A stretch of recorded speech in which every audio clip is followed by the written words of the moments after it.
What's going on, everyone? We're live. It is Tuesday. It's been a long weekend, Memorial Day weekend. Hope you guys had some fun this weekend. Did something, hung out with the family, maybe a little barbecue. Who knows what you did? We'd like to hear from you. But we got our homeboy over here, Joe Lanew from Night Court. Everyone knows old Joe Lanew. What's going on, Joe? Good morning, sir.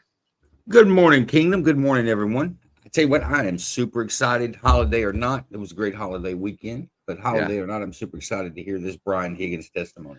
It's going to be off the chain. Is it more? I think it's. I want to hear the rest of the Brian Higgins testimony. Let's just see some of the story.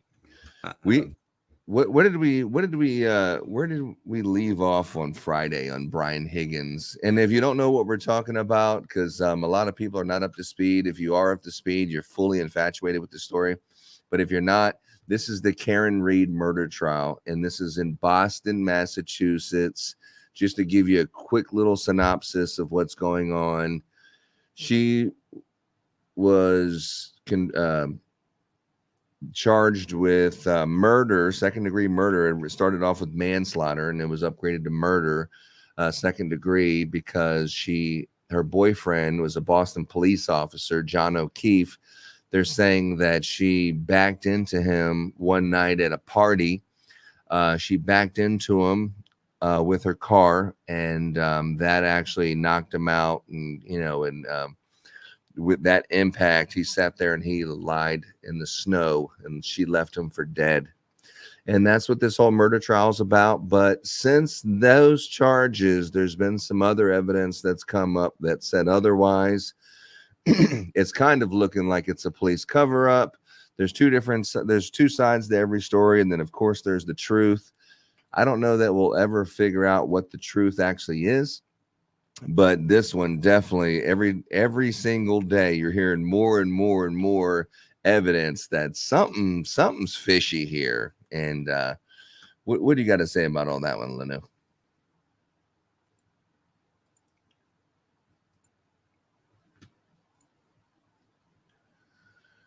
Joe Lanew.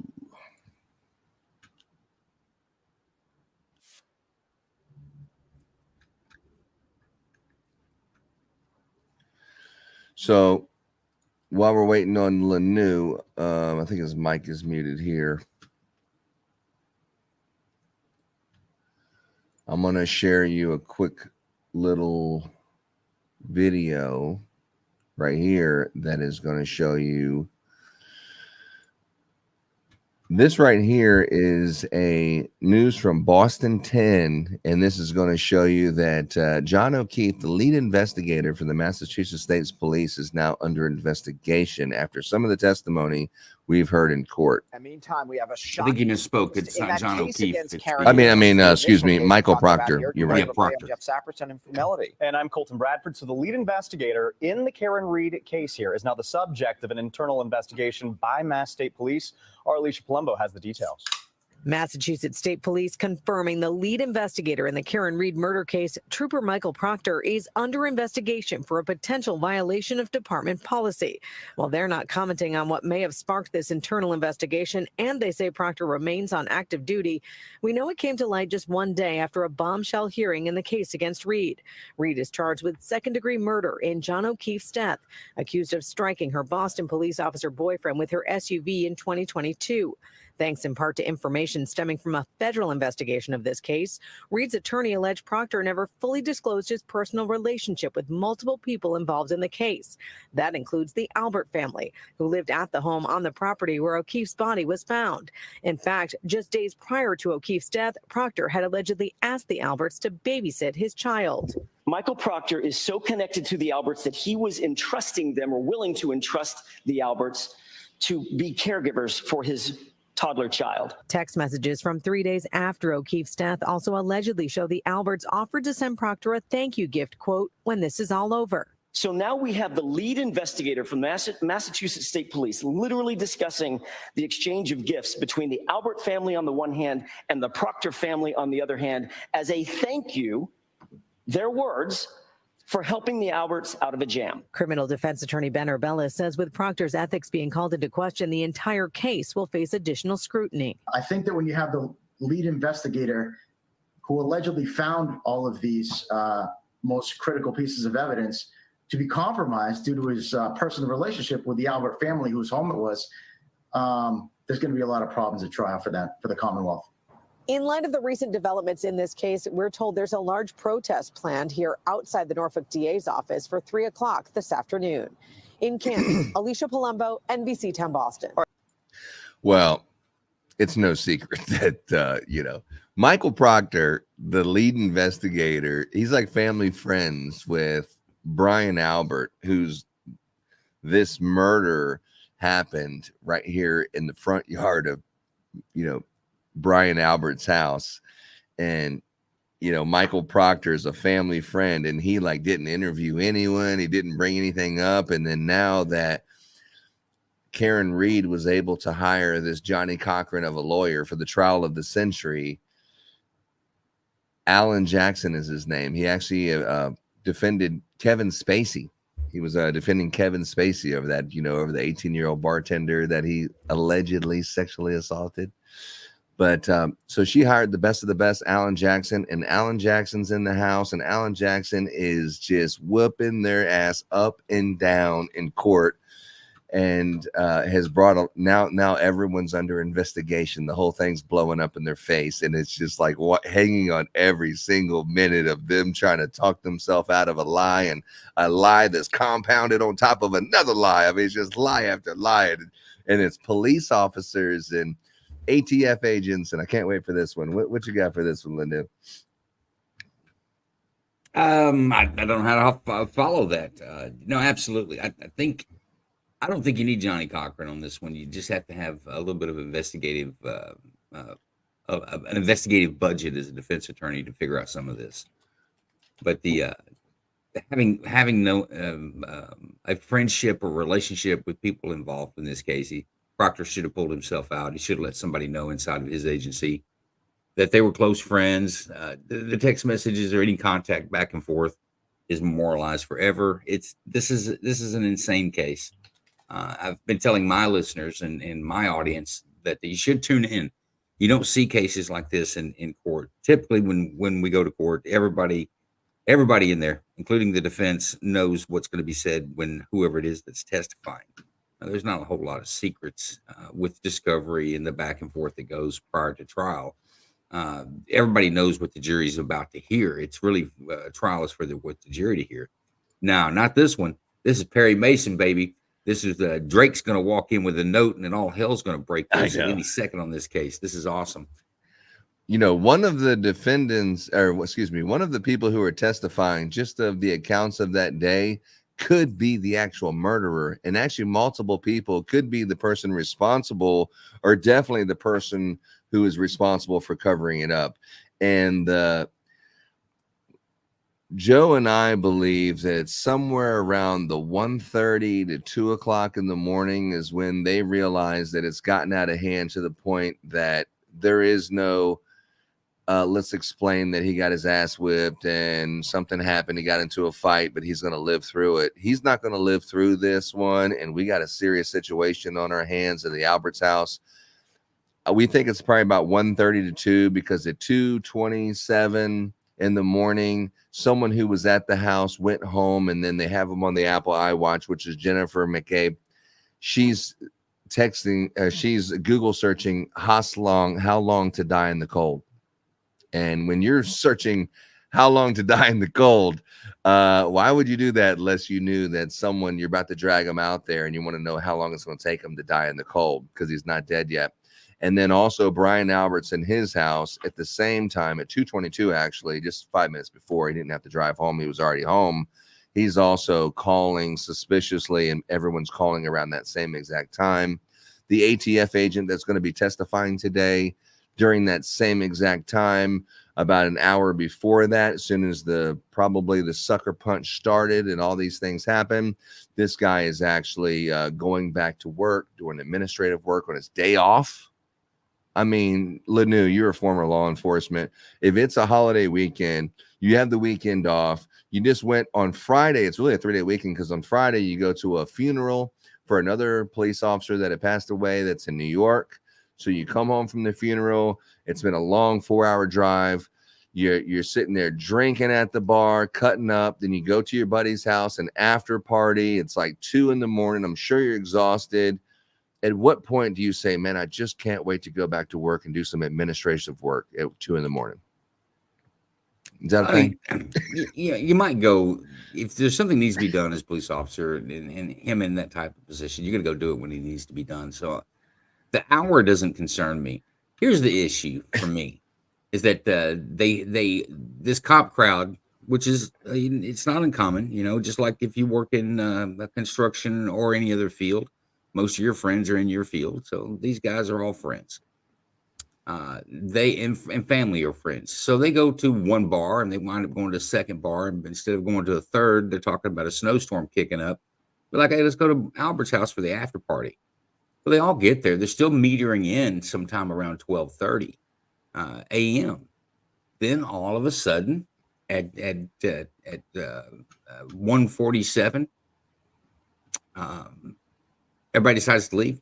Party's over with an hour and a half. That's it. Something happened. Something happened between 1:30 and 2 a.m. because that's where you start seeing. That's when Higgins leaves to go to work. He leaves the Albert house, goes directly to the police station where he has a loaned office. It's not his actual office, ATF office, but he has a loaned office by the chief as a courtesy there, which is not uncommon. But one of the things he says is that we need to move cars because the snow plows coming in. You have to keep the parking lot open enough so the snowplows can come in and move. So he goes there to move vehicles and pick up his personal vehicle. He wasn't actually in his personal vehicle, one of his personal vehicles, he said. But then from there, he has there's more text messaging going back and forth, but also Jennifer McCabe. Remember, everybody's at this party. We're excited to get there. We're gonna drive out of our way to go to this person's house prior to going home because the party's not over. It's not like we'll stop by there on the way home. We're going to go to this person's house because this party's not over. And then all of a sudden, within an hour, now they're saying that Karen Reed and O'Keefe get there sometime around 12:20, 12:30. So half an hour after midnight is when they're supposedly arriving, and everyone else is still arriving. There's still guests that had got there after the time Reed had supposedly dropped off O'Keefe, according to testimony. So you're still getting people are still coming to the house by 1 o'clock. So you're saying, and they're not coming there to say goodbye. They're coming there to hang out longer because the 2 different bars they went to, they said, I don't want to go home right now. I want to continue hanging out at another party, have some more drinks, have some more fun. So this is like a 12. This is after midnight. This is 12:10, 12:20, somewhere in that neighborhood that, multiple people are getting there around the same time. Mm-hmm. So there's multiple witnesses of what happened when they got there and they left or they dropped someone off and didn't around that same time. And there's like so many different accounts of what happened around that same exact time. It's crazy. Well, you're also right. But Jennifer McCabe goes home, but she doesn't go to sleep. She's sending she didn't go to sleep. Google searches on how long does it take someone to die in the cold. But how long to die in cold. Not only that though, they've got her data from her Apple Watch. She's pacing back and forth. She's not acting like someone after a night of drinking where you're going to go lay your drunken head on a pillow. But the same thing with Higgins. Higgins goes home and doesn't necessarily sleep. Everybody's awake till somebody's looking for John O'Keefe early morning, and then Jennifer McCabe is more than happy because she's dressed, she's ready to go. She hadn't been to sleep. So you're not waking her up. She'll jump in the car and go ride around looking for O'Keefe. So the whole thing is dirty. I didn't think about this. I've only been watching this for about a week and a half. And Jennifer McCabe was the testimony that got me thinking that something's really not right with this. But Brian Higgins takes the case. This guy's an ATF agent. He takes the case with his testimony on his text messaging back and forth with her. One thing, cop on cop dating is not a good idea. It's discouraged in most agencies, and every cop knows it. Well, But, it's a hoe ass move when someone who's also in law enforcement and you're trying to go behind his back and steal his girl. That's a hoe ass move, dude. No, 100%. 100%. That's what I'm saying. It's that's not, like it's bro frowned upon code, in law enforcement. police code. That just says you have no credibility and you're just a piece of shit.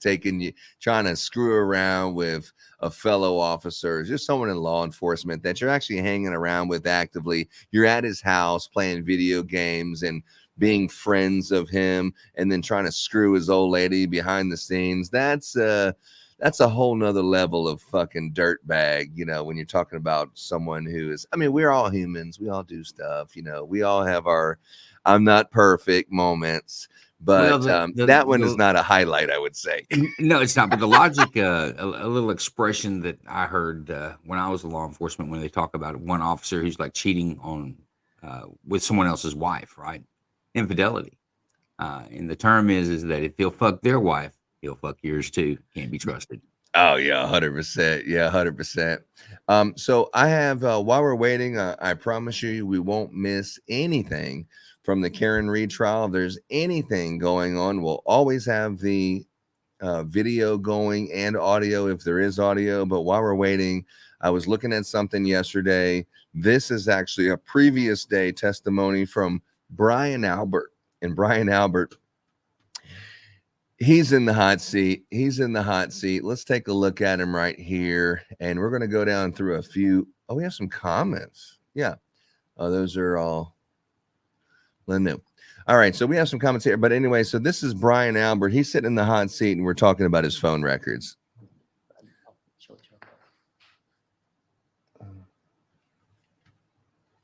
Let's see if we can. And I'm going to put this on a little bit faster playback so we can get through it faster.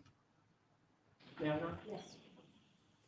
That's 2 pages worth of documents. If it refreshes your recollection as we walk through this with the court's permission, let me know if you need to refer to that. Right. I'm not going to be able to read it right now. I'll do it as you ask. Correct. Yeah.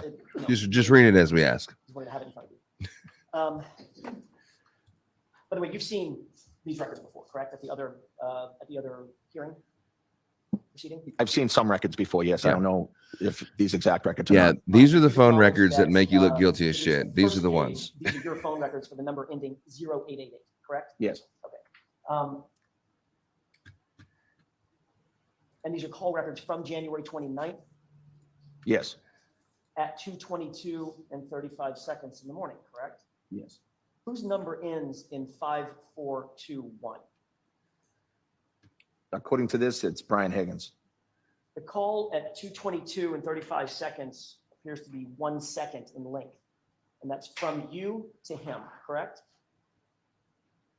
It says 1 second. I don't. That would be the call, the initial call from you to him, the one that you claim is a butt dial. Is that right? Yes. Did that call roll to voicemail and then you immediately hung up? No, I don't recall if it. I don't know. So according to you, it was a butt dial that went to his phone that somehow lasted 1 second. So we got the butt dial. I mean, Joe, if they got the phone records that clearly say that you done called this man at the most incriminating time, you know what I mean? Like, this is the time that all the timelines are saying this is the time when everyone's like, oh shit, this guy he's dead. He's in my house. Oh fuck. So how do you get out of this? What do you say right here? I mean, obviously when they hand you a piece of paper that says this is your phone record, you're like, oh shit, what is this? I don't know what this is. I mean, what do you say here? Ask for a recess, call the law enforcement and tell them to have some sirens go by the courthouse for a distraction, buy some time, grab some water, let's get a break. I mean, what do you do here? Man, I don't know. You should have been wise enough, if you're Big Daddy Police, as he claimed to be, to know that this was coming. I mean, I think they thought that it was just going to be settled and she would probably maybe take a plea deal or something, man. But let's see what he says here. Right. Okay. Then there's a second call. If you look at the second line down, there's a second call at 2:22 and 52 seconds 17 seconds later, correct? Yes. That call is actually from Brian Higgins to you, isn't it? Yes. And that call doesn't last 1 second. That call lasts 22 seconds, correct? Yes. Obviously, you know how long 22 seconds is. Yeah, you know how long 22 What's that? seconds You is. know how long 22 You know. seconds lasts? Yes. So according to your phone records, you placed a call to him, and then 17 seconds later, he returned a call to you that lasted 22 seconds, correct? That's what the records reflect. Yes. When you woke up in the morning, you obviously checked your phone, did you not? I don't know if I did. Are you telling this jury that the call that came into your phone was a missed call, or did you answer it? I did not answer it. So it would have been a missed call. I just know I didn't answer the call. So it would have been a missed call. Well, I don't know. I don't know. See, like you're arguing with forensic science and the phone records. I mean, clearly the phone records is saying that you answered the fucking call, dude. But you know, these guys, when they had their federal grand jury, they're trying to say things. They're trying to say things like, you know, laying these breadcrumb trails. So that way it's somewhere down the line. If forensic science does show that this happened, you have to have left a little bit of a breadcrumb. So 22 seconds. That's a good Friday. That's a good point. What's up, Rage Minded Podcast? But Range is out of control this I morning. know. But you We have love to have range. some kind of something. That's why Brian Higgins was like, just in case they know that John O'Keefe came into the house, you know, you have to say something along the lines of, there was someone who was a white male with dark hair that went into the house. I didn't get a good look, but I'm pretty sure I seen someone. That way, if it's proven that he was in the house, you can say, well, I did say that I seen someone. I just didn't know it was him. You know, it's like bullshit, dude. You're just trying to cover your ass just in case they nail you to the wall, which they got you fucking in the sights right now. We're still waiting on Court TV to come back, but this is more of this one right here. 17 Where seconds later, again, presuming you're the only person there. he's with still the phone, grilling him at did you answer that 20104 I here. did not. You would agree that in order to answer a call, you can't just look at your phone to answer it. It has to be swiped. Oh, Correct? to answer the phone. Oh, I think you can. facial you can hit- recognition. I think it comes up green or red for the phone call, whether it's locked or not, and you can hit green. Right, but you have to hit a button. Yes. Did you hit a button to answer a call I from d- Brian I Higgins? don't. I don't mean to talk over you. Please let me finish. Yeah. Did you hit a button to answer a phone call from Brian Higgins at 2:22 and 52 seconds in the morning? Not that I know of. You do know that that phone will not answer on its own, correct? Yes. And simply touching your butt will not answer that phone. It has to be swiped. No, I don't think it has to be swiped. You would agree that a 22-second call from Brian Higgins had to have been answered by you. Isn't that right? Objection. Do you agree with that? No. This is not the way I rehearsed it Just with myself my and my wife. attorney. And Chloe, Yes.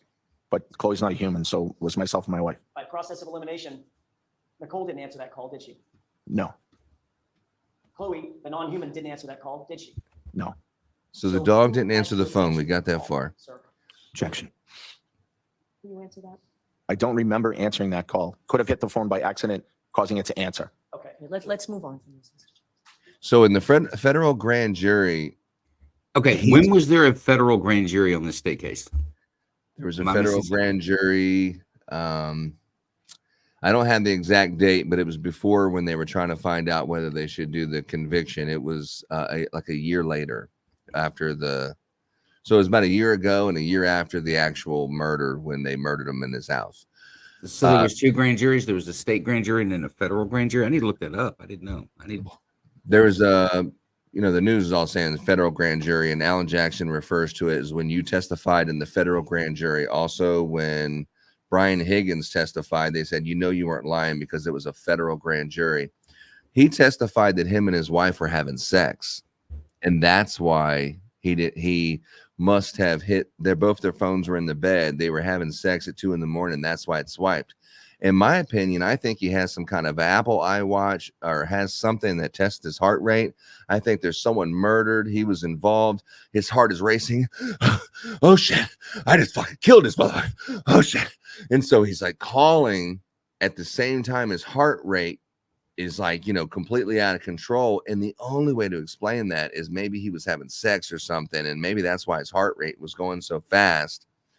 And this is what's going on, that he called Brian Higgins in the middle of a passionate, intimate moment. And then Brian calls him back and they speak for 22 seconds of, oh shit, get your fucking ass back here and help me move this body. I'm at the police station. All right, great. Sounds good. Get your ass over here now. Click. Something like that, I think. And because I think Brian Higgins was definitely involved, because if you said, hey, I murdered someone, come on back here. I mean, we might joke around. Joe Lanu will say, oh, yeah, I'll hide a dead body for you. But you're not doing it. If you're really hiding a dead body, you don't joke around and say things like that. That's for innocent people who are joking around. He actually went over there to help him hide the body because he was involved. That's my opinion. Do you have an opinion on that one, Lanu? I want to make a public statement recorded for all and to memorialize today. I will not, Joe Lanu, I repeat, will not help you conceal, hide, cover up any crime, including murder. So even if we have you on tape that you kind of joked around, that's not true. All was in jest. Take this as the statement that I will stand by. I will not be involved. Joe Lanu will not sit on the witness stand going, I don't remember. I didn't answer the call. That's not Joe. Yeah, you know what? I don't know. I think honestly, and this is all conjecture. It's straight out of imagination and just from what little we've learned from this crime, from this incident, is that I think something happened around 1:30. I think it killed the party. I think everybody there knew it. Therefore, everybody's wrapped up in a conspiracy at this point if they can prove that fact. But I think something happened at 1:30. I think that Higgins went to the police department to, get his other vehicle to drop off his snowplow Jeep, because that was a big story. The fact that he was in this snowplow Jeep and that he did some plowing around the driveway to make it very clear and evident that I'm in a snowplow Jeep. I'm not sure why that was, but I think he went there to further the cover up. I think the cover up was on. I think the plan was on before anybody left. I think there was a huddle there. This is what we're going to do. Karen McCabe, you go home and act like nothing happens. Please don't make any searches on how long it takes somebody to die in the cold, and don't pace your house. They didn't give her those exact instructions, and that's exactly what she did when she left. But I think everybody was to go home, act normal. This is no big deal. It'll be discovered, and he never got here. Higgins, I think, was also a part of the actual cover-up of getting the body out to the curb. Yes. You bring up a good point that you say last night. There's no footprints from the house where everyone says he was brought out the back and walked to the front and put down. But there's no footprints in the snow. That's very difficult to cover up. So you have a good theory about them bringing back the second vehicle to back up to the garage, remove the body through the vehicle, pull down to the curb. The vehicle provides some cover from sight to be able to remove the body and place it where it was at. So, I mean, you have some good theories there. Well, I don't know. I was listening to Brian Higgins and Brian Albert's testimony last night, and I apologize for coming up with conclusions and what I think happened when I haven't heard every single piece of testimony. It's not my full-time job, even though it kind of seems like it these days in the last 4 or 5 days. But the basement, if you're looking at the house, I have a picture of the house somewhere, but if you're looking at the house, the basement is actually to the left side of the house, the door that comes out of the basement. So if you were to have taken the body out of the basement, it would have been looking at the front of the house, to the left of the house, coming through that double gate, and then walking along the fence line. But then that would have left like tracks in the snow. So why could you bring him through the house? Inch that had, what's that? Why can't you just bring him through the house? He goes in the front door and comes out. You mean the door that goes? You can bring the body in the house because everyone already knows that it happened in the house. But you can bring the body in the house. You have to bring it up through the basement, and then you have to bring it through that side door on the right that kind of goes into where the driveway is. And I believe that would be more likely what you would do because everyone knows not to bring fucking snow. You know, you could just follow the footprints in the snow all the way to the basement and see, oh shit, the body came from the basement. Why not just back up to the garage and open the garage and put him in there and then drive away? Yeah, no. That's what I think happened. But Alan Jackson was making a point that if you had something heavy that was in the basement and you were trying to get out of it, like, I don't know, a dead body, how would you get it out of the basement? And, finally, 20 minutes later, he finally got him to say, There's a door that goes to out of the basement. So it's on the same side where John O'Keefe's body was found, on that left side there. Yeah. Here's this is Brian Albert where are we at? What mark are we at right here? This is Brian Albert where he finally got him to say he answered the call. Reading from the transcript, he's asked him if his memory's refreshed. All right, so go ahead and ask him a question. Don't read from the transcript. Did you in fact say, in answer to the question, if it's not your wife and it's not your dog, who else is it possible on earth to answer this phone? Answer, yeah, it's only possible that it's me. Did you say that? Yes. Yeah, because John was dead at this point. He couldn't have answered either. This is who answered his phone when he was in the bed.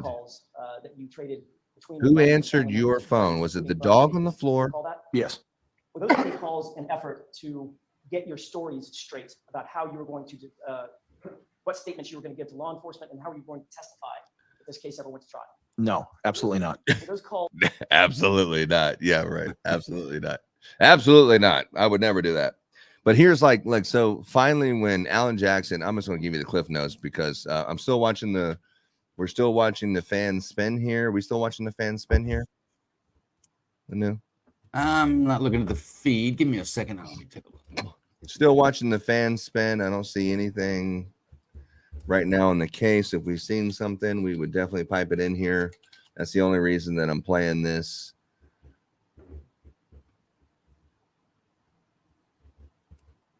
Yeah, I'm not watching anything on the live feed. I promise you.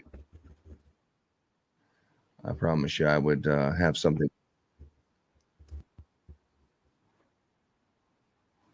Yeah, we're still On a freeze frame of the a freeze frame. We can't even see this fan spin. Yeah, it's a capturing a moment in time. But moving right along, the prosecution gets the witness back after he's just been bludgeoned by Alan Jackson on the stand for like 2 hours, and he finally gets him back. They have a lunch reset, so they go to lunch, and he goes, "Look, dude, Jesus, here's how you're fucking supposed to answer. You didn't listen to none of the prep I told you. This is how you're supposed to answer these questions." So here they go. And this is at 2:24 and 12 seconds. 2:24 and 12 seconds. And here's what they come up with.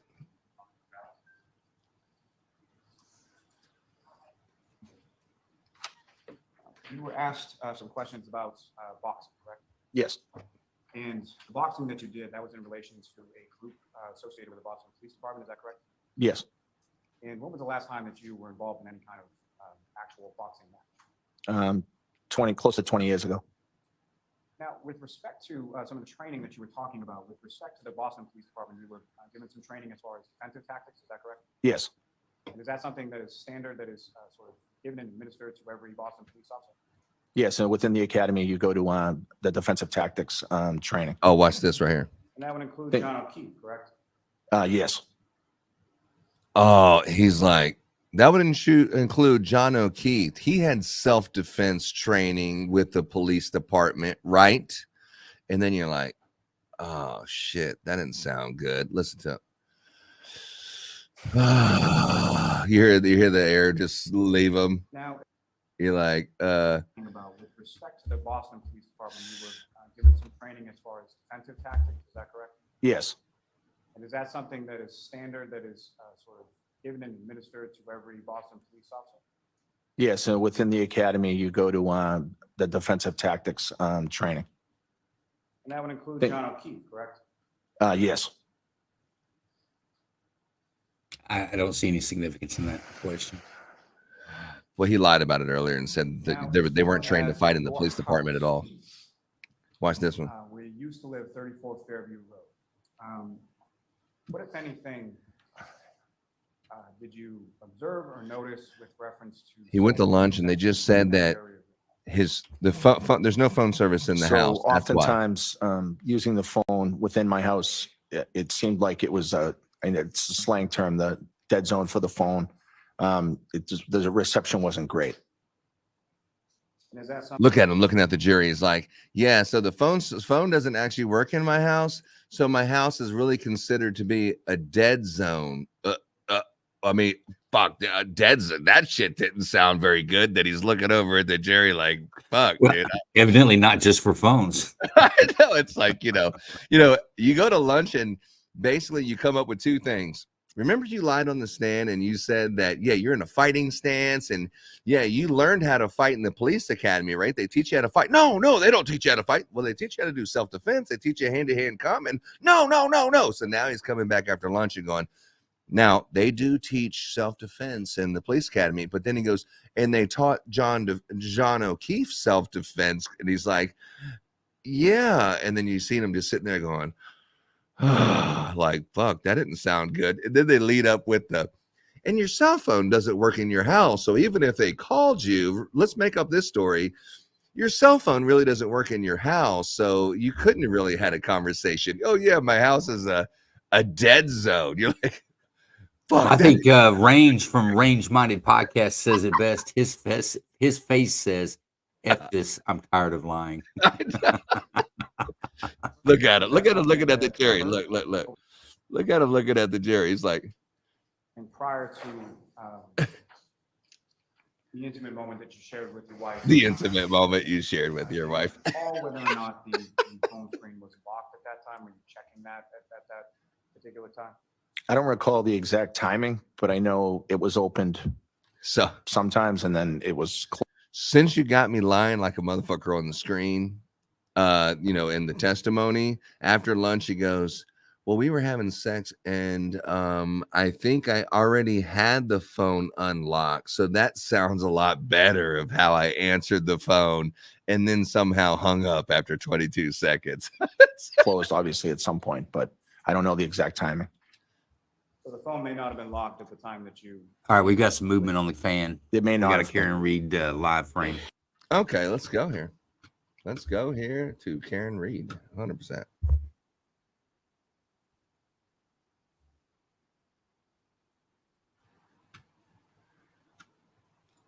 Dog, I don't have no movement on the fan. Which one are we at here? I'm on the NBC 10 Boston.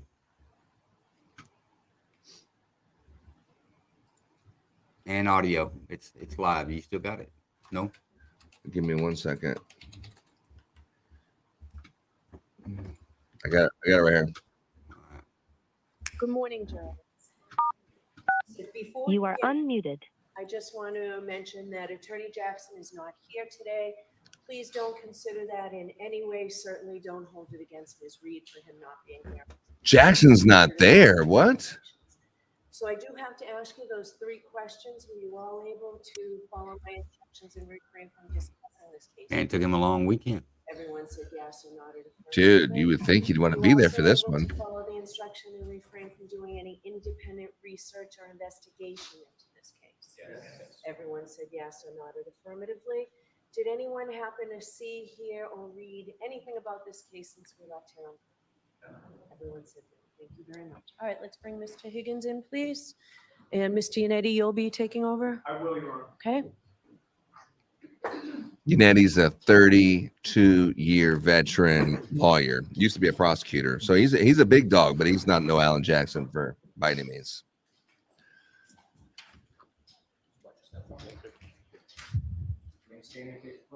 Raise your right hand. You solemnly swear the evidence given to the court and jury in the case down here to be the truth, the whole truth, and nothing but the truth, so help you God. Yes, I do. Thank you. Good morning. Good morning. Proceed, Your Honor. Yes. You would ask him how his weekend is, but you already know it was shitty. So you provided to investigators what you claim were the complete text exchanges between yourself and Karen Reed and yourself and John O'Keefe, correct? What I provided was the complete, I let them know that it was a complete exchange between myself and the defendant. And I said that I may have had other text strings at other times with Mr. O'Keefe. I'm going to proceed to ask you a series of questions which call for a yes or no answer. Can we agree that you'll answer yes or no to those questions? If I can answer yes or no to the best of my ability, I will. All right, I'm going to keep the questioning very simple, sir. Okay? You did not provide to investigators any other text messages between you and anyone else. That's correct. In September of 2022, you were served with a preservation order for your phone, were you not? Yes. After September of 2022, you never received anything in writing that canceled or lifted that preservation order, correct? That's correct. After September of 2022, you made the decision to dispose of your phone without consulting anybody about the decision to throw out your phone, correct? Yes. Before you threw the phone away, you did a factory reset of it, did you not? No, I did not. Well, you've previously testified that you testified in another proceeding on June 1st, correct, of 2023? Yeah, Yes. this is Brian Prior to Higgins, that the June 1st ATF agent. testimony, you met with some people and gave a statement on May 5th of 2023, did you not? I did meet with them. I don't know if that was the date. Okay. It was prior to June, correct? Yes. All right. May 5th doesn't sound wildly inaccurate, does it? No. And when you met with those people on or about May 5th, we'll say, or whatever date it was prior to June 1st of 2023, you told them that you did a factory reset of your phone ending in 5421. Did you not? I don't recall that. No, I don't recall making that statement. You don't recall what you said about the factory reset during that interview, we'll call it, in May of 2023, correct? That's correct. May I approach, Your Honor? Yes.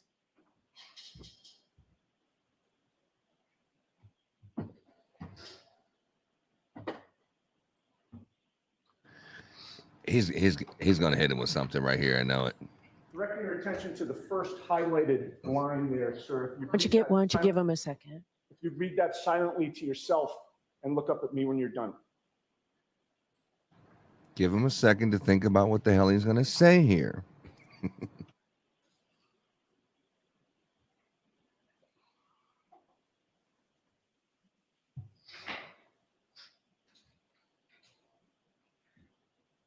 Oh, that's funny. Yeah, he's probably better than the last guy for sure.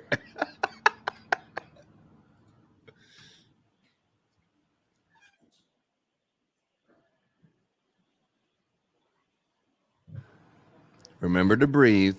Remember to breathe. They got you red-handed. Just don't worry. If you just stick to our story, you'll get out of this. You might not have a job at the ATF, but you'll go get out of this without going to prison. If I may approach. Yes. Having read that document, sir, does that refresh your memory about telling those people in May of 2023 that you did do a factory reset of your phone? That's not accurate. I did not tell them that. And I also didn't tell them that I saved texts with my father. All right. So your testimony is that they got it wrong, correct? My testimony is I didn't make those statements. Your testimony is that they got it wrong, yes or no? Objection. Sustained. Well, in any case, you took the SIM card out of your phone, correct? No, what I testified to was that it's, Did you take the SIM card out of your phone, yes or no? I don't know. Permission to treat the witness. Did you testify that that's what you do when you get rid of phones, sir? What I said was that might have been the extent of it if I was to have done that. And you either cut up the SIM card or ripped it up, correct? I believe what I testified to was I'm I not would asking have, you what you testified to. I'm asking you today, did you either cut up the SIM card or rip it up? cut it up or broke it. And you will agree with me that cutting up or breaking the SIM card destroys the SIM card, does it not? The card itself, yes. That would have been the purpose in terms of cutting it up or ripping it up, to destroy it, correct? Well, so nobody else could use the phone. Well, that was my next question. But In another phone. But the purpose of cutting up or ripping up or the SIM card is to destroy the SIM card, is it not? Yes. And you wanted to make sure that somebody couldn't put that SIM card in their phone and potentially access your data, correct? No, that wouldn't be the reason why. Okay. Well, No, absolutely. That can't be the reason that we the already incriminating text talked about messages. the fact that you testified under oath on June 1st of 2023, correct? Yes, And you were under oath when you were testifying on June 1st of 2023, correct? yes, You swore to tell the truth. yes, You raised your right hand. that's correct. And June of 2023, June 1st of 2023 was about a year ago, correct? Yes, It was about a year closer to your throwing your phone away, correct? yes, And in that testimony that you gave in June 1st of 2023, did you say the following, quote, "I made sure that somebody couldn't put it in their phone"? yes, I did say that.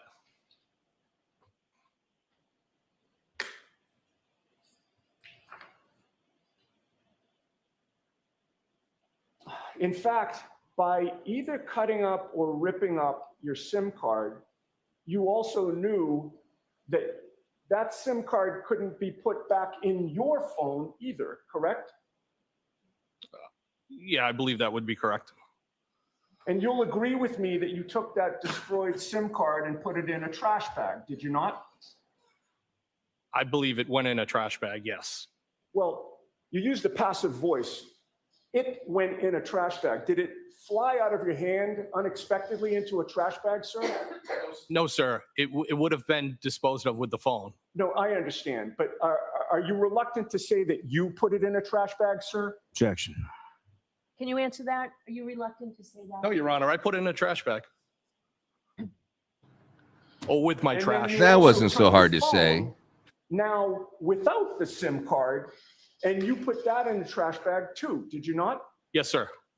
Then you drove to a military base and you threw both the destroyed SIM card and the phone into a dumpster, did you not? Well, I was cutting through the base, and I believe how I Did you testified drive to a was military base, sir? I was cutting through a base, yes. Did you drive to it? Yes, sir.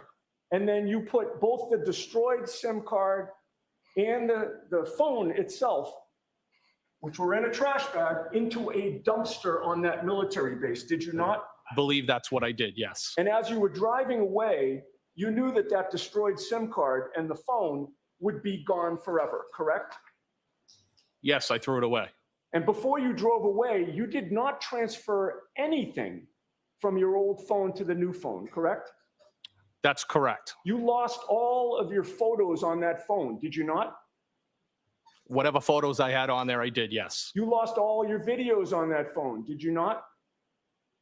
To the extent if I had any. You lost all of your other text messages besides the ones that you had with Karen Reed and John O'Keefe, correct? That's correct. And you knew that you did have text messages on that old phone with Kevin Albert. He's a friend, most likely. You also had text messages on your phone with Nicole Albert. Most likely, yes. And you had text messages on your phone with Brian Albert. Yes. You had some incriminating shit on your phone, dog, right? Important to you that no one see those text exchanges that you had with those three members of the Albert family. Objection. I'll let him have it. No, sir, that's not true. You took no steps to preserve those text messages, did you? That's correct. You did not ask your friend Matt Kelch, the agent, to help you extract those text messages, did you? That's correct. And when you went to that machine, you did not extract them yourself, did you? He walked me through it. I did do the extraction. You did not extract the 3 strands of text messages with Nicole Albert, Kevin Albert, and Brian Albert to preserve from that machine, did you not? No, I did not extract those. So the only place you knew they existed was on your old phone, correct? Yes, that's correct. The same phone that you put into a dumpster on a military base with a SIM card removed from the phone and destroyed, correct? Well, I did throw the SIM card and the phone on the military base. Right, and the SIM card was destroyed. You've already testified to that. I said to the extent of if I did that, I would have done that. And we're talking about the actual phone that would have had your text messages, again, with Brian, Nicole, and Kelvin Albert, correct? Yes, because the motion was denied. Well, you've already testified, sir, earlier that you never received anything in writing that either canceled or lifted the initial preservation order, correct? That is correct.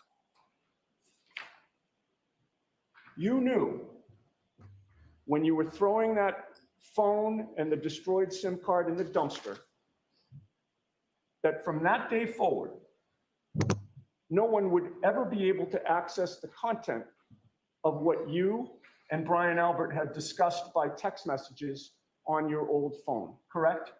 Anybody. I have nothing further.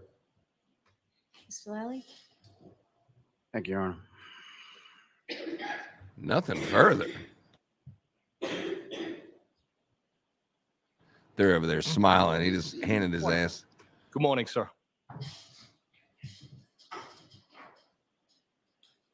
If I could take you back just for a moment to January 29th, early in the morning, you're pulling away from the Albert home, correct? Yes. And you had plow down in the front of your Jeep Wrangler, is that correct? Initially, it was still on the ground, yes. And about how long distance again was that on the ground before you pulled that up? Maybe a foot. And with relation to the curb, specifically in front of the area with the flagpole and the fire hydrant, how close to the curb were you when you were pulling away from the Albert house? I believe I looked both ways. There was no vehicles coming in either direction. I pulled out into traffic, and because that's a one-lane road, if there's no other vehicles, I'd be more to the center of that road. Now, maybe a silly question, but with reference to the front of your Jeep Wrangler, that didn't have any red plastic pieces or anything like that on the front of it, correct? At what time? At what point? At any time. No. And that's the same Jeep Wrangler that you then drove to the Canton Police Station immediately after? Directly from there, yes. And then you drove that same Jeep Wrangler back to your home in West Roxbury? Yes. And then you drove that same Jeep Wrangler back to Fairview Road later on that morning? Yes. And then you drove that same Jeep Wrangler from Fairview Road to the Canton Police Station again later that morning, correct? Yes.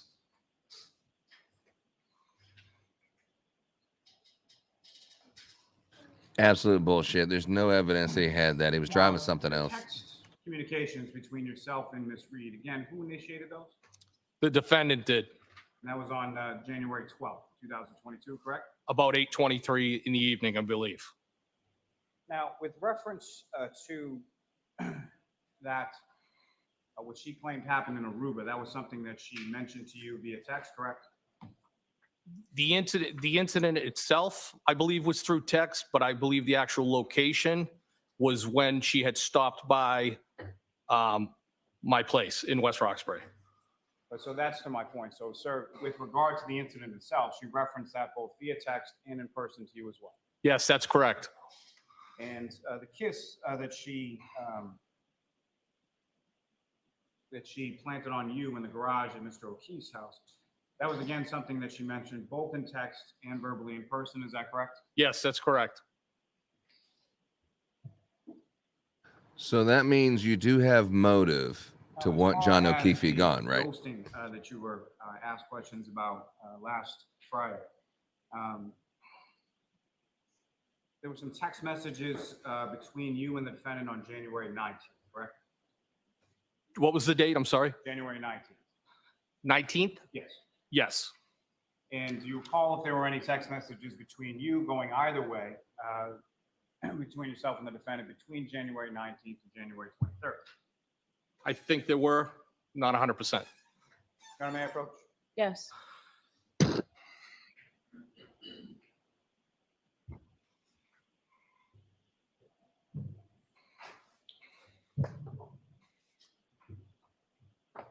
I'm going to show you what's been marked as Exhibit 104A.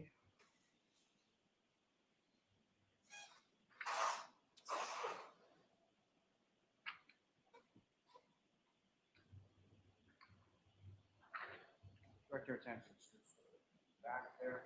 specifically the back page, but a little bit before that. If you could just let me know whether or not there's any text messages between yourself and the defendant, Ms. Reed, between January 19th and January 23rd.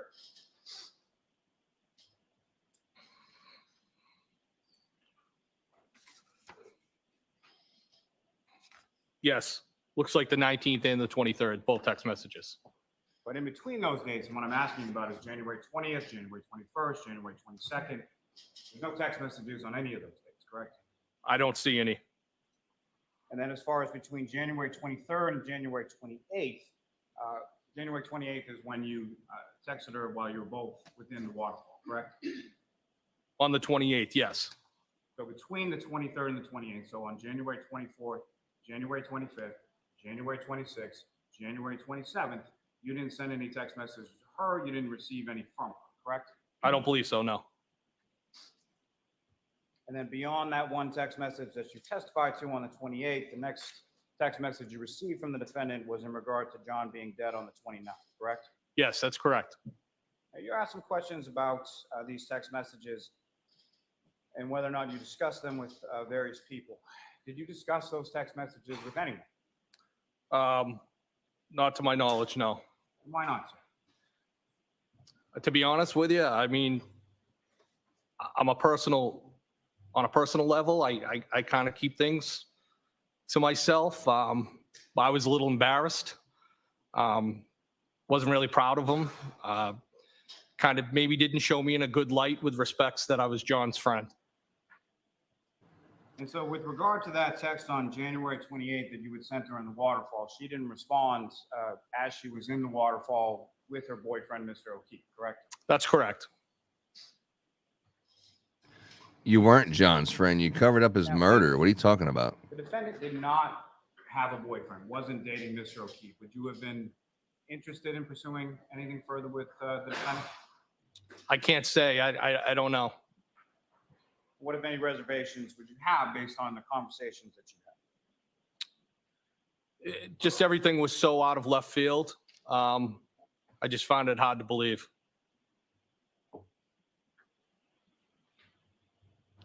You found it hard to believe she ghosted you, so you have motive to want him dead, right? Going to the Canton Police Station after Fairview Road and moving the vehicles around, which is closer to the Canton Police Station? Your home in West Roxbury or the home on Fairview Road? The home on Fairview Road would be. And with the impending weather, why was it that you went to the Canton Police Station to move the vehicles around on that occasion?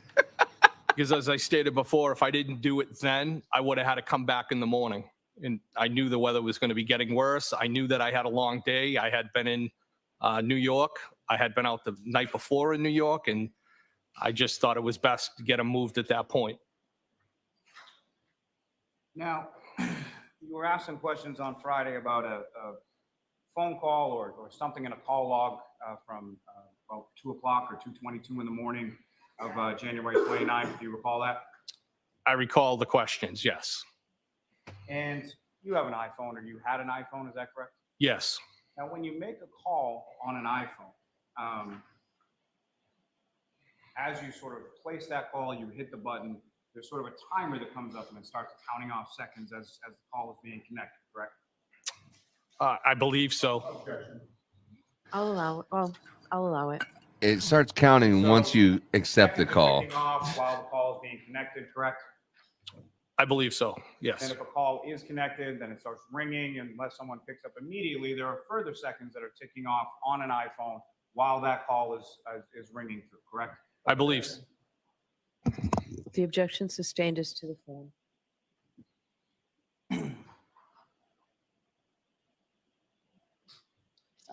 You were asked some questions about a call or a call back between yourself and Brian Albert around that time frame. Do you recall that?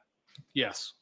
And you were trying to explain sort of what your answers were in that prior proceeding in reference to the correct. Yes. What, if anything else, did you want to explain to the jury in regard to that? Objection. In that form, I'll sustain. You were asked some specific points as far as your testimony in the prior proceeding, correct? Yes. What, if anything else, did you say in reference to that in the prior proceeding? Objection. Sustained is to the form, Mr. Long. You didn't Did answer you the ever speak phone. with Let's Brian Albert figure how to between say 10 that. in the morning on January 29th? No, I did not. Because that would look guilty as shit, like drinking all day and all night and then going to the police Recall station making to a call move or around receiving a call cars. from Brian Albert around that time. No, I do not.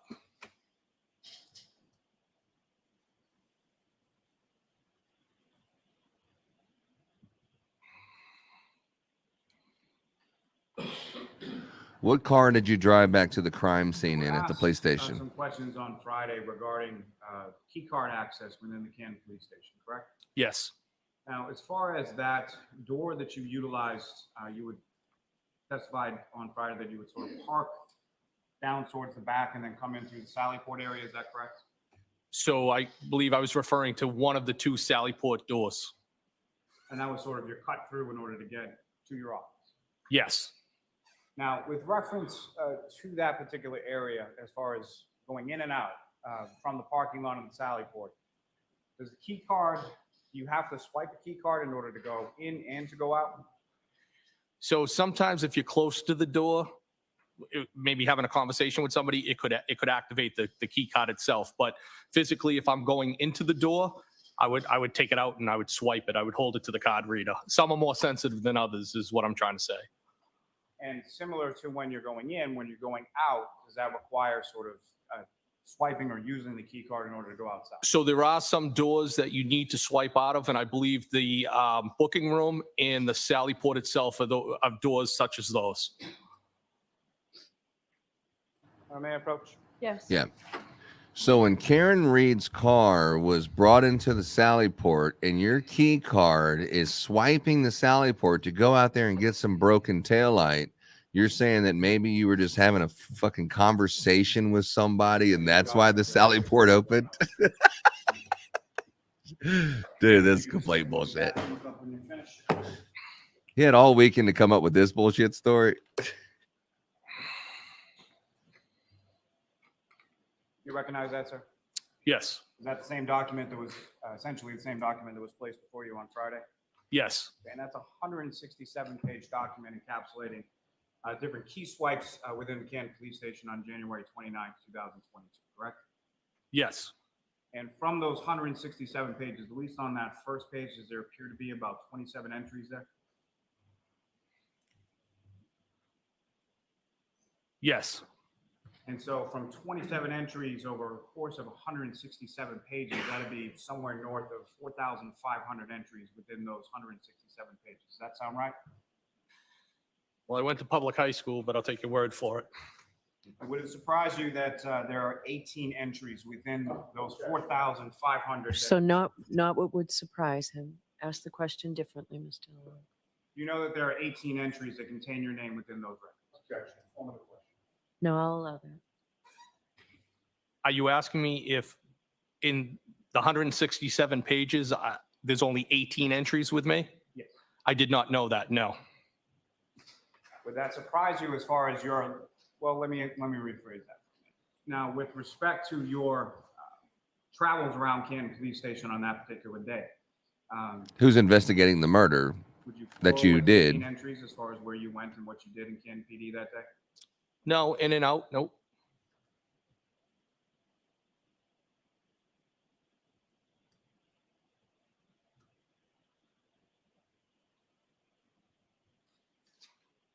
Now, sir, with respect to your phone, you were provided notification in regard to a preservation order in regard to your phone sometime in September of 2022, correct? I received a subpoena on September 30th, 2022. And that was in regard to a hearing at which counsel for the defendant was seeking your physical phone as evidence, correct? Yes. And is it your understanding, or were you informed after that date, sometime in early October of 2022, that that motion had been denied? So I believe it was October 21st of that year, I was made aware that that was denied on actually October 5th.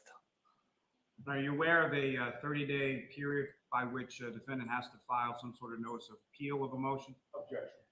I'll allow that. I know typically there's appeal periods. In this particular sense, I wasn't familiar with the preservation order itself. What a preservation order was with respects to, that was kind of all new to me. Usually in an investigation that I'm conducting, it's a search warrant, I take the phone. I don't ask people to preserve it through a court order, if that makes sense.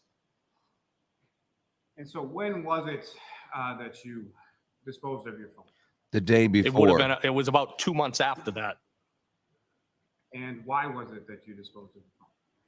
because it was beaten, it was broken up, and I had already had a new phone, and this only explanation is I threw it away. That's it. Now, beyond sort of this case, what if anything else was going on with reference to your personal phone that led you to want to get rid of it? So in July of 2022, I had a target of an investigation I was working who alleged that he called me on my personal cell phone. And when I questioned him as to the fact how he obtained my personal telephone number, he told me that his girlfriend had obtained it off of open source internet, which I later confirmed that number was out there. What, if any, concerns did that raise for you, sir? Well, I had a lot of concerns, and so July of 22 is when I probably started thinking about, you know what, I got to get rid of the telephone number itself. And a lot of the work that you were doing, at least at that time, was undercover work. Is that correct? Before this case right here, yes. Yeah. But you got a new phone the day before. You just disposed of it a month after. Do you have any specific memory of doing anything with that SIM card? No, and that's how I testified in that other hearing, that to the extent of what I would have done is I would have cut it up or broke it. And the concern would be that to my understanding, that's not holding any photos, that's not holding videos, that's not holding my contacts. It's holding phone information itself. Because I called the FBI crime As far as photos or lab. videos or what, if anything, like that, did you even have one? I didn't have much in the sense that I'm divorced. I don't have kids. I didn't have the typical memories that somebody would have had on their phone that they wanted to preserve.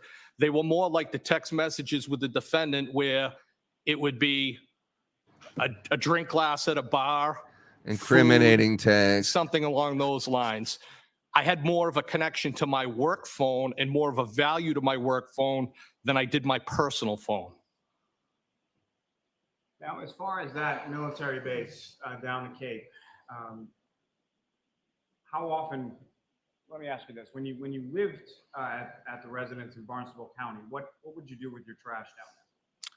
Well, if I was going through and I had trash or some recycling, and I was either getting gas on the base or hitting the duty free, I would occasionally toss a bag of trash in one of the dumpsters there.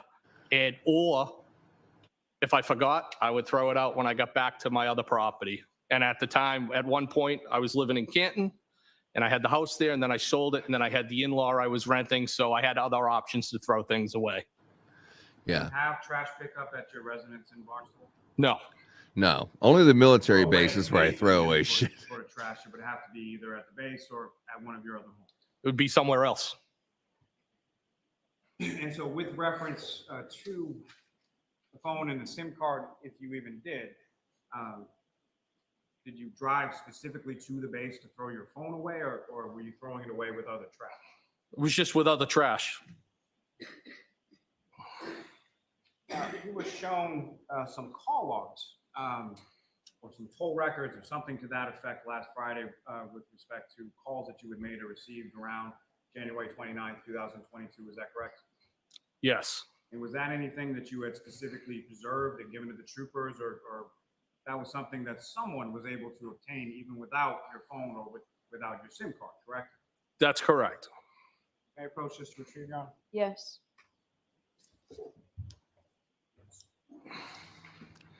It's a good story. There was no memories on the phone, just 2 years of videos and pictures. Nothing important. I just threw it in the trash. Just where Karen Reed thought I was Going hot. back to That's the only ones I wanted to show January you. 29, pulling away from the residence on Fairview Road.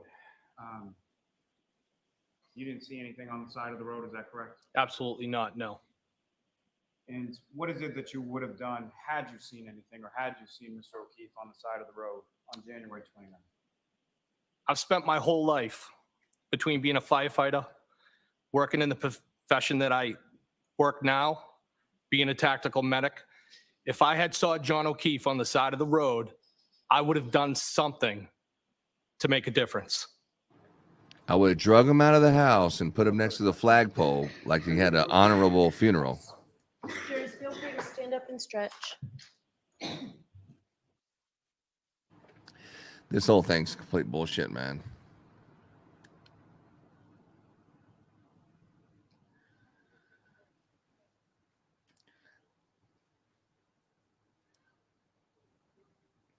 His parents have to know that he's involved. He gets rid of his phone. I mean, check this out. The court order says you need to preserve any kind of evidence or anything that you have, preserve all of this, so nothing's destroyed. The day before, he gets a new phone with a whole new phone number. Then a month later, after talking to the FBI crime lab, his friend there, he just extracts a few things from it, and then he breaks it and tears it apart and puts one in one dumpster in the military base, and then he puts the SIM card, then he puts the phone in another dumpster in the military base, and he's trying to come up with this story of how this shit is normal. I normally just throw my trash at the military base. It's like, what? I mean, I don't understand that one. You don't have trash service at your house? No, absolutely not. Every time I had trash, I put it in my car and I brought it there. Another thing I think is cool, interesting, is he's talking about driving this Jeep with the snowplow that no one's seen. I think the reason why they're making up this story is because the snowplow driver drove by there and seen that there was a Ford Edge right next to the flagpole, and there was no body yet at 2:00 in the morning. And then he comes back there later and helps move the body. They don't want to talk to the snowplow driver. That's why he's saying that he had a plow. That a prime motivator of you to get rid of your phone was a July 22nd call from a target of an investigation that you were working on. I never said it was a prime motivator. Was it a prime motivator? No, what I testified to was the phone number was what I was concerned about primarily. Right. Didn't have anything to do with the phone. Okay. You did not change your phone number on July 22nd, correct? July of 2022? Is that what you mean? The date that you received a call supposedly from a target of an investigation you were working on was July 22nd of which year? So I believe it was July 25th of 2022. July I was so 25th. concerned that I reported it to my supervisor. Right, but you did not change your phone number after that for quite a while, correct? I believe it was September. Okay. So for those months, you kept the same phone number and kept the same phone, correct? I did. And September happened to be the month that you received the preservation order from this court, correct? September 22, yes. Right. Now, Here we with go. regard Go ahead. to the text exchanges that you had with Karen Reed, you testified that you were embarrassed about them. Well, I wasn't proud of them. I think your word was embarrassed, correct? I can agree to that. That's fair. Well, you already testified to that, right? I believe that About might have 5 been minutes ago. might have been a word I used, yes. And you also explained that you would keep things like that to yourself, correct? That could be something, yes. But you told the chief of However, police. you would also agree with me that while they were going on, you told your boss about that text exchange, correct? Well, I told her about the kiss. Because he was Do you proud of that deny one. telling your boss about the texting that you were doing with Karen Reed? I don't know if I specifically recall that. No. But you don't deny it, sir, correct? It's possible that I told her about that. I'm not going to deny it. And you Alright. testified that you did. And in any case, those text exchanges were preserved. You preserved those before disposing of your phone, correct? Correct. And with regard to the other text exchanges that you did not preserve with the Alberts, including Brian Albert, are you familiar with the term consciousness of guilt, Mr. Higgins? Objection, Your Honor. The objection sustained. I may have a moment. Yes. If this federal agent is going to sit on the witness stand and say he does not know what a preservation letter is, that in itself is unbelievable. Feds cannot conduct an investigation in the modern times without a telephone. If you had a case that somebody was off the grid, they would be like cavemen. They wouldn't know what to do, just bump into walls. Preservation letters are sent out all the time. That you changed phone numbers on your phone, you would agree with me that was September 29th of 2022? When I actually changed the phone number? That's what I just asked. Yeah. Yes. I also got a new phone. Yes. Okay. September 29th of 2022, you changed your phone number and got a new phone. And then September 30th, the next day, you were served with the preservation order, correct? I got the preservation order on the 30th. That's correct. Nothing further. All right, Mr. Higgins, you are all set, sir. Thank you, Your Honor. Thank you. Yeah. You look super The guilty. Echo Pro attachment series. Gas-powered, battery-powered. 16 attachments for hedging, edging, trimming, tilling, cutting, flowing, paddling. Yeah, that too.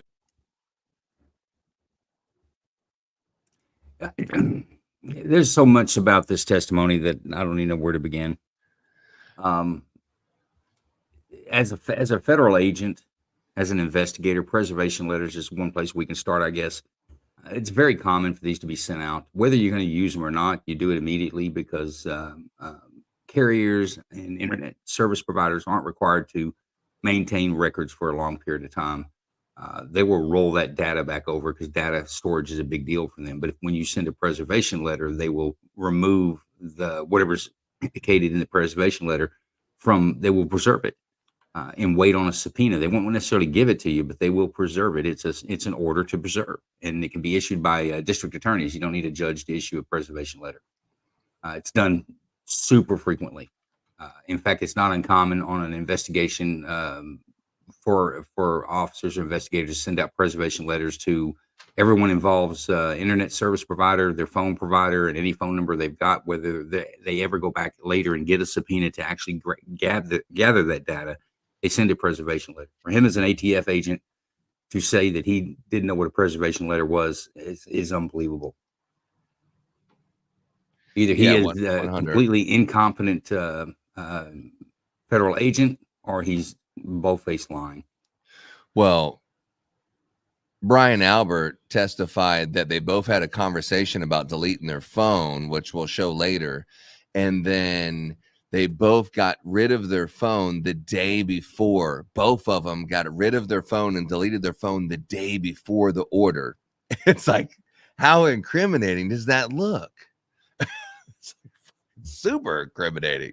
No, yeah, and they knew the order was coming. All it takes somebody in the prosecutor's office to say that's about to happen. 100, dude. All right, so Mr. Lally, your next witness is a juvenile? Yes, Your Honor. All right, so there's a specific media order that there'll be no transmission of this testimony. And by agreement of the parties, the child witness will be sitting in the courtroom, in the witness stand when the jury comes back in. And that's by agreement, Ms. Giannetti? Yes, Your Honor. Okay. And they're about All to right, go dark so on 10 us. o'clock or so, we'll come back out? All rise.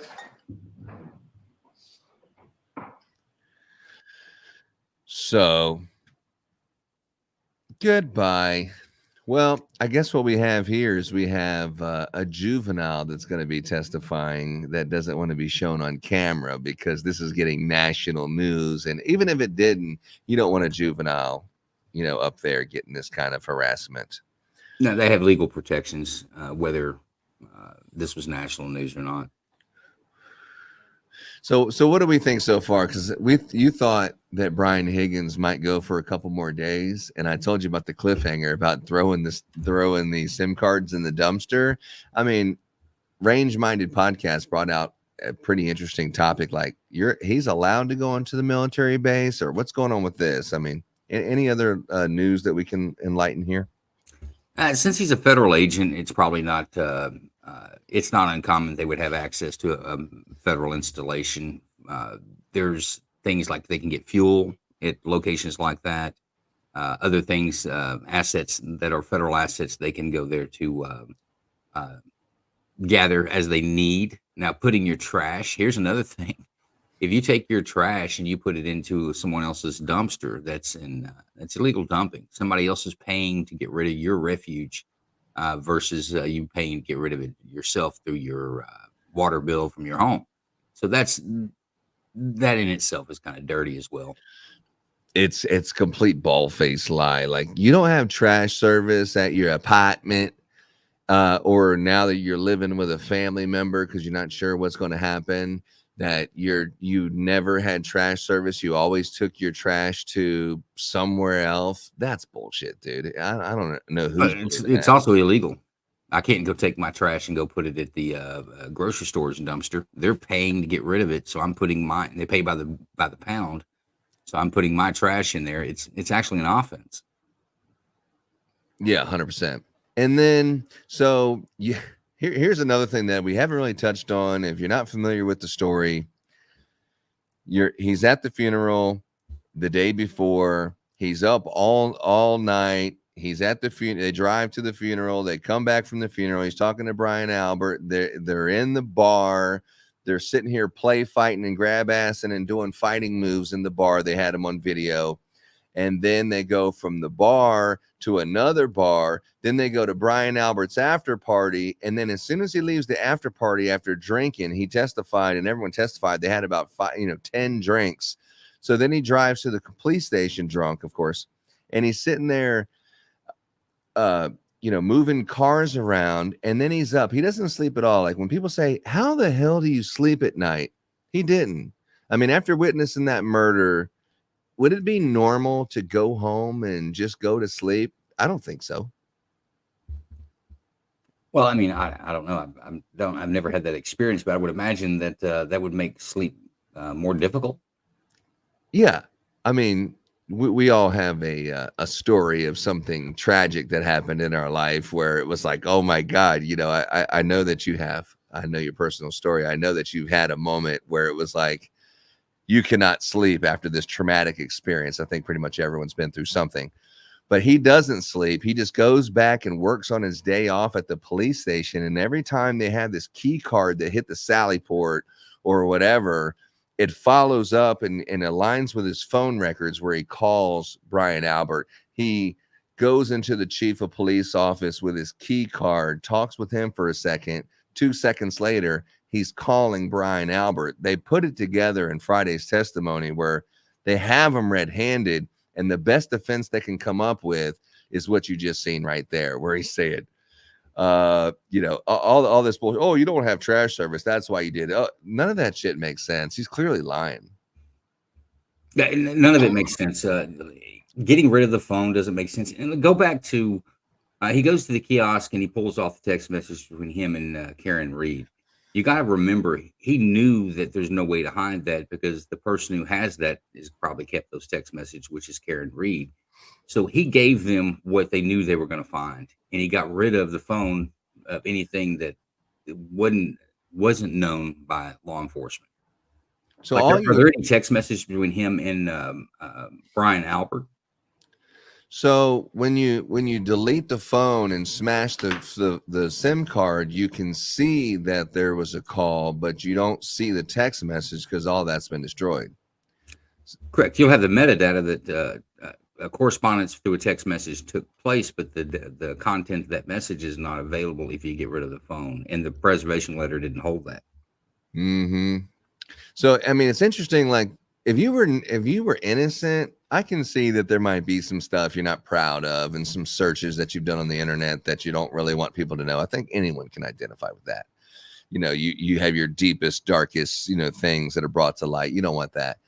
But to talk to an FBI crime lab to figure out how to successfully get and extract things off your phone and delete your phone so no one knows, just like a couple days later, a week later, dude, that's it's kind of hard to explain your way around that one. Yeah, he's got a lot of problems on explaining a lot of stuff here. You know what? I'm surprised the defense didn't keep him there longer. I wonder if they plan on calling him back, or if they've gotten everything that they want out of him. Or I wonder is because Alan Jackson's not there today that they said just ask him a couple questions and then move on to the kid, and then I'll be back tomorrow. Well, they've released him as a witness on the prosecution. It'd take the prosecution to call him back. Now, the defense could call him back as a defense witness. But I think as far as the prosecution calling their witnesses, I think the defense has done a great job with each and every person of doing a clear, reasonable doubt that she did not back into him. Everyone looks terrible. The defense has done a great job so far. Yeah, no, I don't disagree. And you and I have had this conversation offline, is that's all the defense is trying to accomplish here is reasonable doubt. They're not trying to solve the crime like we see in Perry Mason, where the defense attorney will prosecute the bad guy on the witness stand in someone else's trial. That just doesn't happen. But I think the state, I mean, if the defense hasn't gotten there yet, I think they're right on the verge of the jury having a very difficult time finding her guilty beyond a reasonable doubt. Yeah, 100%. So this Michael Proctor, that this is the family friend that's actually doing the investigation. He is currently being investigated by the FBI, or the feds are now investigating him. And they last week they did have a vote to do a complete audit of the Canton Police Department, Massachusetts, to do a complete audit based on the testimony we've already heard here. So that might uncover some things too, because this whole thing is fishy. How could they not do an investigation after hearing all this? Well, and the truth be told, on the Canton Police Department, between the time of this incident and now, everyone, including the police chief, has resigned, with the exception, I say everyone except for literally one officer, has resigned, to the point where the county had to come in and pick up calls for service. I think they've since the last article I read, I think they've hired 2 or 3 new officers that are Canton police officers who are going to try to run calls for service in the city, but it's decimated the police department. Mm-hmm. Yeah. It goes back into beyond this case. They found evidence of missing narcotics or controlled substances out of the evidence room, guns out of the evidence room. There's a whole lot of indicators to show that this police department was, at minimum, poor management, at worst, corrupt. From the very beginning to the very end, the whole thing's bad. But the part that's the most incriminating, that really gives you a timeline, is when Jennifer McCabe did the Google search, where it has the Apple iWatch metadata that she dropped off to 2 people. She goes in her house. She goes up the stairs to her bedroom, and she does a Google search, Haas long to die in cold, at 2:27 a.m. That's probably the key that really broke everything open. It's like, why the hell would she do a Google search, Haas long, well, she misspelled it, but it's like, how long to die in cold? And then these guys, they have their phone records where they're also calling right at the same time and talking with each other. The body's found at 6 o'clock. And then Jennifer McCabe does another Google search trying to do Haas long to die in cold, but she misspelled it the wrong way. And then she did another one, Haas long to die in cold. She misspelled it the right way.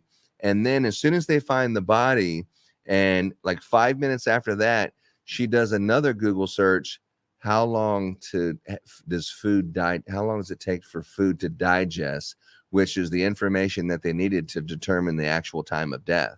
And when they found him, he was still alive. And this is at 6 o'clock in the morning. he was still alive, and the time of death was actually in 7, but he was still coughing up blood and had throw up and stuff all over him. So that part was super fishy. But the part I think was the most fishy is they didn't find any broken taillight. They didn't find any of that kind of stuff when there's only 2 inches of snow on the ground. Later on, 2 hours later, the state police picked it up and Michael Proctor picked it up.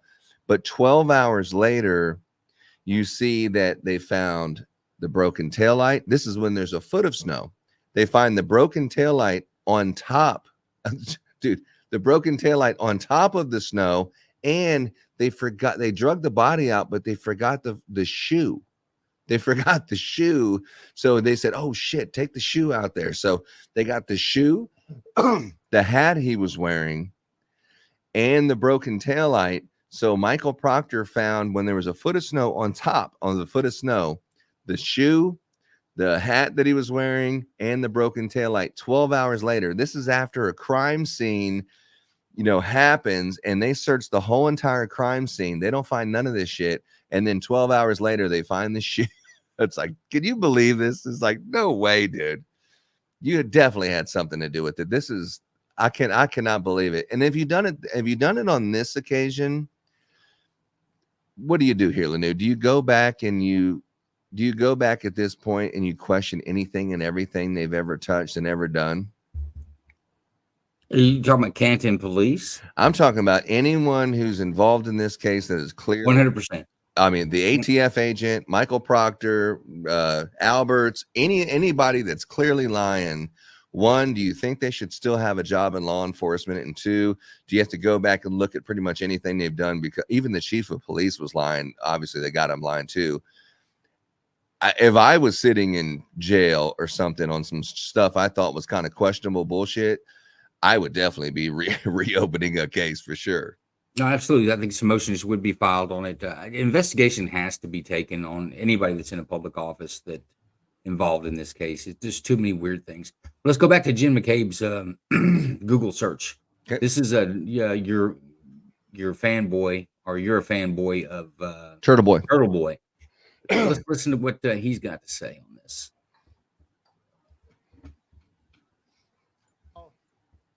What's that time? 2:27. What's up with We've got the title right, 2:27 AM or PM? a.m. Ms. McCabe, you made that search at 2:27 a.m. because you knew that John O'Keefe was outside in your sister's lawn dying in the cold, didn't you? Absolutely not. I did not make that search at that time. No. The next morning, dirty girl. after John was discovered, after 6 a.m., that you had an incriminating search on your phone, didn't you? Absolutely not. To cover your tracks, you searched it again in order to overwrite the original search at 2:27. Yes, you did. Correct. Again, absolutely Look at not. that. She's like looking at the jury. You guys believe this shit. Bitch, they don't believe you. Nervous, and you screwed it up. So the first search you made at 6:23 Nobody, Jen. was Huss Long to die in CIKD, wasn't it? No. When you see the search, Yeah, well, I Right see there. it. I see it. correct. I see the search, but I disagree with your narrative. You see this first search that says Huss Long to die in cold? Uh-oh, uh-oh.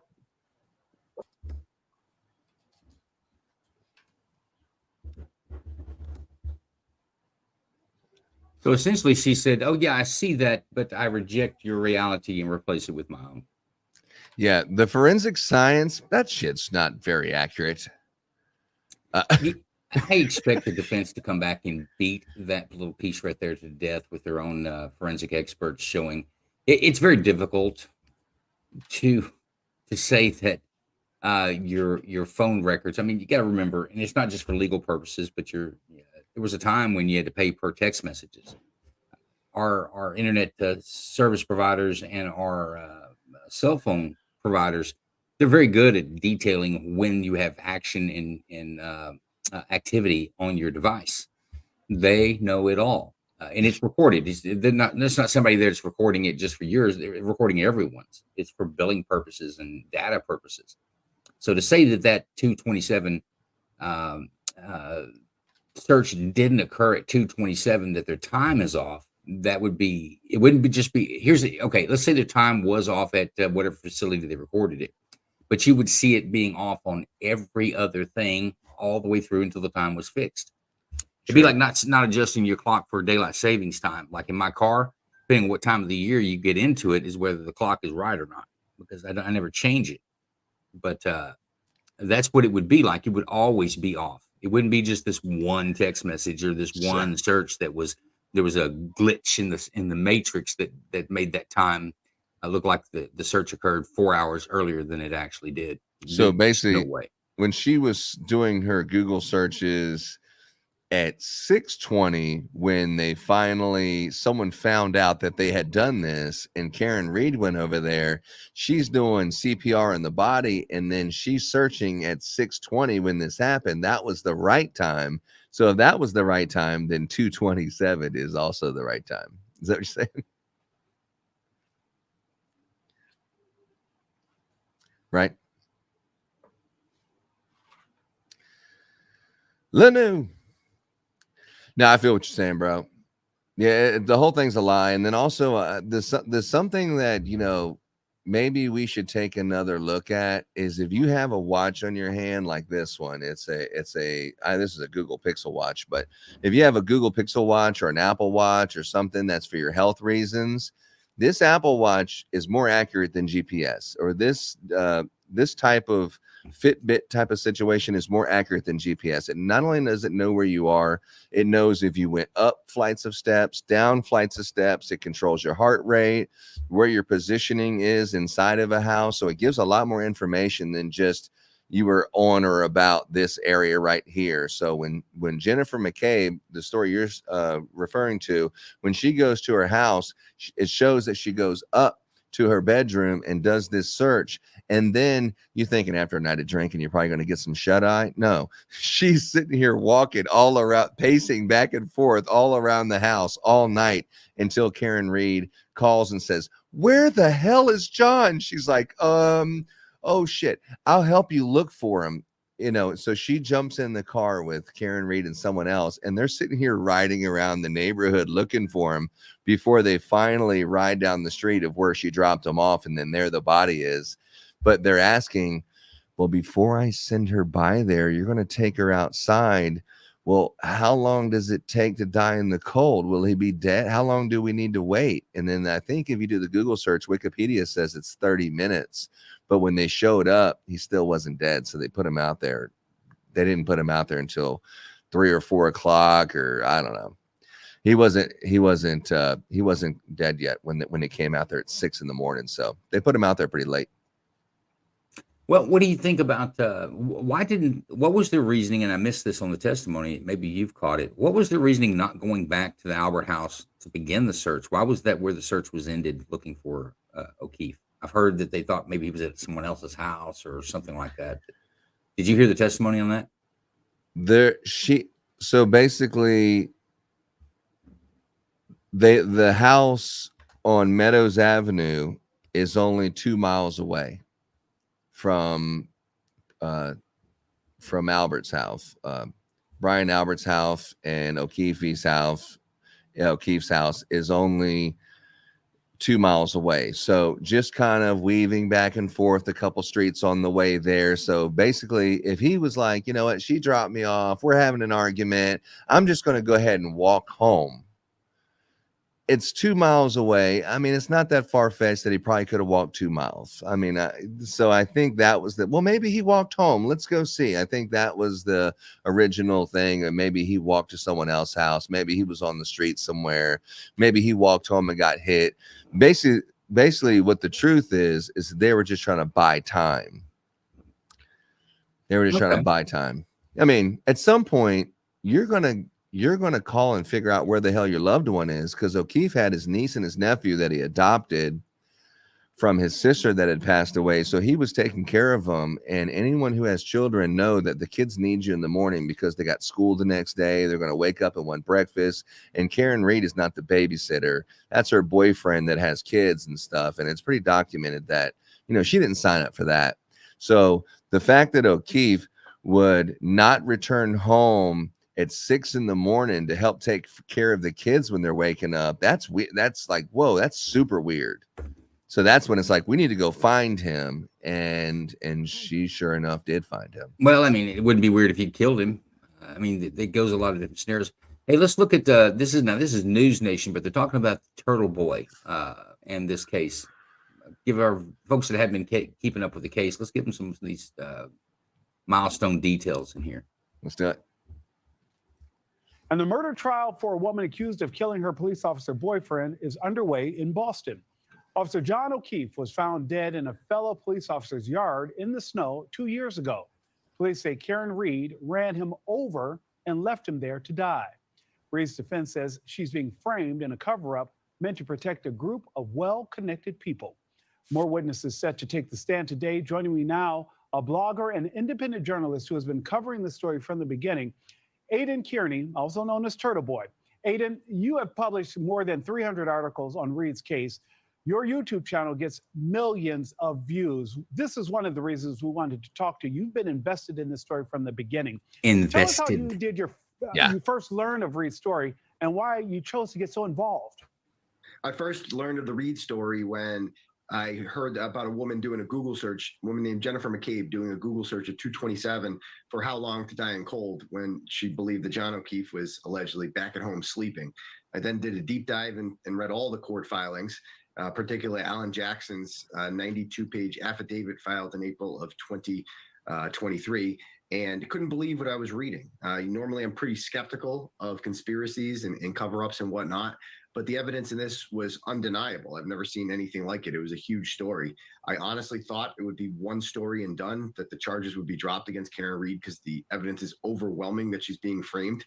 But the district attorney's office just kind of put their foot on the gas pedal and doubled down. And ever since then, we've uncovered more and more corruption and cover up in this case. And as you continue to dig, you ended up facing charges yourself, including witness intimidation.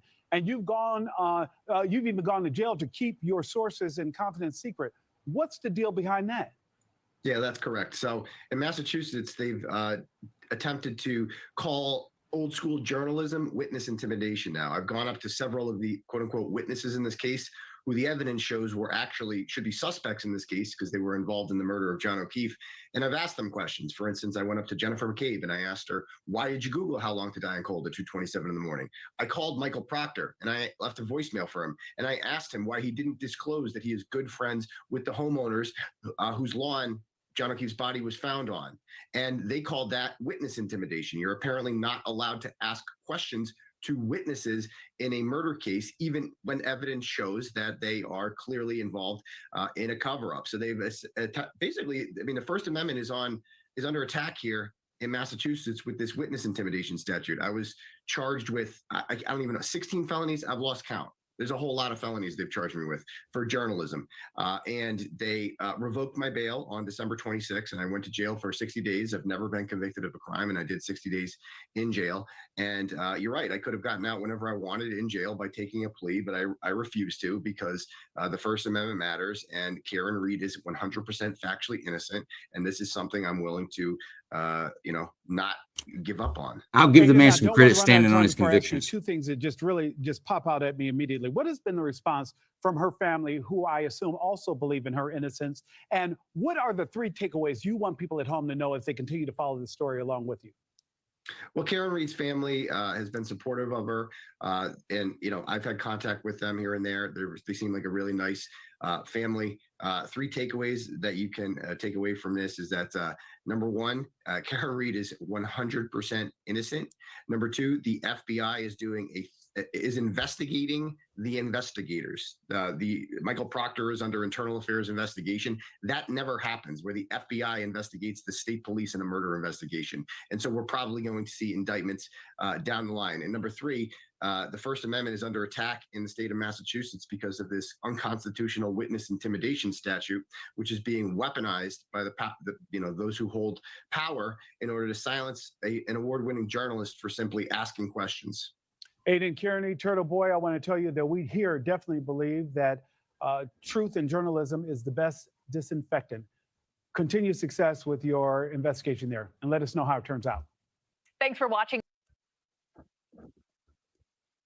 Yeah, the Turtle Boy's on it. And I tell you what, as any kind of journalist or podcaster, whether it's We the People Live or Kingdom Radio Live or it's Night Court with Joe LaNue, one of the accomplishments that you would like to achieve at some point in your career is to have press credentials.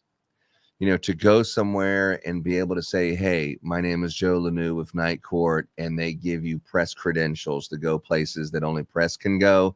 That is definitely a milestone that Turtle Boy has achieved. And his journalism on this case, I don't know that they would even have a case as strong as they do without his investigation, that the prosecution or the Massachusetts State Police didn't think it was a good idea to investigate anything other than Karen Reed backing into this person with her car. So, well, back on Turtle Boy, you hear this a lot where they talked about it with Tucker. Well, Tucker's not a journalist. I mean, what credentials does one have to enjoy freedom of the press? We actually had a show on Night Court about this. Is what credentials, air quotes, does one have to be considered the press in accordance to U.S. law and the U.S. Constitution? True. Well, nothing. There is no credentials. You speak your mind. I've tried to get press credentials to the Houston Rodeo and stuff like that, where I can go in there and cover different events or, you know, whatever. And they're like, denied. No, you have to have, you know, these 5 links. You have to, there was a criteria that they recognize an actual, and I don't know if it's amount of viewers, subscribers. I don't know if it's the amount of exposure that you get for news or a history. But it's not the government. The government is not going to recognize. There's no recognition from the government that you are press. You may go in. You're not press. You can't go in. And back to what he said, he asked witnesses, you know, Jennifer McCabe, hey, why'd you make this search? And he left a voicemail for someone else. Hey, why did you do this? If that is unlawful in the state of Massachusetts, then every reporter gaggle, when Karen Reed's walking in and they're putting the microphone in their face, we've all seen them do it. Every one of those are guilty. Every one of those reporters are guilty. True. If they're going to try to convict Turtle Boy. And I'm not saying the man is 100% correct or he's 100% wrong. I do think the government has got a heavy hand there, and they are definitely trying to sway this in one direction with their legal warfare. We've heard it before, but again, legal warfare is what they're throwing down on these folks. I was looking for. Give me a second. Let me try to find it. There is a video for folks that haven't been covering this. The broken tail light is a hinge pin in this case for the state. If you could find broken taillight lens near the body, then it's not hard to say that if you find the vehicle the broken taillight lens came from, then that vehicle was involved somehow or another in the man's demise on the front lawn. And that's what the state claims, is that some of her taillight lens is found near his body. In fact, some of it was found even after a large snowstorm, and somebody just driving by was able to just spot that at 40 miles an hour and slam on the brakes and find it. So it's pretty interesting.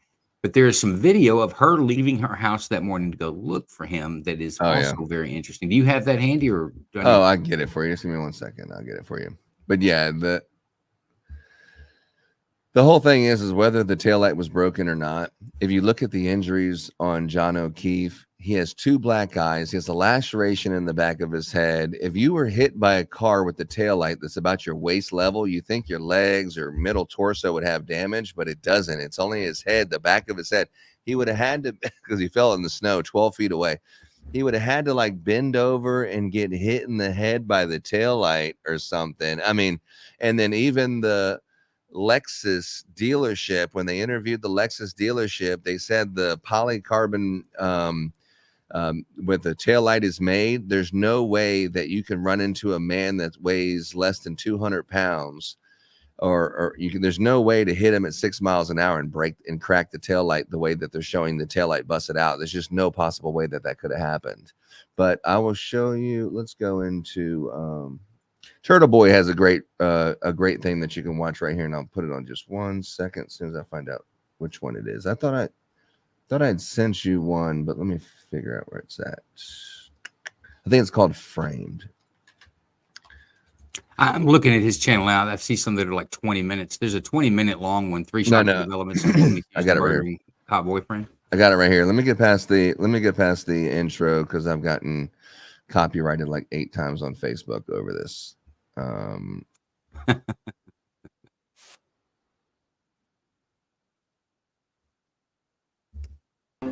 Here's what I believe happened, and why I believe Karen Reed was framed. Don't you want to ask some questions? I know you do. I do. I know you do. have. You think that you could outsmart Karen Reed? Did you? How can you wear those buttons when you covered up his murder? Any comment on that? Why you Googled that 227?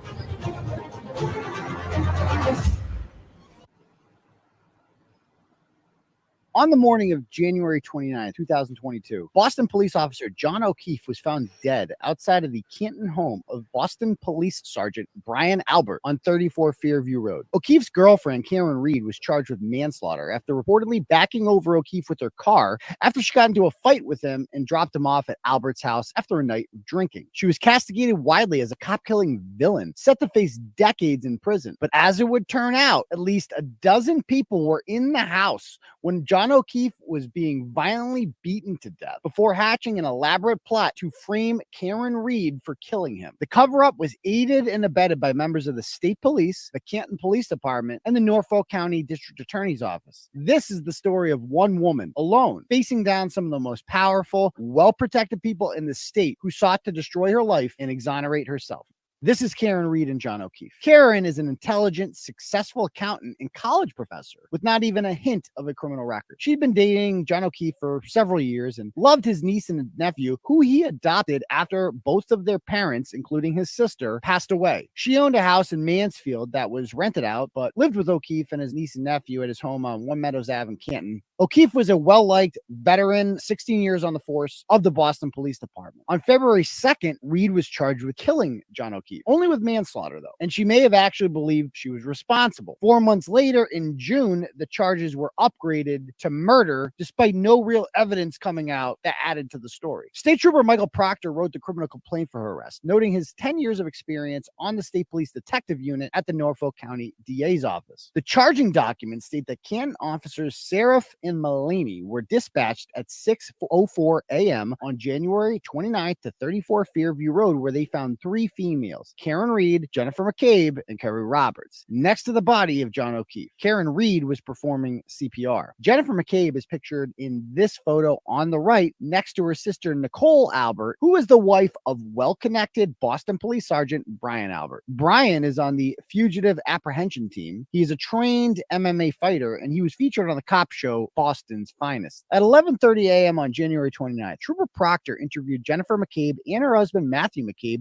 along with Brian Albert and Nicole Albert, comfortably at the home of Jennifer McCabe. They told him that they were out at the Waterfall Bar in Canton, where Jennifer McCabe met up with her friend John O'Keefe and his girlfriend Karen Reed, who she did not know very well. The connection between them was that John O'Keefe's niece was good friends with Jennifer McCabe's daughter. Trooper Proctor was allegedly told by Jennifer that she saw Reed enter the bar carrying a vodka soda drink in a glass, which most bars would not allow, and indicated that perhaps she was drunk. The 3 grown adults in their 40s left shortly after midnight to go to an after party at Brian Albert's house. According to Jennifer, she got there first. At 12:30, she says that she witnessed Karen Reed drive up in her black Lexus SUV. Since O'Keefe only knew McCabe at this house, he texted her to make sure that she was there. Jennifer claimed that John O'Keefe never entered the house, so she texted him hello at 12:45 before witnessing Karen drive away in her black SUV. We would later find out that most of that was a lie. She told Proctor that she assumed that he and Reed decided to go home. Jennifer received a phone call from a distraught Karen at 4:53 a.m. looking for O'Keefe. Jennifer, who for some reason was still up at 4:53 a.m. after a night of drinking, told Trooper Proctor that she offered to help Karen look for John O'Keefe along with O'Keefe's friend Kerry Roberts, who was not at the house that night. Karen was hysterical and could not drive in her condition, so Kerry drove both of them. Jennifer claims that during the ride, Karen said, quote, "Could I have hit him? Did I hit him?" She also told the state police that Karen's SUV had a cracked taillight. The two of them then jumped in Kerry Roberts' car and they drove back to 34 Fairview Road. When they got there, Karen immediately noticed O'Keefe's body outside, but the other two did not. This was part of the reason that Karen was charged. Trooper Proctor believed that Karen knew exactly where the body would be because she knew that she ran him over and left him to die during the middle of the snowstorm. We later recreated this scene at 34 Fairview Road. John O'Keefe was 6'2", 217 pounds. His body was found exactly 12 feet from the curb. There are no obstructions blocking anyone from seeing him. It would have been physically impossible for Kerry Roberts and Jennifer McCabe not to have seen his body because they were sitting in the front. They were also specifically looking for a body at that time. And somehow they claim that they did not see him, but Karen Reed did, and this ended up implicating her. O'Keefe's arm had 6 bloodied lacerations, and his eyes were swollen shut in black and blue. His eyelid had a cut on it, and his clothes were covered in blood and vomit. A medical examiner said that he had 2 swollen black eyes, a cut on the left side of his nose, a 2-inch laceration in the back of his head, and multiple skull fractures. There is no possible way that he could have these kinds of injuries from being backed into by his girlfriend's car, especially since the snow and grass would have comforted his fall. Kerry Roberts told Trooper Proctor that Karen Reed was drunk and hysterical when she saw her at 5 a.m. and stated that she was so drunk she didn't even remember going there. Kerry repeated the same story as Jennifer, that Karen made statements suggesting that she may have accidentally hit him or that he had gotten hit by a plow. At 4:30 p.m., Trooper Proctor claimed that he went to the home of Karen Reed's parents in Dighton and claimed to have observed her SUV parked in the driveway with a shattered taillight. We would later find out that this was untrue. Call logs from the Dighton Police Department show that Trooper Proctor actually called for a tow truck at 3:02 p.m. before he had ever allegedly even seen the broken taillight and thus would have no reason to tow the car. We also have footage from Karen Reed's parents' house showing the car being towed at 4:12 p.m. ADA Adam Lally would later blame that on daylight savings, even though Alarm.com automatically resets for daylight savings. This proves that Trooper Proctor was lying about what time he took the car, leaving him alone with the vehicle unaccounted for at least 1 hour and 18 minutes. Proctor interviewed her, and Karen denied bringing a drink into the Waterfall bar. She said that she dropped O'Keefe off at the party at 12:15, but since she didn't know anyone there very well, she was feeling sick, and she was a grown-ass woman in her 40s who doesn't go to after parties and play beer pong, so she elected not to stay. She lived with O'Keefe less than 3 miles away, so getting home wouldn't be a problem for him. Proctor claimed that Karen told him that she never saw O'Keefe go inside the house and had no idea how she had a broken taillight. Both of these statements made her look guilty. When she found O'Keefe's body later, his eyes were swollen and he was still bleeding from the nose and mouth. Karen attempted to call and text John O'Keefe multiple times after dropping him off. He would never not come home, knowing his niece and nephew needed him in the morning. Trooper Proctor asked her leading question designed to incriminate her about whether or not she had ever been in an argument with O'Keefe, and there isn't a couple on earth that hasn't been in a fight before. So Karen felt it was normal to tell Proctor that they had an argument over breakfast. This is why you should never talk to police without a lawyer if you're a suspect in a crime. They are not there to be your friend. They are there to get you to say something that will lead you to being charged criminally. A Canton firefighter, who we later found out was good friends with Caitlin Albert, the grown daughter of Brian Albert, who was inside 34 Fairview Road the night that John O'Keefe was killed, was one of the first responders to the scene. She told Trooper Proctor that Karen said to her friend, "I hit him," quote unquote, several times, further incriminating herself. Proctor's report also states that 2 red pieces of taillight were next to O'Keefe's body, which was the final piece of evidence needed to charge her with manslaughter. Except in the original report from the Canton Police Department, it never mentions anything about any taillight, and only 2 inches of snow had fallen at that time. As a matter of fact, the only thing that they found were droplets of blood, which they kept in red Solo cups, and some shattered cocktail glass, which apparently Karen Reed hit him with before backing into him with her car and killing him. Sure. But Trooper Proctor never once mentioned that he was a close personal friend with the McCabe and Albert families, which were prominent names in Canton. Here's a picture from Proctor's sister's Facebook page showing Trooper Proctor with Jennifer McCabe's children. ADA Adam Lally would later contend the child that's depicted in that particular photograph is not one of the McCabe's children. Oh, really? McCabe's have 4 daughters. That's not one of them.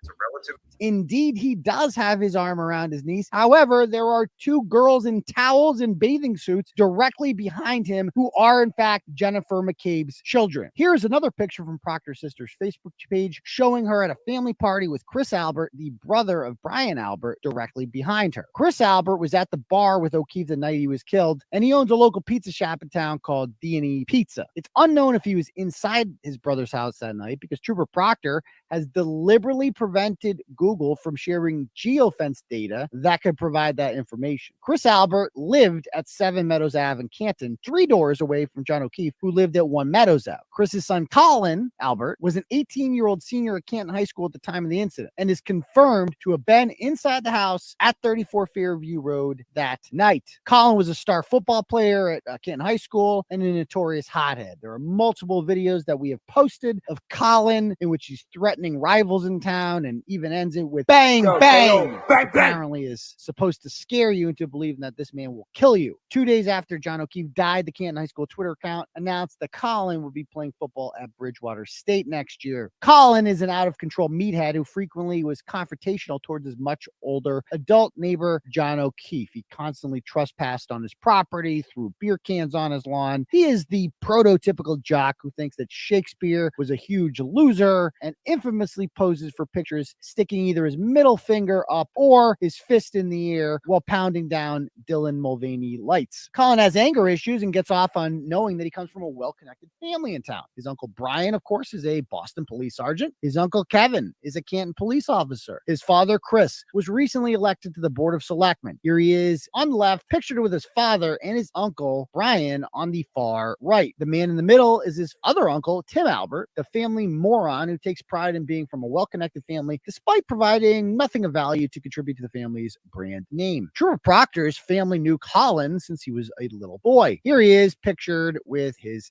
Michael Proctor's sister once again. Here's another picture of Proctor's sister she posted on Facebook from her 2012 wedding, showing Trooper Proctor on the far left and Colin on the right as a 7-year-old boy. They were both in the wedding party together. Not once did it ever occur to Proctor to mention that he was a close friend to a well-connected Canton family of cops and politicians and was investigating the death of a Boston police officer at one of their homes. He was in possession of all evidence to this crime and decided who would, and more importantly, who would not be investigated. There is no conflict. Proctor is not conflicted in this case. I indicated that. Colin Albert likes to get in fights and boast about it. A picture he posted on Visco shortly after the death of John O'Keefe shows his right knuckles covered in abrasions, indicating that he had punched someone or something recently. None of this has been made public, and the Norfolk County District Attorney's Office hasn't sent a mountain of exculpatory evidence to Karen Reed's defense attorneys until recently. This evidence that they've withheld includes DNA evidence from John's body that could prove whether or not a dog had bitten him, for instance, as well as a 2-minute video clip from the Canton Library, which would have shown whether or not Karen Reed's taillight was broken after dropping John O'Keefe off at 34 Fairview Road, because if it wasn't broken, that means that she didn't hit him with her car. This evidence proves beyond a shadow of a doubt that she had nothing to do with John O'Keefe's death, but suggests that Colin Albert, Brian Albert's German Shepherd Chloe, Jennifer McCabe, Matt McCabe, and every other person in that house either witnessed or knew about the murder of John O'Keefe and conspired to frame Karen Reed after the fact. Unfortunately for them, Karen Reed is an extremely intelligent and well-resourced woman who can afford world-class representations. She initially had an attorney by the name of David Yannetti, a well-respected Boston lawyer with more than 30 years of experience, who used to be a prosecutor. However, Yannetti can only do so much, and Karen Reed quickly realized after time that she was up against some powerful forces and she would need more representation, particularly when it came to cell phone expertise, which a lot of this case hinges on. So she did some searching and she found a guy by the name of Alan Jackson from Los Angeles who had previously represented a man by the name of Kevin Spacey in Nantucket. Kevin Spacey was accused of sexually assaulting an 18-year-old bartender, but later we found out through the use of forensic technology that the quote-unquote victim and his mother had deleted a number of incriminating messages that showed that the boy was not actually a victim at all. Her attorneys filed a motion demanding a forensic audit of Jennifer McCabe and Brian Albert's cell phones and for all communications before and after O'Keefe's death. However, to this day, they have not gotten Albert's cell phone. Jennifer McCabe, on the other hand, voluntarily handed over her phone, thinking that if she deleted enough information, no one would find it. And indeed, that initially worked. State Police Detective Nicholas Guarino claimed to do a full extraction of her phone, and nothing really incriminating came back. But it didn't smell right to Alan Jackson. So they did another search of her phone, and they hired a man by the name of Richard Green, an expert in his field. And Richard Green did a much more thorough and expensive search into Jennifer McCabe's phone. What they discovered in April was shocking. They found that the Norfolk County DA's office intentionally hid evidence showing that Jennifer McCabe had searched, quote, how long to die in cold, except she spelled it H-O-S, Hoss long to die in cold, at 2:27 a.m. on the night that John O'Keefe died. Well, how could she do that if she thought, why would she do that? More importantly, if she believed, as she told Trooper Proctor, that John O'Keefe had gone home and gone to bed, why would he possibly be dying in the cold? Unless, of course, the plan was to put his body in the cold so that he died from hypothermia. How can you wear those buttons when you covered up his murder? Any comment on that? Why you Googled that at 2:27? Any comment, Mr. McCabe? Brian Albert was never questioned at his house, only at the McCabe's house, which was interesting because a dead body was found in his yard. Canton Deputy Police Chief Tom Keller happens to live across the street from Brian Albert on Fairview Road. He has a Ring camera that would have picked up video of O'Keefe's body being hit that night. That's the view it would have gotten. That's the exact view. Wow. However, he told police that conveniently he did not capture anything of value on his Ring camera. It was never subpoenaed. Jennifer McCabe not only searched for how long to die in cold, she also deleted all communications on her phone between herself, Brian Albert, and her sister, Nicole Albert. If Jennifer McCabe didn't think it was unusual for John O'Keefe to leave, then why did she stay up until 5 a.m. awaiting Karen Reed's phone call about John O'Keefe being missing? If Jennifer McCabe had nothing to hide, then why was she destroying critical evidence around the time that John O'Keefe's body was discovered? Why was Jennifer McCabe more committed to protecting Brian Albert than her sister Nicole, who was married to Brian? After O'Keefe got to Albert's home, he began texting McCabe to make sure she was there, since she was the only person he knew well, or at all. When he entered, he was surprised to see 18-year-old Colin Albert was there, who likely confronted him at some point and hit him, according to the theory proposed by Alan Jackson and David Yannetti in their court filings. Our sources believe that Brian Albert joined in on the beating, alarming his loyal German Shepherd, which immediately began to tear into John O'Keefe's arm. Despite being their family dog, Brian Albert got rid of Chloe and never explained where the dog went. The defense team has since filed motions to try to get animal control records about the dog, which for some reason the ADA's office objected to. Unfortunately for him, the defense won their motion and the records were impounded. And as I speak right now, they are still trying to get those unimpounded. A motion has been filed on June 7th for that. Definitely in that house that night were Brian Albert, Nicole Albert, Brian Albert Jr., Colin Albert, Caitlin Albert, Jennifer and Matthew McCabe, friends of Albert Jr. named Julie Nagel, Emily Fabiano, and Sarah Levinson, and an ATF agent named Brian Higgins, who has an office inside the Canton Police Department. O'Keefe would make 12 at a minimum. We have one picture of Higgins with O'Keefe, who was with Brian Albert earlier in the day in New York, and they had driven back after a police officer's funeral there, and they've been very chummy since then. This means that all of these people either witnessed the murder or somehow had no idea that a murder took place in a house they were in, and they've said nothing. Not one of them claims to have seen a 6'2", 217-pound body lying on the front lawn after leaving. One witness named Ryan Nagel went to the home to pick up his sister Julie, who ended up staying there. He was the only witness who had no familial ties to the Albert, and thus no reason to frame Karen Reed. He said that he witnessed Reed outside of the house. They arrived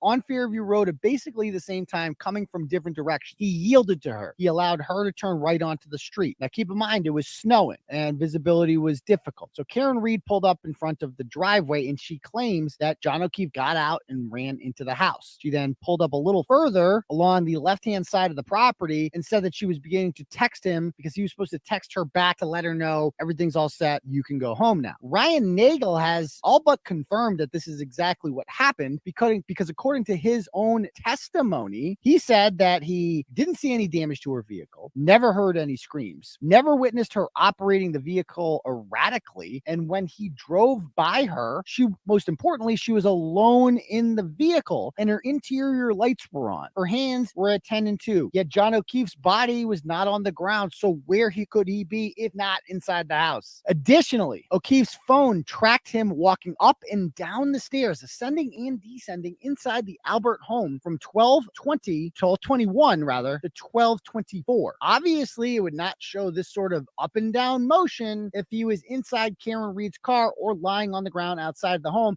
And remember, the cell phone says he's in there between 12:21 and 12:24. Jennifer McCabe said he did not arrive there until 12:30. State police and the DA's office deliberately kept all of this information from the defense, including Jennifer McCabe's incriminating Google search. Jennifer McCabe's cell phone analysis shows that she left the Albert house at 1:47 a.m. with Matthew McCabe, Julie Nagel, and Sarah Levinson. Alan Jackson asserted in his filings that she gave the other two a ride home because they lived near Meadows Ave and she wanted to drive by John O'Keefe's house to see if Karen Reed was up, to understand whether or not they had time to get rid of his body or whether or not she was up wondering where he was. So she dropped them both off at 2:27. Her Apple Watch recorded her going to her bedroom and Googling how long to die in cold, despite previously telling police that she assumed that John O'Keefe had gone home with Karen Reed. Why would she Google that if she thought he was home sleeping? A normal person after a night of drinking would be sleeping at 2:30 a.m. McCabe, instead of going to bed, elected to pace around her house nervously. That's what the Apple Health data shows, waiting for Karen Reed to contact her and ask where O'Keefe was. Somehow she anticipated this happening despite allegedly having no idea that John O'Keefe was missing. McCabe waited up for Reed because, number one, she needed to be with her when Reed discovered the body so that she could control the narrative with the police. And number two, she needed to put the idea in Reed's head that she might have accidentally hit and killed John O'Keefe while driving drunk and had no recollection of it. Reed truly believed that she might have done this and was distraught. His body was staged at the exact place where she was seen dropping him off before leaving. Although it is interesting that they claim that she did a 3-point turn, but only Michael Proctor claims that. He claims that Reed told him that she did a 3-point turn, except that makes no sense. That, of course, would be the only way that she could have backed into John O'Keefe, is if she did a 3-point turn.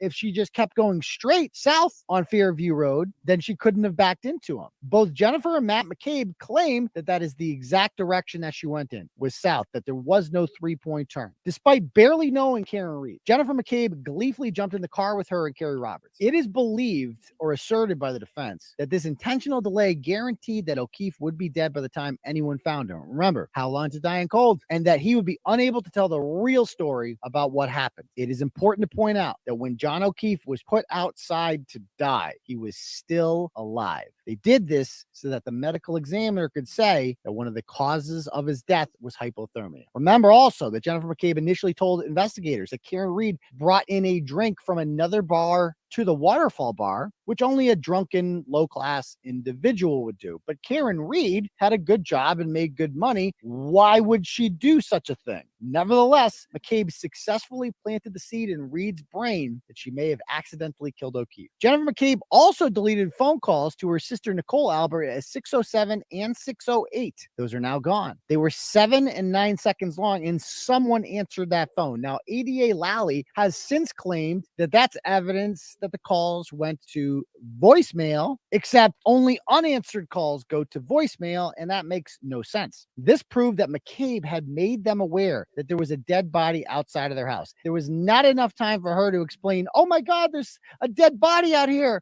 I don't know what's going on, but there was plenty of time in 7 to 9 seconds to say, Karen Reed is here, don't come outside. This proved that McCabe made them aware that there was a dead body outside the house. Yet Brian Albert, a veteran Boston police officer and trained first responder, did not even come outside, despite the fact that there were a plethora of emergency vehicles, a lot of people making noises, blue and red lights flashing everywhere, and radios going off, and oh yeah, a screaming, hysterical woman on his front lawn named Karen Reed. A broken cocktail glass was found next to O'Keefe's body, which Canton police initially said was the murder weapon. O'Keefe's body was clearly visible as not much snow had accumulated, yet McCabe and Roberts didn't see it. Only Karen Reed did. After notifying the Alberts about the dead cop on their property, Jennifer McCabe Googled, quote, how long does it take to digest food? 10 minutes after finding a body. The presence of food particles in a dead person's stomach helped pathologists determine time of death. At this point, Jen McCabe was panicking because she knew how suspicious suspicious. The how long to die in cold Google search was at 2:27 a.m. She decided to search for that same thing again after discovering O'Keefe's body, hoping that it would make it look less suspicious. And as this might be something a person might Google after finding a body outside. In doing so, she hoped that it would make the first search disappear. Unfortunately, she spelled the words wrong the first time she searched it, not even close to the original Hoss Long to Die in Cold. The second time, she spelled it the exact same way, Hoss Long to Die in Cold. Not how. This was intentional. She later told law enforcement that it was Karen Reed who told her to Google that. Luckily for McCabe, Brian Albert's brother is a Canton cop. His other brother is a selectman. His neighbor is the deputy chief, and the trooper in charge of the investigation was a close family friend who helped cover up the murder. It was going to be covered up regardless. When you thought that Jennifer McCabe couldn't get any lower, she also has been sharing fundraisers for John O'Keefe despite helping to cover up for his murder. Jennifer McCabe goes to every single court date. She comforts the family of John O'Keefe. She has John O'Keefe's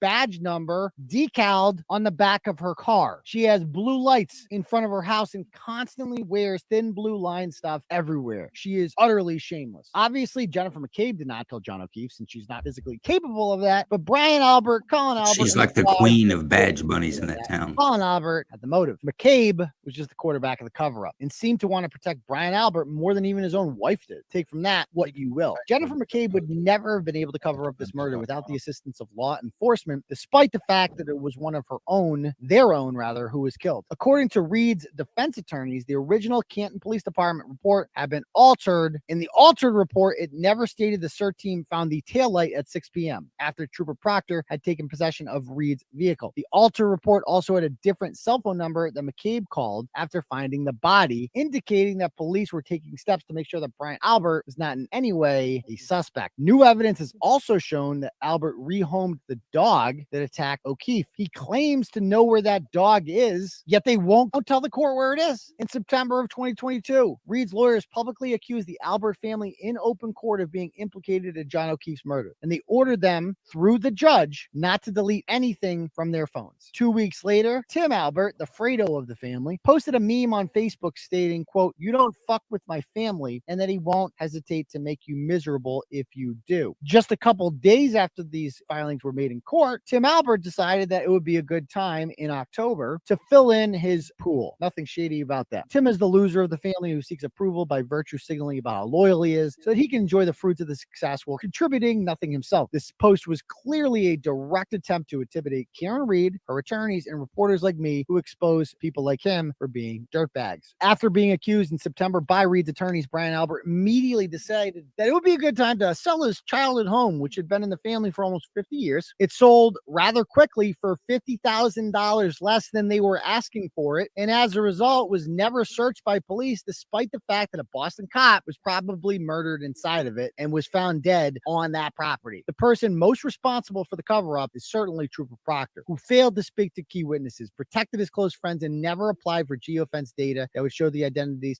of every person in that house that night. We later found out that he lied about what time that he arrived at Karen Reed's parents' house in order to have the car by himself for 1 hour and 18 minutes. We also found out that in his reports, he intentionally misspelled the names of at least 4 witnesses, including Sarah Levinson, Caitlin Albert, a woman by the name of Emily Fabiano, and Catherine Duty, whose father, Charles Duty, happens to be the town moderator and was the chief of the Canton Police Department at the time that John O'Keefe died. However, Brian Albert didn't mention until April of 2022 in front of a grand jury that his dog was aggressive and not great with strangers. Despite being at an after party, everyone at 34 Fairview Road fled the home within an hour after O'Keefe had arrived. Cool party. Remember, they allegedly had no idea he was dead, so why would they all leave the scene of the crime? They're there to party. Canton police used red Solo cups to store blood evidence at the scene of the crime, but did not discover any pieces of a broken taillight in there for a search. Remember, only 2 inches of snow had fallen by 6 a.m. when the Canton Police Department arrived. 2 hours later, the state police took over the investigation, and 12 hours later is when over a foot of snow had fallen, and boom, Trooper Proctor magically found not only pieces of taillight fragment everywhere, but John's other missing shoe, which was not there at the time of the first search by the Canton Police Police Department. So then how did Karen Reed break her taillight? Well, Ring surveillance video from Reed's home shows her backing into O'Keefe's car and slightly hitting it on the way to search for him. On the way out, you can see that the taillight is slightly cracked, although certainly not shattered. It is believed that during that hour and 18 minutes, Trooper Proctor had the car unaccounted for. He may have smashed it up a little bit more. So how did they find all these pieces of taillight if the Canton police did not find any? Well, that would be Trooper Proctor, who, as I stated, was able to have the car unaccounted for 1 hour and 18 minutes. Luckily,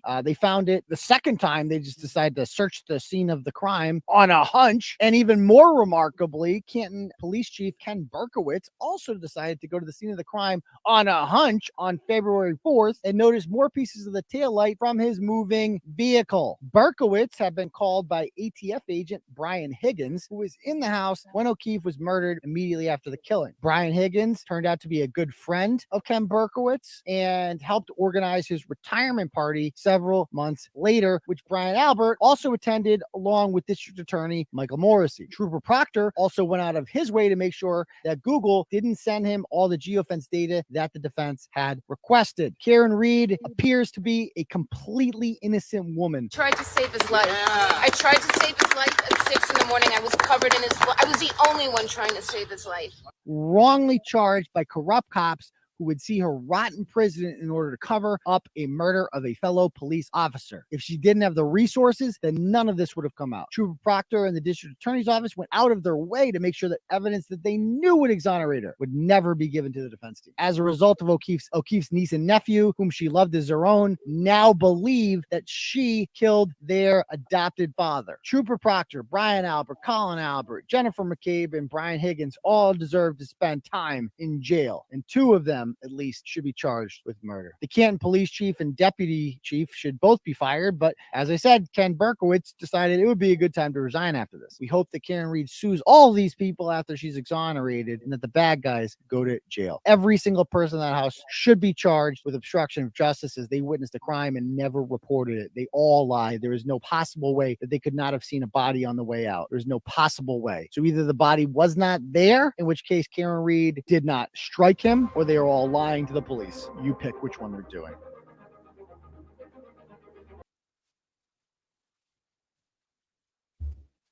So yeah, that's a scathing report against the state for sure. But I think Turtle Boy has not been a fan of the prosecution, the state, or the city of Canton thus far. Yeah. You know, I thought something interesting was when they were talking about the dog.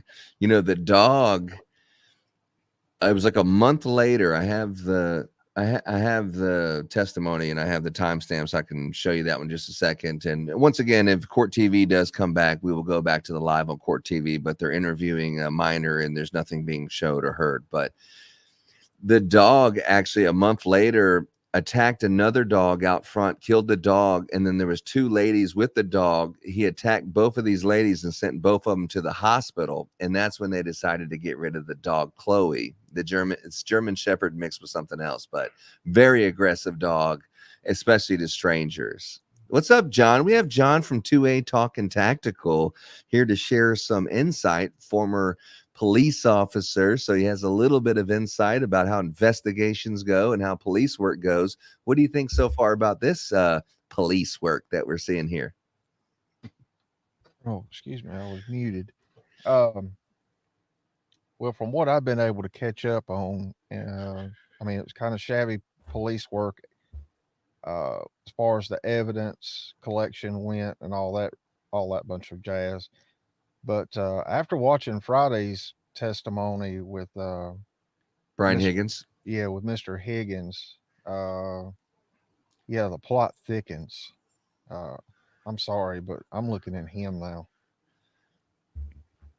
Well, I think initially I looked at, and this is something we talked about on our Night Court show, where John's a co-host with me. Is it incompetence? Is it just police officers didn't do a good job on the investigation, or is it a criminal conspiracy, a true cover-up? In other words, a willful neglecting of collecting evidence, or a willful pushing the narrative away to protect someone, which is criminal. Incompetence is incompetence, criminal is criminal. But the more I hear on this, especially with Higgins' testimony, he's an ATF agent. I know where he goes in his training as an ATF agent. They are pretty decent investigators when it comes to like doing a crime scene.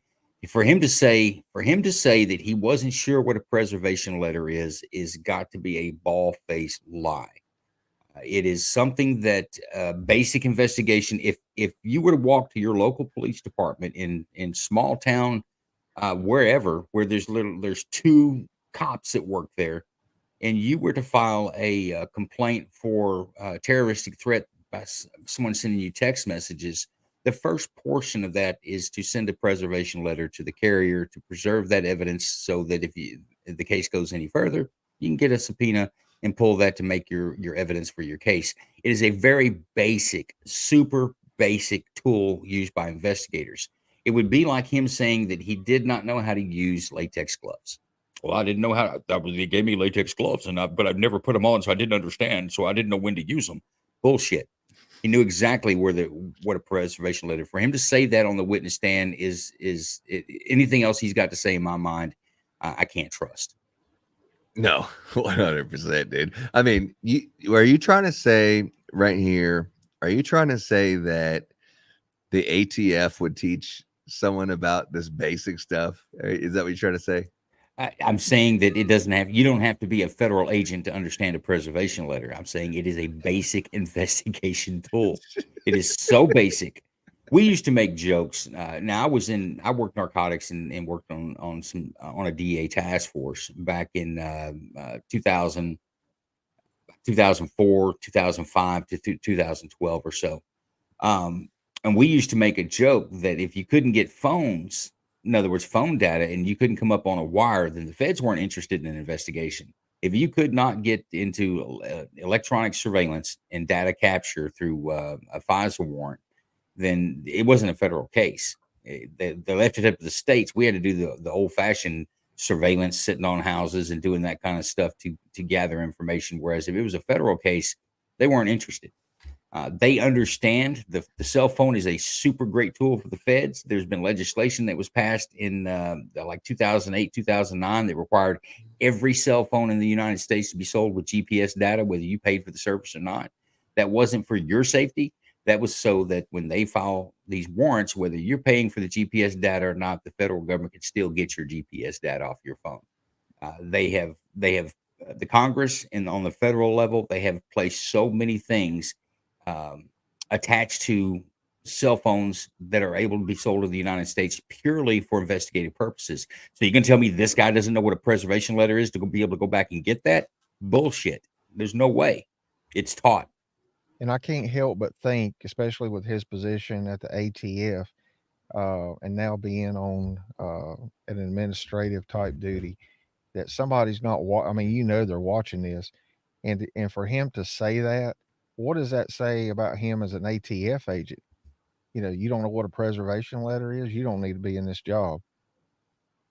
No, I agree. Now, Lisa Bellinger, she's actually in Massachusetts. She says there's a history of intentional tampering by Canton police, and she's right. I read a article recently.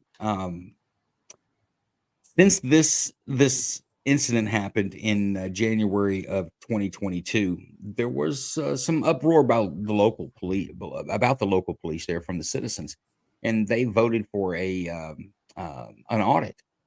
But also during that time period, you had the entire police force, with the exception of one officer, that quit. They all resigned almost at the same time under some allegations of missing narcotics evidence, drug evidence, and maybe some actual guns being missed or missing out of the property room. There was a mention by the local sheriff there that said they picked up the call for service. In other words, the county come in and picked up call for service. Somebody has an emergency or a call. My bike got stolen. It's the county officers that are taking the calls there in Canton. But they had in the end of the article, they said that where the sheriff made mention that now they've hired two folks that the sheriff's office himself has helped vet up, that they believe these are good, solid officers, and they hope that they will help alleviate the county's need to take calls for service inside of Canton.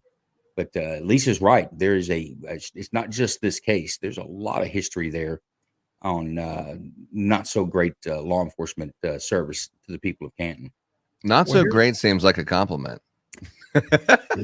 Yes. Well, I don't want to be indicted like Turtle Boy if I say something bad against the government. I wouldn't want the government to come in and treat me as they should for me being belligerent towards the omni and benevolent government of Massachusetts.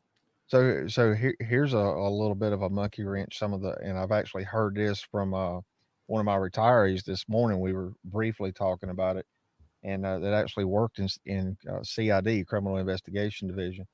And he said, what, somebody could make the argument, them getting solo cups and brown paper bags from the neighbors.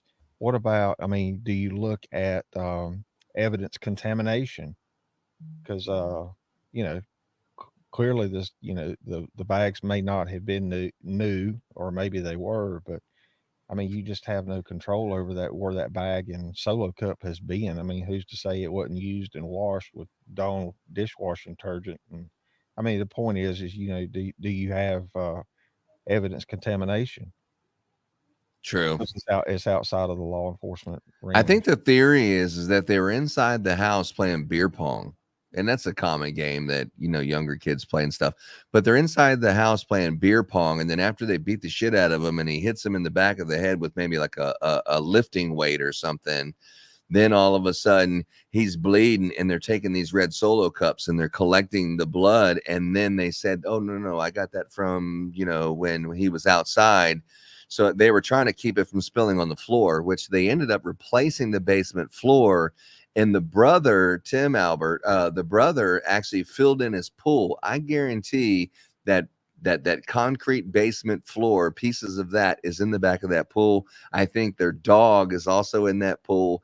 And I think some of this stuff that they didn't want it to see, I bet you is in that pool that they filled in. I bet you if you excavate that pool, you're going to find some hidden treasures for sure. Well, and I was looking at the photo of the back of his head.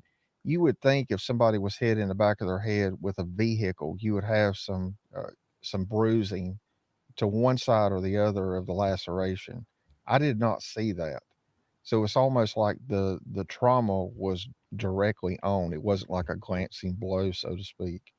So back to your point, was it a barbell, Well, let's go back to another point on that. There wasn't an extraordinary amount of blood found in the snow where his body was found. Now, a scalp wound, for those of us that have been around one, knows that it's going to bleed profusely. It's going to bleed quite a bit. So there was some blood. There had to be some blood loss with the injuries, more than what they found around the body. But Lisa brings up another one. Question should be posed: did the DA's office investigate anybody else other than Karen Reed?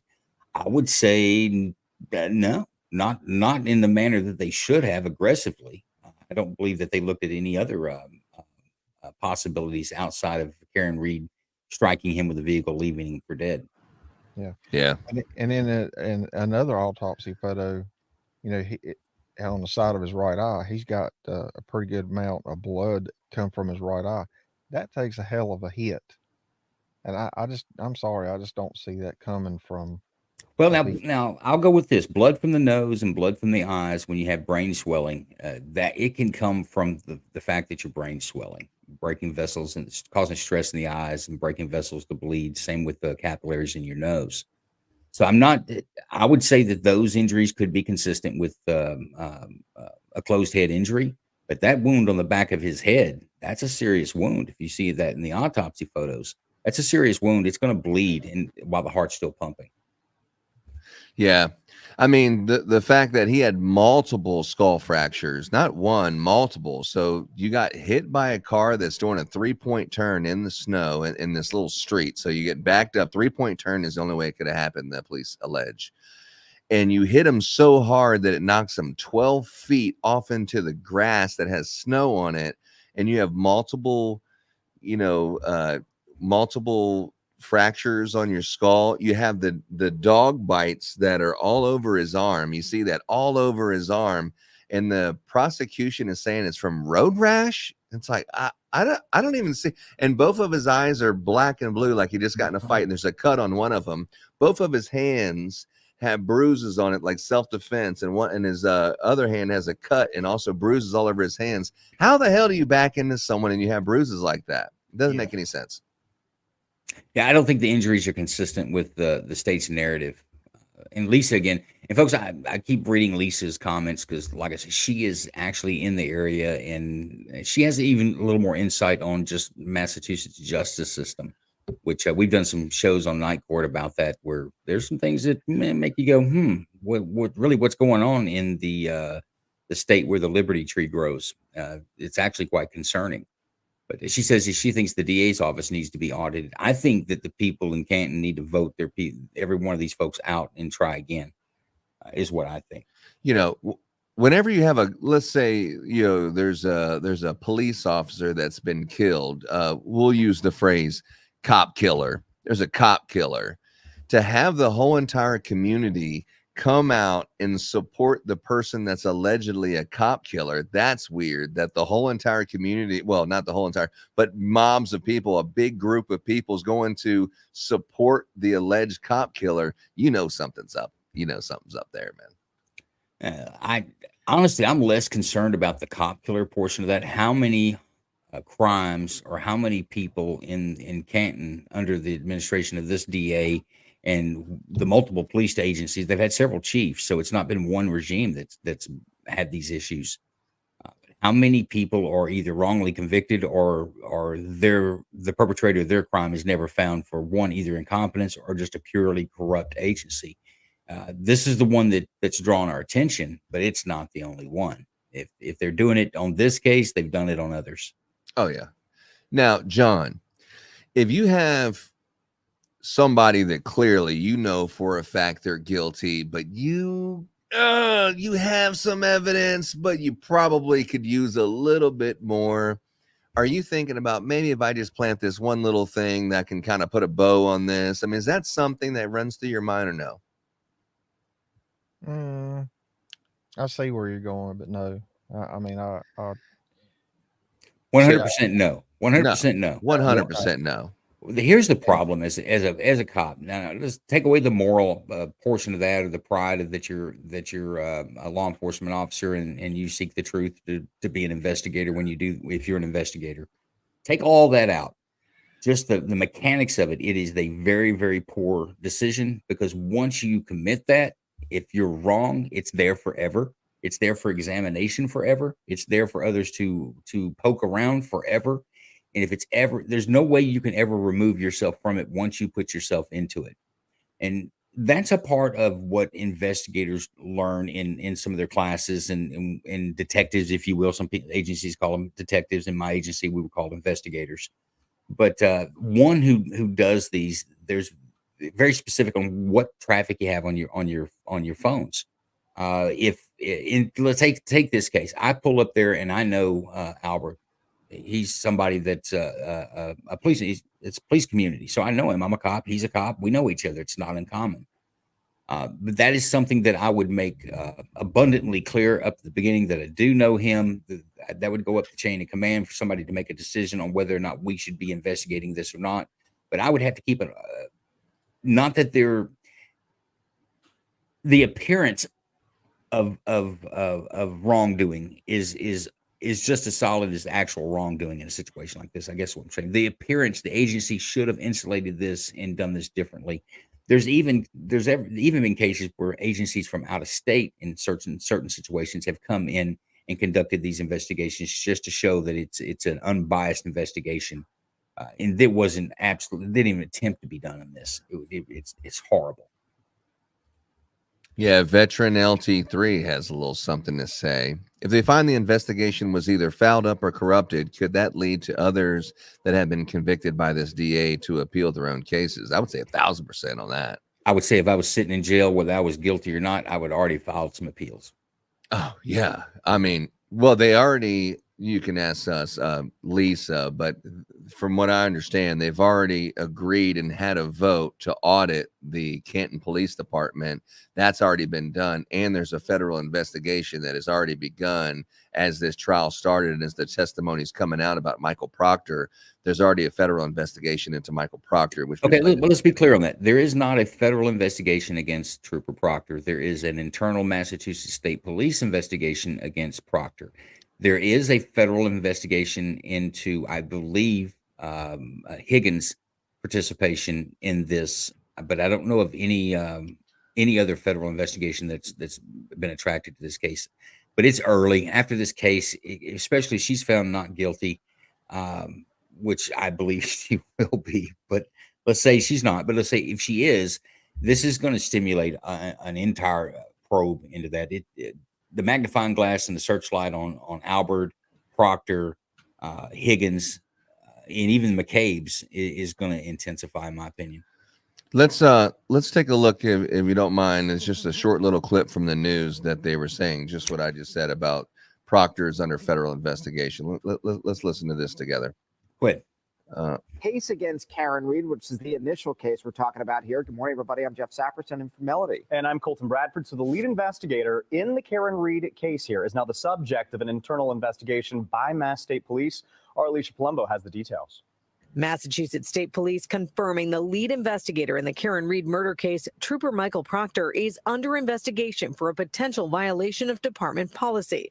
While they're not commenting on what may have sparked this internal investigation, and they say Proctor remains on active duty, we know it came to light just one day after a bombshell hearing in the case against Reed.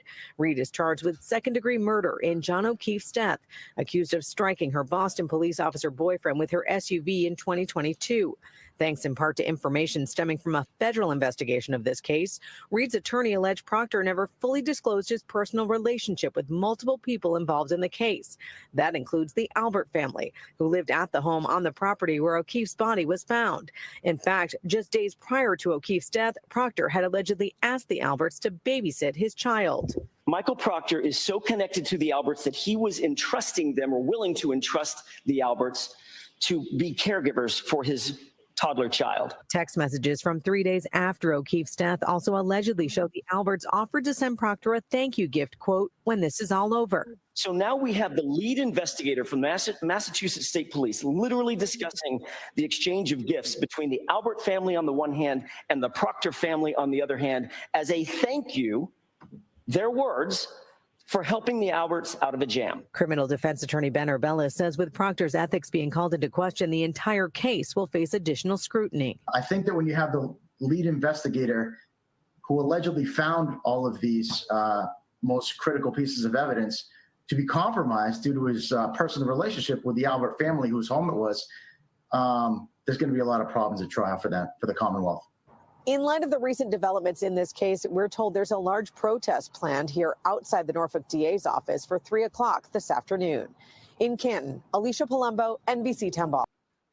So I don't know if tell me again where they said that Proctor was under federal investigation. So I think they said that the feds are investigating it. I don't know that they said that the feds are investigating Michael Proctor specifically, but he's the one that found everything, and he's the heart of the case and the case corruption as far as where he's the one that filed the charges and everything like that, and he's the one that found the evidence. So if the feds are investigating this case, they're definitely investigating the tampering and the misconduct of Michael Proctor. But I don't know that it said they're investigating him specifically, but the Massachusetts State Police is investigating the case too, and Michael Proctor's involvement.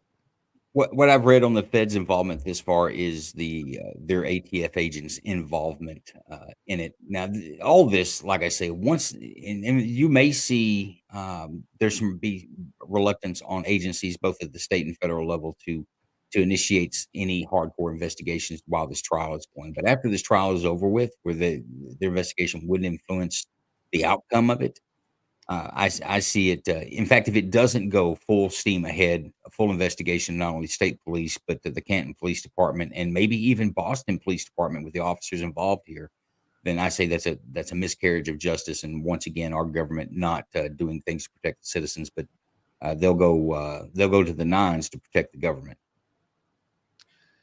Now, this is a major court case that is like national news, and it's becoming more and more national news by the day. I hate to compare it to the O.J. Simpson trial. That was just let's not then. But I hate to compare it to that one. But when O.J. Simpson was innocent or not guilty, when he was not guilty, you weren't looking for the real murderer. You weren't like, oh, let's find out who really did it since he was innocent. You knew he did it, but he got off for whatever reason. This one's different.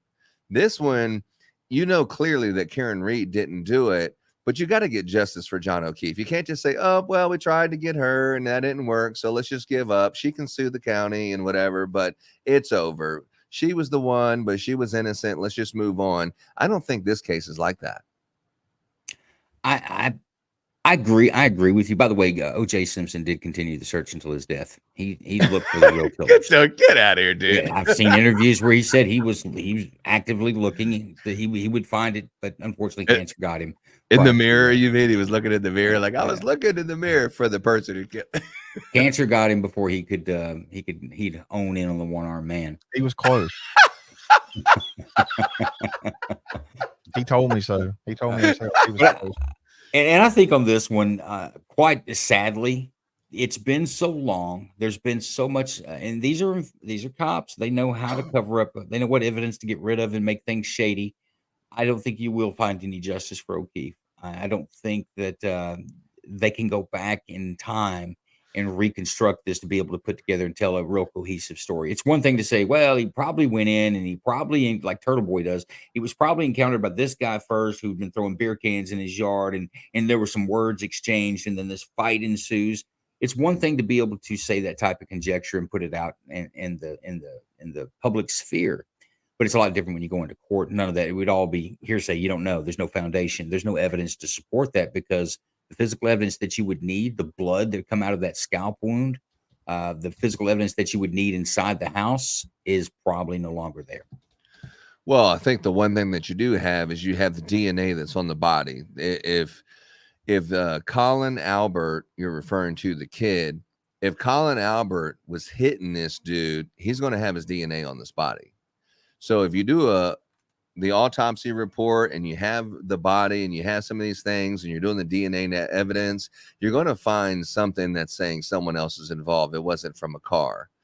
So you have that. And also Michael Proctor, one of the things that he was avoiding is the Google Geo data that would show anybody who's actually in the house. They completely objected to that and they refused to go get that, but that is available, that someone can get that. And that would also open up a lot more about, hey guys, I know that you all been testifying that he never came in the house, and there's 10 people that stick into that same story, but I got proof besides the Apple Watch that says he went up 3 flights of stairs and he was in there.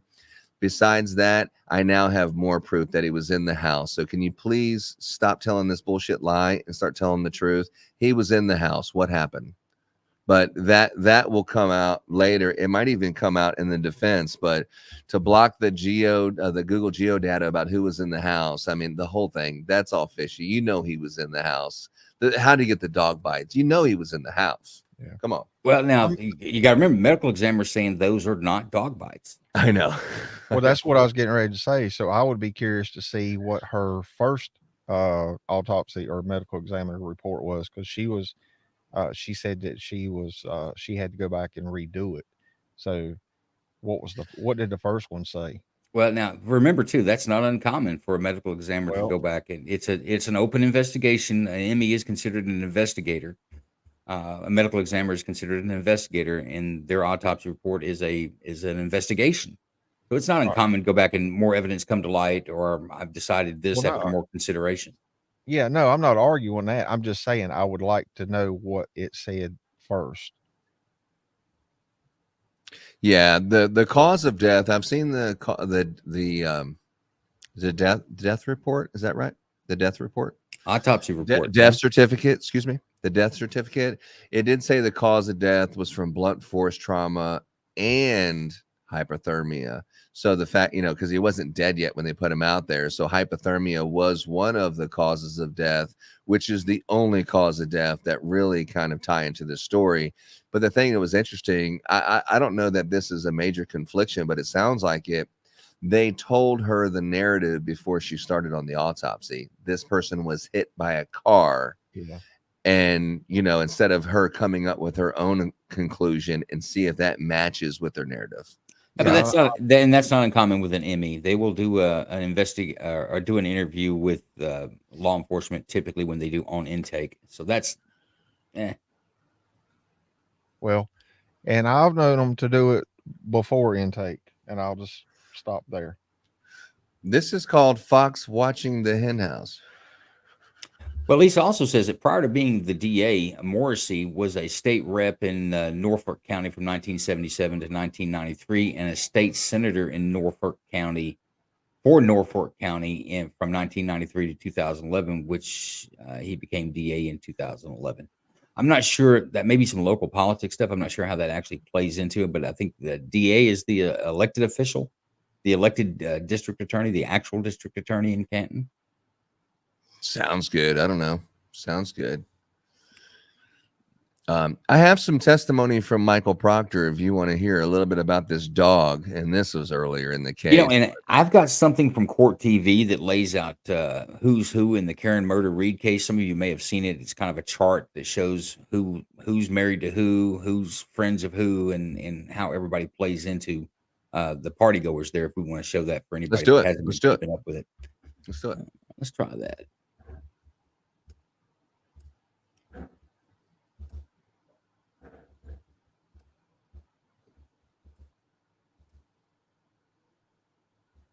Are Brian Albert and Nicole Albert. They are married. Now, Brian Albert has a brother named Chris who's married to Julie. They have a son named Colin. So Colin is an important name in all of this. Chris, Julie, again, brother of Brian Albert. Brian Albert and Nicole, they have children, Caitlin Albert, Brian Albert Jr., and then there's a friend of theirs, Julie Nagel. Then you look at Nicole Albert, her sister, another important name in all of this, Jennifer McCabe. Jennifer McCabe, who's married to Matt McCabe. So this is the house. So the night that John O'Keefe got out of the car in front of the house and either went to the party or was murdered or run over by Karen Reed, who was in the house? Take a look. This is what's alleged here. Brian Albert's there. Nicole is there. Chris and Julie are not there, but their son, Colin, is there, which is Brian's nephew. Their kids are there. Brian Albert Jr., Caitlin, and their friend Julie. Also there, very significant, is Jennifer McCabe and Matt McCabe. All of this, trying to understand the names, the relationships, and does it all lead to some conspiracy, bias, framing, planning evidence? Let's bring in our guests. Joining us in New York City, attorney, podcaster Melanie Little is with us. So that gives a rundown on who's who inside the house. Like we talk about Colin Albert. Colin Albert is not the homeowner's son. It's the homeowner's nephew. And Colin is the gentleman with the busted up knuckles. But interestingly enough, his parents do live next door to O'Keefe. That's where the beer cans and stuff go back and forth. And the neighbor dispute, a few doors down, the neighbor dispute with Colin. Yeah. So, he has the motive.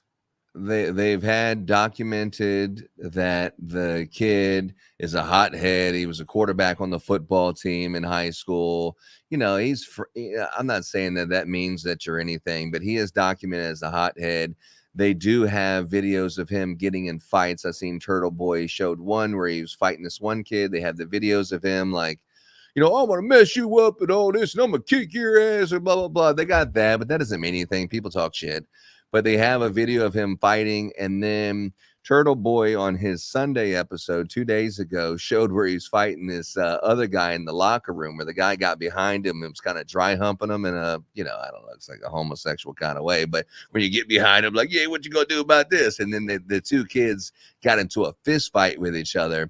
But this is all based on the testimony. They're saying he's never been in a fight before in his life, because that would look guilty when he's already had all this history of confrontation with O'Keefe. And then all of a sudden O'Keefe goes to this party and here's this fucking kid, Colin Albert, that has a reason to confront him. The other person who has motive is Brian Higgins, who clearly was doing this little love triangle trying to court his girl, and then going from bar to bar to bar, you know, like, hey, maybe we're going to rekindle this relationship, even though she's ghosted me for 2 weeks. And then we're going to go to an after party. Maybe that could be my opportunity to make a move. But unfortunately, he doesn't go, she doesn't go in there. It's just him. And if you look at those text messages from Friday, clearly she's telling him, hey, I think John knows about it. He was watching the video camera from our house, you know, at John O'Keefe's house, where Higgins was going over there and he smashed a video game, and they're talking about, oh, I was drinking Hennessy and I'm all drunk and it's all Karen's fault, you know, but she let it get out of hand, but we're all drunk and everything. But he's sitting here watching the video camera of her walking him out, suspicious, and asking, is there anything going on between you two? As he's watching it over and over, she's texting him this. That came out in court on Friday. He clearly has motive to want to get in her pants.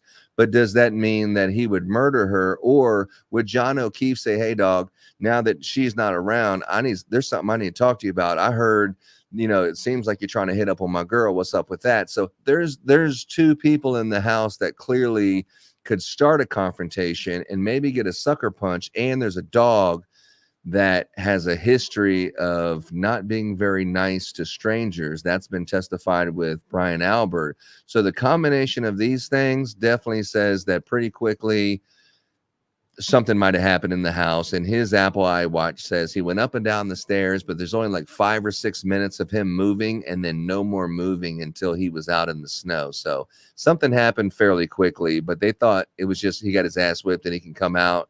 But something happened later on, probably about 1 o'clock, that it was the point of no return. He's clearly not going to come out here and tell a story.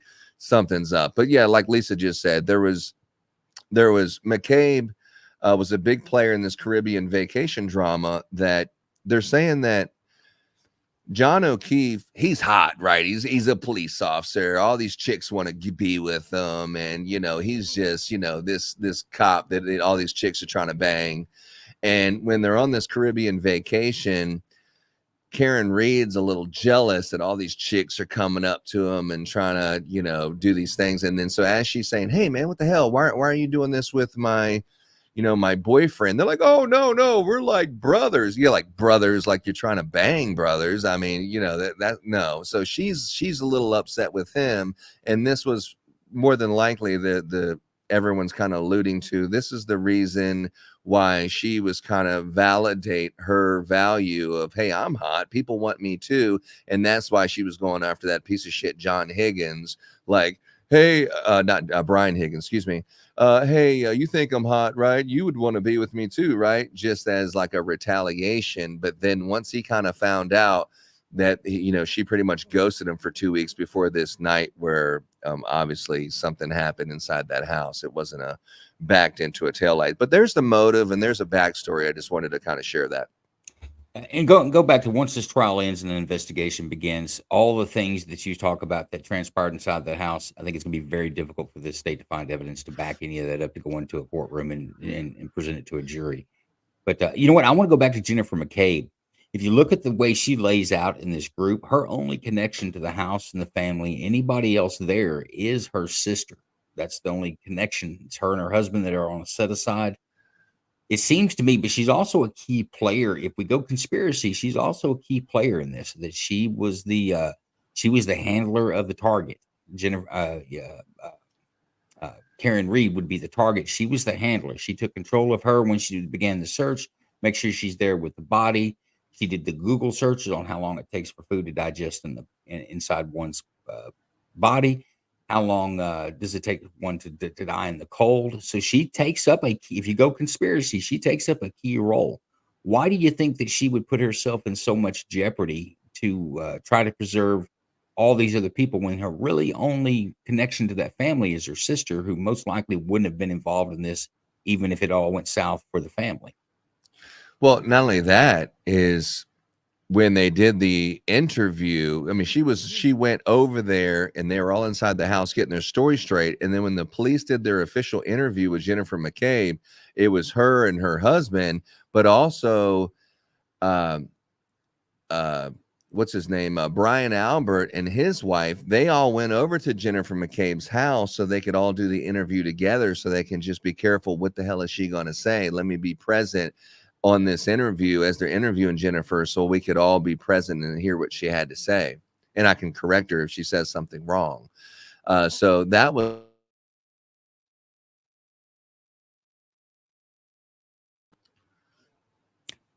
We lost you there for a minute, Kingdom. Yeah, well, that was the other fishy thing is they're all over Jennifer McCabe's house, and even Brian Albert, excuse me, even Brian Albert and his wife and or his sister, they were present with the interview. I thought that was kind of interesting as well. I think it's improper. You do your interviews alone and isolated so that you can't compare stories. You might have an attorney present. That's about it. Shoddy police work.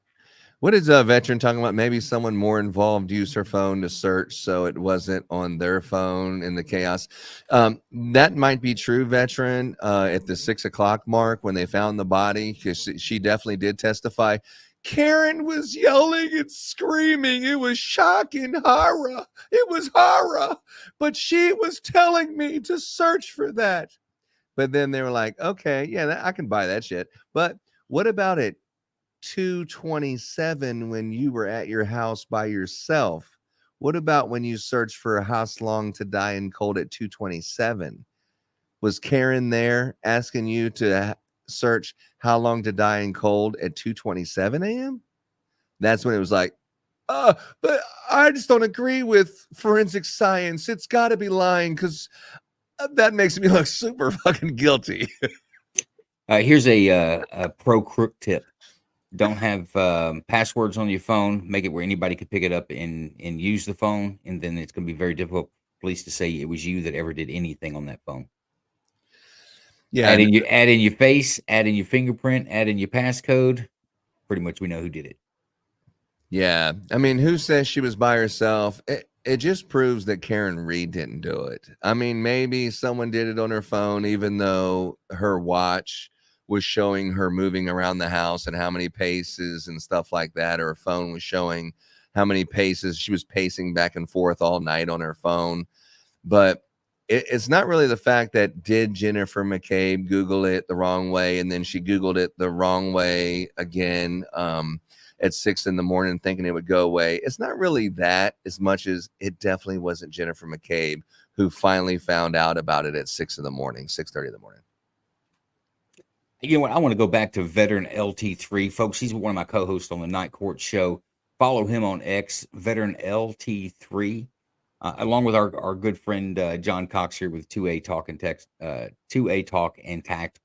But what veteran is doing is he's not falling into the trap and sucking down the Kool-Aid. He's saying, okay, well, maybe there's a logical reason for this. Maybe it's not her. So I'm going to give him some props and credit because that's actually what law enforcement should be doing.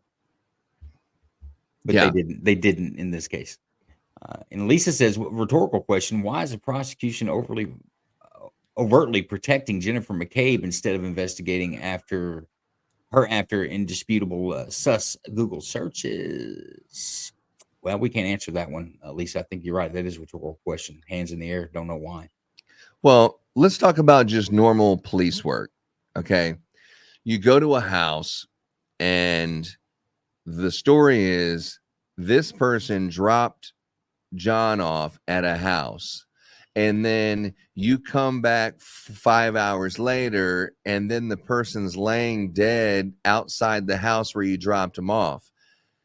At what point don't you say, hey, let's go talk to the person who's in the house and maybe look inside the house and see if there's any clues to what may have happened? They're saying he didn't come in. She's saying that he did go in there. Let me just take a little look, take some picture. I mean, None of that, not ever. No one goes into the house until a family friend that's also a police officer, which you'll hear that Brian Albert said, yeah, my officer or something came in the house.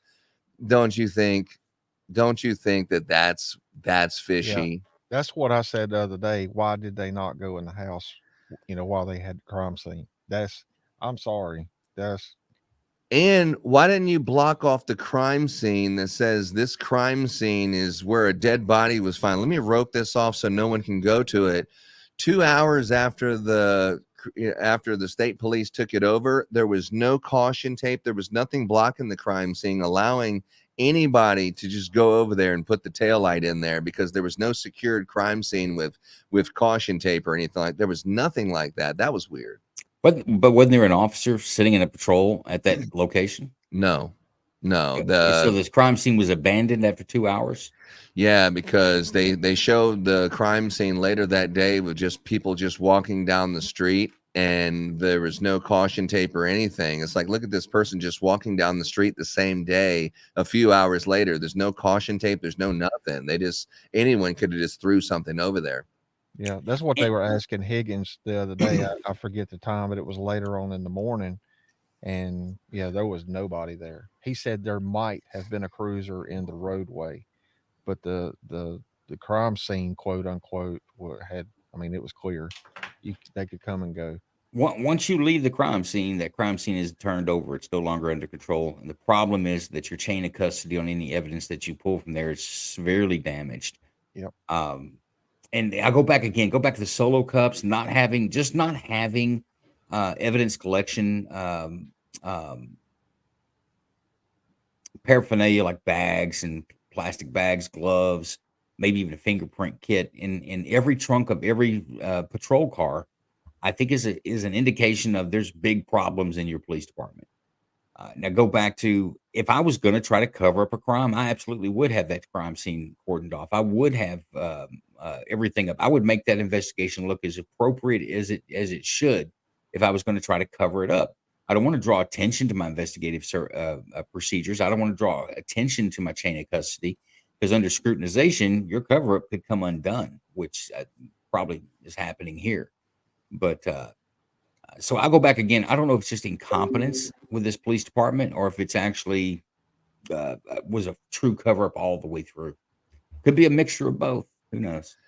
Well, they're saying Brian Higgins. I have the testimony and the timestamps if you want to hear it, and we can play it if this the juvenile goes much longer. But they're saying, like, look, man. So you went to bed probably what time? And they're talking about like he's in bed like at 2:30, and that's where he's talking about he had it, or 2 o'clock. He said he had his phones and they were having sex maybe, and that's the reason why he called someone at 2:20, completely denying it.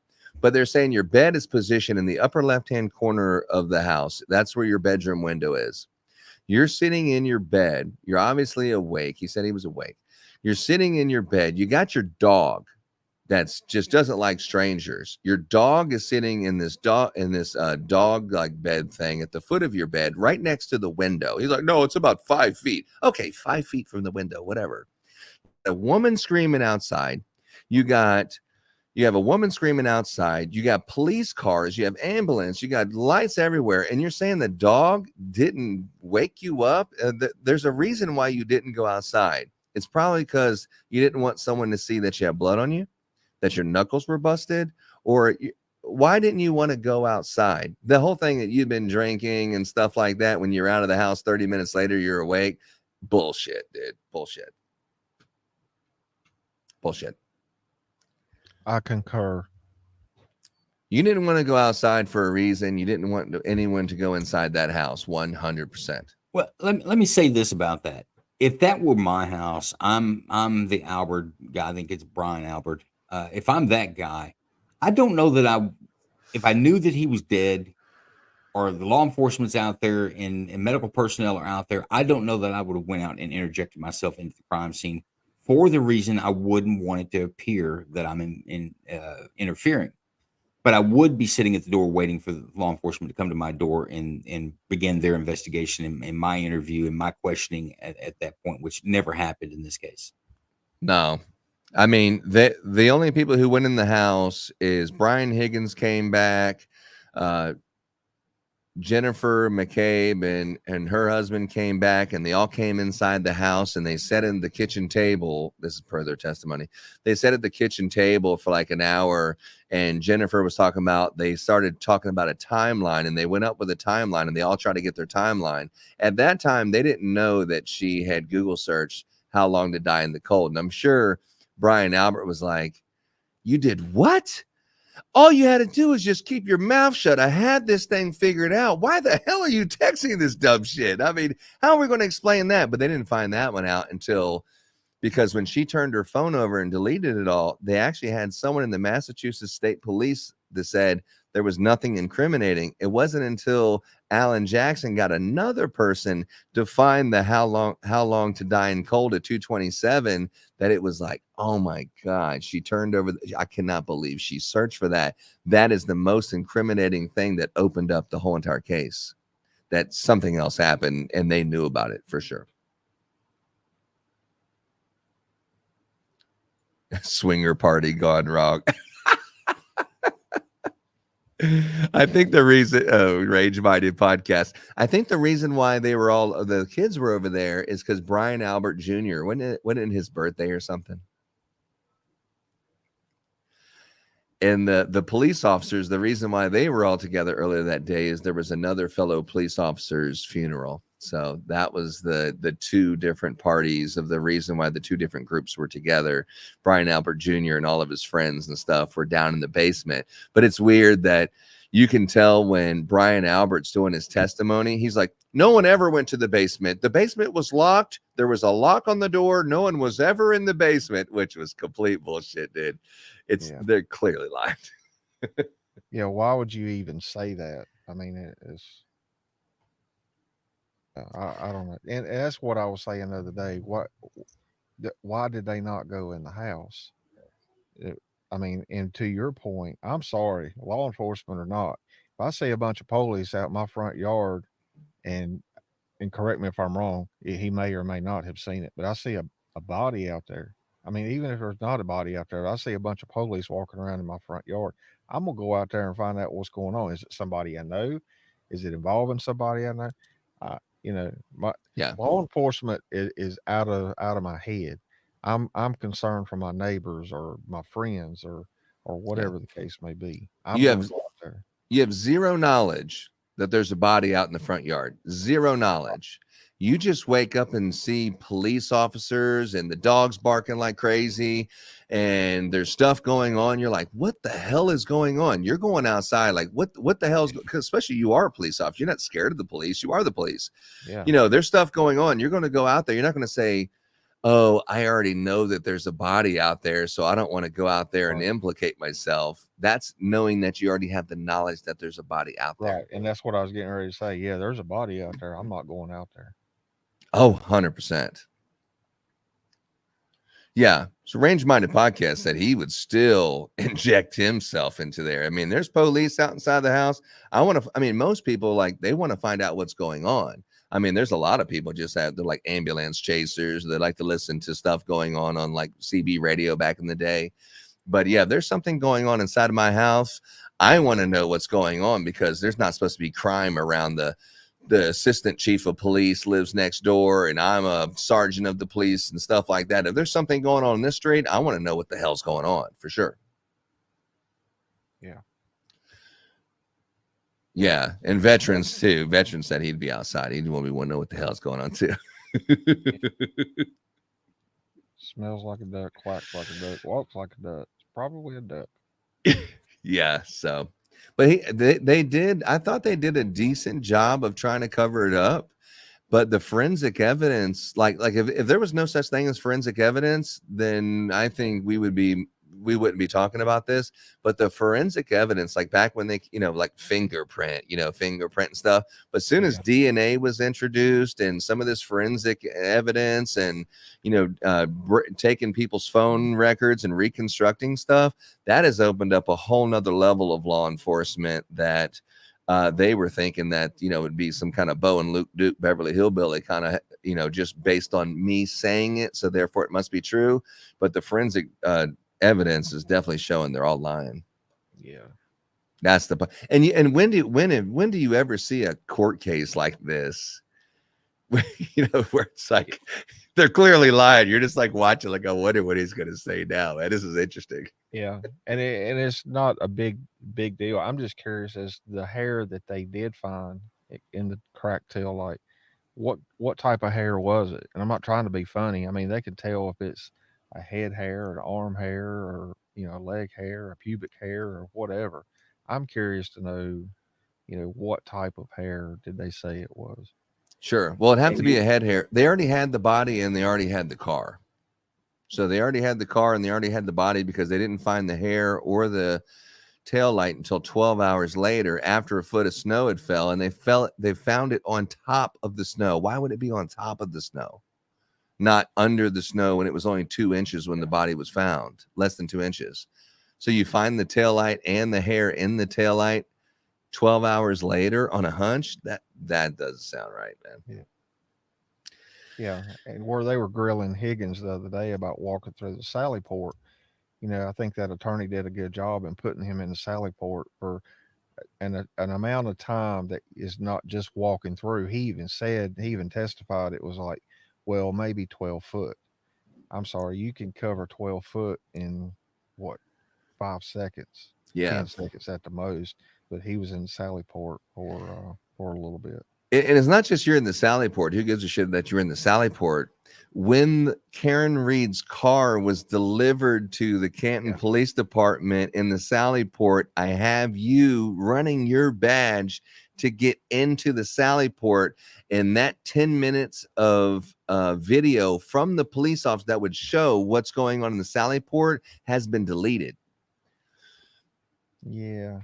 Oh, I didn't know that. Yeah, no, that part had been deleted. Well, yeah, that part had been deleted, only that part. Another thing that had been deleted is when Karen Reed was leaving the house, only a 3-point turn would have said that she could have backed into him, because if she would have just pulled off straight, which she did, and everyone testified except for Michael Proctor saying she did a 3-point turn, there's no way she could have backed into him because she pulled off and went straight. And then she goes by this library, and the library that night has a video that's showing in front of the library where Karen Reed went by. But suspiciously, the 2 minutes where Karen Reed went by showing that her taillight was intact, because she didn't crack it until 6 o'clock in the morning when she was backing out of her driveway to go look for him. That 2 minutes was also deleted from the library footage that they had subpoenaed, got, and then deleted the 2 minutes that showed Karen Reed driving by the library. And all that's suspicious. Isn't her vehicle a Lexus? Yeah, it's a Lexus. So, you know, it's got all kinds of damn sensors and stuff on that has been recorded in the computer. I wonder what all that shows. I'm sure the defense would bring that up more than the state. But yeah, when the defense makes their case, they haven't even started, and it already looks like, you know, she should be innocent at this point. But when the defense makes their case, I would suspect that. But from what I heard, that they did go to the Lexus dealership, they looked at how far that the back tail light protrudes off, and it's like 3 inches. And what type of material is the tail light made out of, which is like this polycarbon. That's you would have to hit something that is more than 2,000 pounds at least 10 miles an hour for it to crack this tail light, or to bust it completely out, as they're saying. There's no possible way that you could back a car into a 200-pound person and hit him at 7 miles an hour and crack the taillight. It's absolutely impossible based on the material that the taillight's made out of. And this is from the Lexus dealership that they did the interview.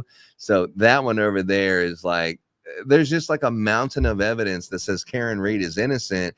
Now we're just trying to figure out, well, if she's innocent, which obviously all the evidence is saying she's innocent, how did this actually happen? And can we hold the person accountable who is? I think that's where we are right now. I think saying that Karen Reed is innocent, I think we're past that. Yeah, I'll be honest with you. I wish the defense would start their case today. I am anxiously awaiting the defense to start calling witnesses and put on their case. Right now, everything they've done so far, which has been damning to the state, it's just been on the state's own witnesses. It's amazing that the defense has been able to make inroads on the state's defense. You don't see that typically in cases. Yeah. And like I said earlier, if you're 5'11", 2 inches away from 6 foot tall, and someone backs into you in your car, it's a proven fact on this particular model of the Lexus that the bumper would be the one that would hit your knee or somewhere in the lower torso. That tail light is going to be somewhere around your waist or abdomen. That's what would have hit him. He literally would have had to lean down and turned his head to the back so he could be hit as she's doing a 3-point turn in the snow. He would have to, and then she would have to go up to him with this broken cocktail glass and just start striking his arm and try to simulate this dog bite. And then like he can't defend himself from her. Come on, dude. How the hell is that? That is not even a theory that even makes sense at all, man. If the light don't fit, you must have quit. Yeah, way to go, Range. That's solid right there. If the light don't fit, you must have quit. But hey, let's go to this scenario. Okay, let's say that Kingdom's theory is right on point. They beat this guy to an inch of his life. He's shallow breathing inside the house. They're going to put him outside. They're going to contrive this to make it look like someone else committed this atrocity or this crime against the police officer who's dying in their yard. They don't know that her tail light's not broken. This is something they would have discovered later, because the way the video shows, it looked like she cracked that taillight backing out to go look for him that morning after this had all occurred in the timeline of conspiracy. So this taillight in this story that they contrived about her striking him was contrived after the body was found. They would have had to. They didn't know the taillight was broken. Jennifer McCabe is what got this story, because as she volunteered to go with Karen Reed for the search of John, of where he must be, she was trying to go in the car with them. And at that time, she says, "Hey, I think I cracked my taillight. Do you think I could have ran into him? Do you think I could have did it?" She said that just because she's hysterical, thinking, did I do something? Is it my fault? Could I have hit him? And I did have a cracked taillight because she backed into a car on her way. She backed into John O'Keefe's vehicle when she backed out of the driveway to go look for him, and she did crack the taillight. But she was sharing this information with Jennifer McCabe, who then went into the house, shared this story, and when they concocted this plan, she did act like maybe she was at fault. She did say, "Did I do this?" So, and then when the police had went in and investigated, Michael Proctor actually did investigate, and they said that once Jennifer McCabe was talking about that, you heard Brian Higgins say, "Let's call the investigator back and say that instead of what you just said, let's say she said, I did it. I hit him. I hit him. And then they called the police investigator back after the group of people were sitting at the table to change the testimony to, I hit him, instead of, did I do that? Could I have done that? Right. And this was a meeting. It wasn't at the Albert House. This was a meeting of almost all the party goers at another location. Is that right? Well, the initial meeting was that morning inside Albert's house, that all of them were inside the house. And then they said that Michael Proctor did come over the house later that day, that Brian Albert testified, said Michael Proctor came over the house that day and grabbed their testimony or what happened, but it wasn't an actual official investigation is what he said. It was just they were talking about it. Of course not. It wasn't official. They were just contriving and getting their story straight, witnesses to a crime. And they were coming up with a timeline. Dirty. Interesting fact. So on a Lexus, and I'm sure it does it on other vehicles, but on a Lexus, when the door is open or closed, the vehicle module control center logs the door open and closed. Hence, it won't let you put the vehicle in anything but park unless the door is closed. So it does log if the door is open or closed. So it'd be interesting to know if the door was open at the time or shortly after they arrived at the house. Yeah, this might be. Let me share this I'm with digging you. deep, I know, but I'm No, curious. no. You're saying all the stuff. You're showing another piece of evidence after the 5,000 we already heard that's saying the same thing, that But this didn't honestly, happen like that. but the door opening, that would fit with either the state's narrative or the defense's narrative. There's the state doesn't deny that he got out of the vehicle where he was struck by the vehicle is what the state alleges. The defense alleges that he got out of the vehicle and went inside. So the door opening and shut, I would expect to see that under either scenario. But what's the likelihood of him walking to the back of the vehicle if he's going inside the house, now seeing what the layout of the house and the driveway is? I mean, that just. I think there's some even question as to where he was dropped off. Why would you drop him off that far away from and have him walk across the yard or walk back down the street? She dropped him off at the mailbox. No one's disputing this. She dropped him off at the mailbox, but the other guy was behind her.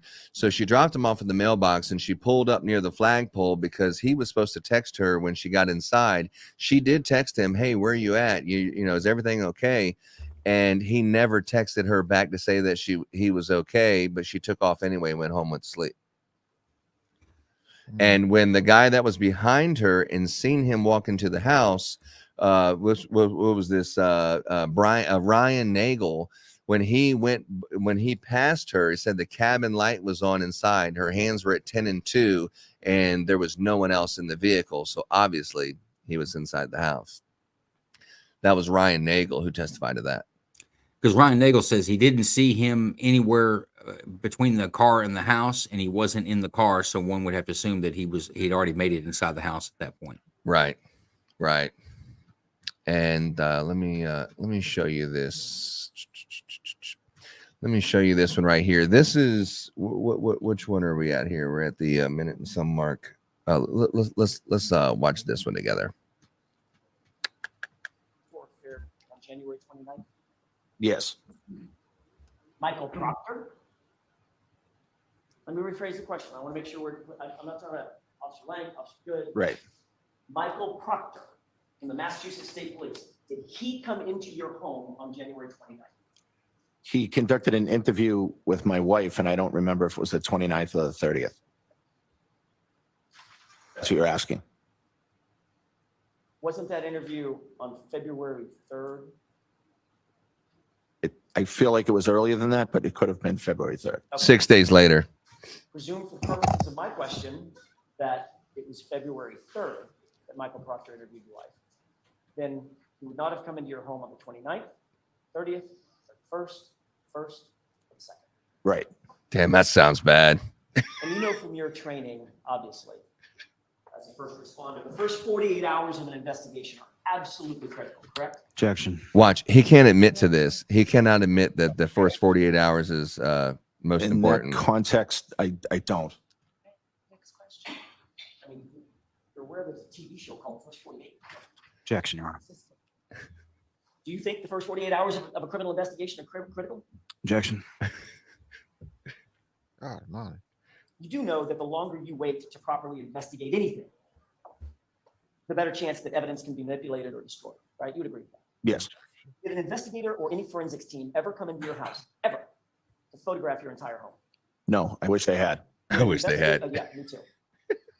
Objection. Yeah, you can say that now. Did an investigator or forensics team ever come into your house to search for physical evidence? No. Did an investigator or a forensics team ever come into your house to search for trace evidence? No. Did an investigator or forensics team ever come into your house to take carpet samples, flooring samples from the basement, for instance? No. And to this day, you're aware that that's never happened. Yes. Sir, you were in the Marines before you were a police officer, correct? Yes. You're a combat veteran? Yes. How long were you in the Marine Corps?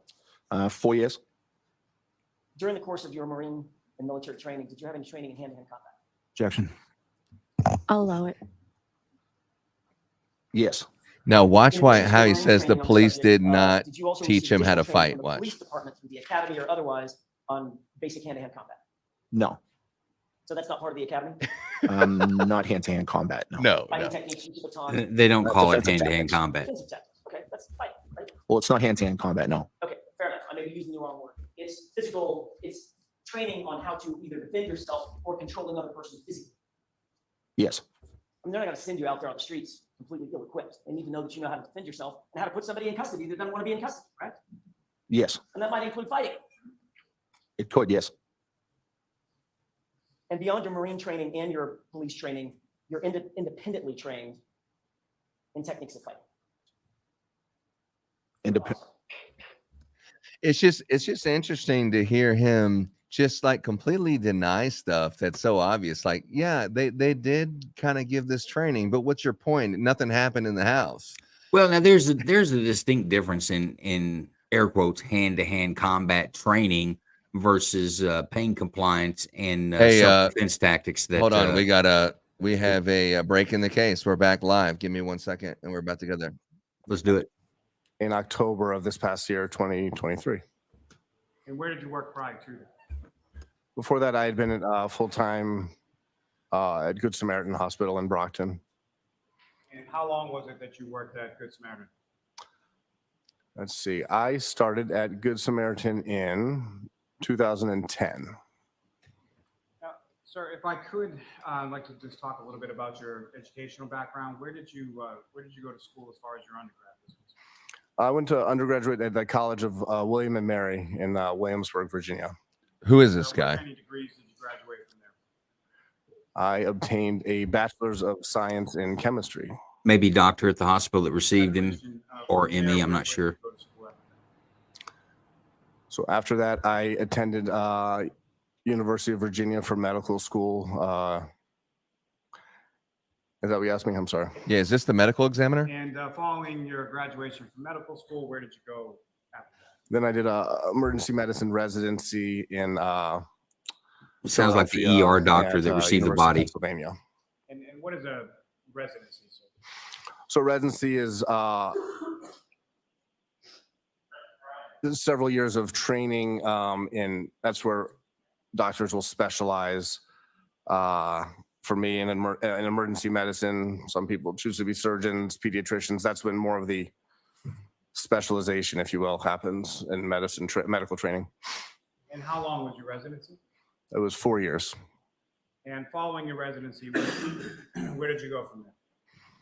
So I, in 2008, finished residency. I worked for 2 years in Manassas, Virginia at Prince William Hospital. William Hospital. I was born there. For 2 years. And are you board certified? I am by American Board of Emergency Medicine, yes. And what is it that you're board certified? Specifically emergency medicine. And when you use that term as far as board certification is concerned, what goes into that? What does that entail? So when I obtained board certification, it was a two-step process where there was a written exam administered at one of the testing centers. And after you pass that, then there's an in-person oral exam, I guess is what they're called. And as where you've given like didactic or individual cases, assuming you pass that, then you're board certified. And your board certification is up to date currently? Yes. Now, with reference to the time that you worked at Good Samaritan, as far as the emergency department is concerned, can you describe to the jury sort of what does the emergency department at Good Samaritan look like as far as staff, bedding, sort of layout, like describe that to the jury? Sure. So at the time and currently, there's 36 treatment rooms in the main ER. A lot of hallway stretchers as well. There's also an express care kind of area, but for the purposes of this conversation, 36 beds in the main ER. Staffing wise, there'd be anywhere between 4 to 5 and 12 nurses. And for the purposes of this discussion, it would have been 2 docs on and probably 1 either nurse practitioner or physician assistant in the morning. And as far as the morning, what I'm going to turn your attention to is the morning of January 29th, 2022. Were you working at the Good Samaritan on that day? If that's the morning of this incident, then yes. And is there a particular shift or what kind of hours would you be working around that time at Good Samaritan? I'm pretty sure I started my shift at 6 a.m. that day. There was a 6 a.m. to 2 p.m. It was either 2 or 3 to, excuse me. It's either 6 to 2 or 6 to 3 p.m., but the shift would have started at 6 a.m. as I recall. And on that date at Good Samaritan, do you recall becoming involved with a treatment of a patient by the name of John O'Keefe? Yes. And Your Honor, may I approach the witness? Yes.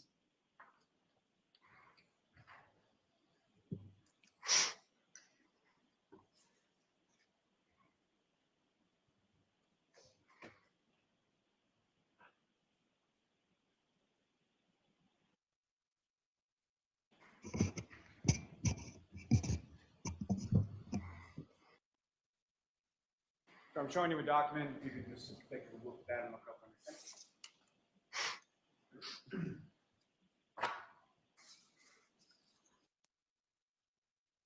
You want me to look through each page or just acknowledge that? Just as far as, do you recognize what that? Do you recognize that to be? Is a transcription or a copy of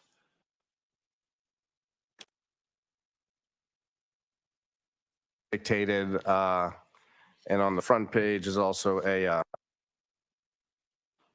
it's called like a code sheet, which I've signed off on, detailing what resuscitative efforts, as in the specific that were performed on Mr. O'Keefe's behalf. Thanks. Your Honor, with the court's permission, may the Yes. and Your Honor, what I would seek to introduce in a minute is the next exhibit would be a redacted copy of those same records. Objection? Your Honor, if we could just review those.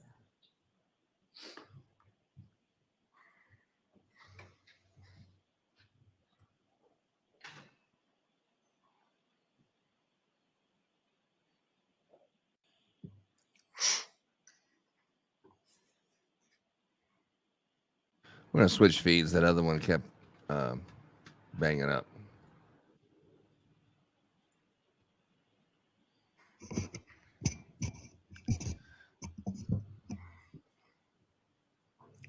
So I'm showing you a document. If you could just take a look at that and look up on your thing.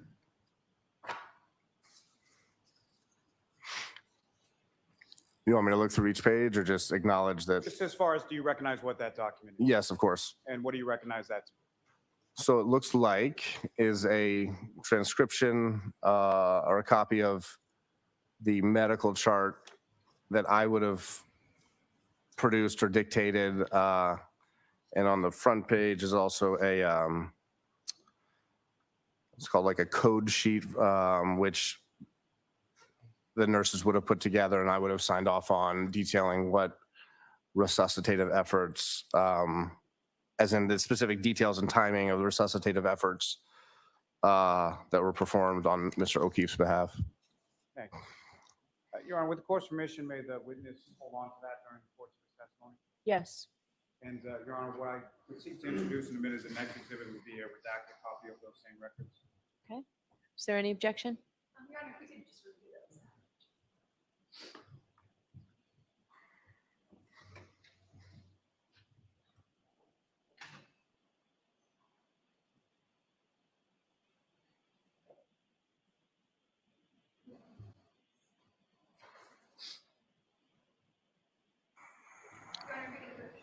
What are they trying to get him to say? That they tried to do what they can do and he died in the hospital?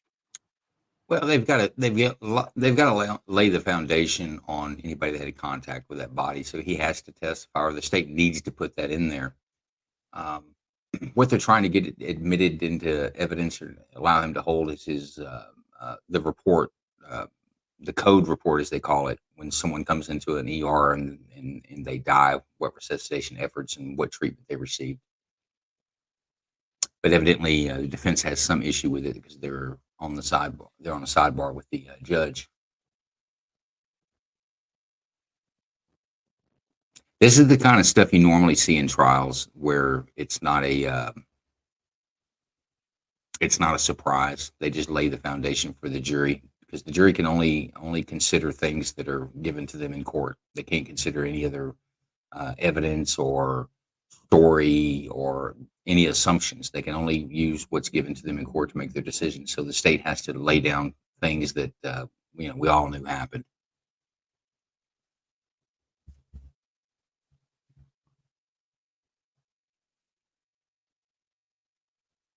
Range was asking on our X feed when we thought the defense would start. I think the defense is going to put on their case either the end of this week or beginning of next. I think the state's just about out of witnesses. What do you think, Kingdom?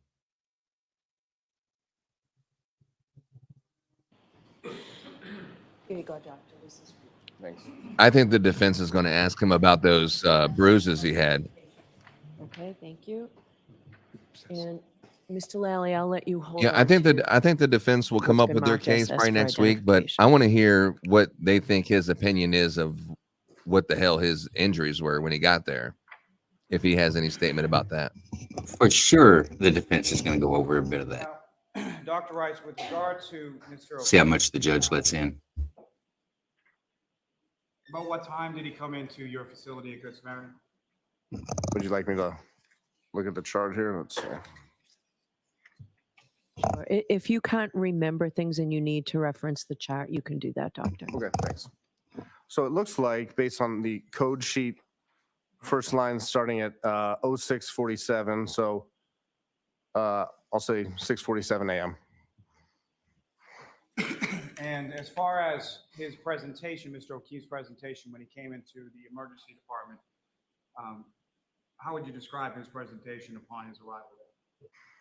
So he would have been, he was unresponsive and intubated, as in with a breathing tube into his airway via his mouth. And as he came into the emergency department, what, if anything, was fixed in regard to CPR or other resuscitative efforts? So he would have had CPR in progress. And also someone would have been ventilating his lungs via the endotracheal tube. Now, there's mention within that record as far as a cardiac arrest. Is that correct?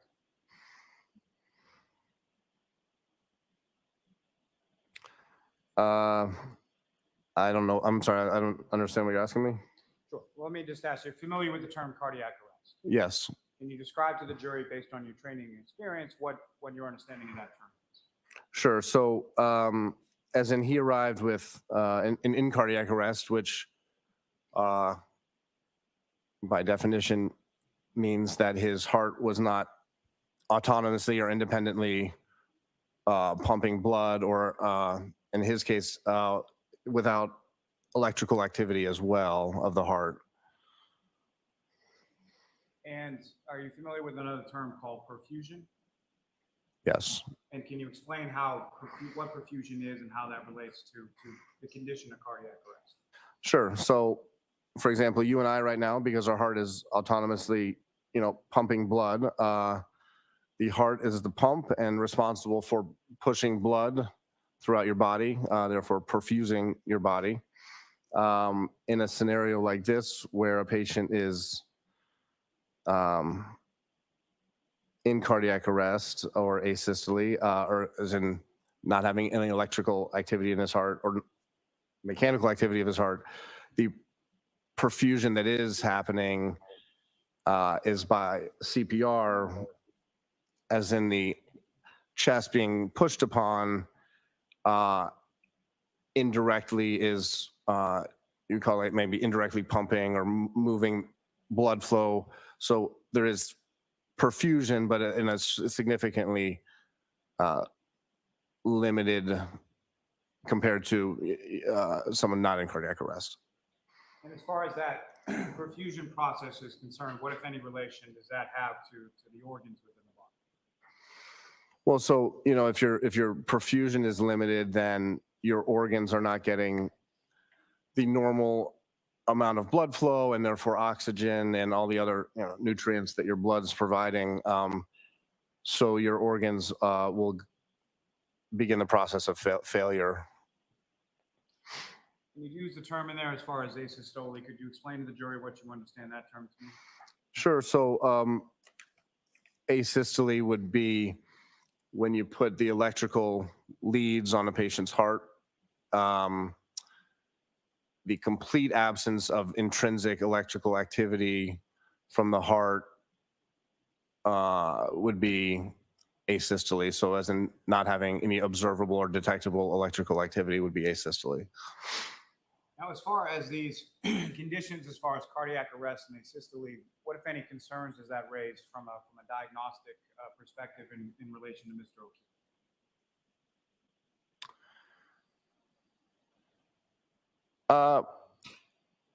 I guess your question with respect to it from a diagnostic perspective, I don't know exactly what you're asking me there. Let me rephrase that. So with regard to those conditions that are observed and noted within the medical chart for Mr. O'Keefe that you have before you, how would that relate to his condition or sort of how he's presenting and what, if anything, you're doing treatment-wise? Well, so even with good CPR, the perfusion of the brain, for example, and this is what I think about frequently during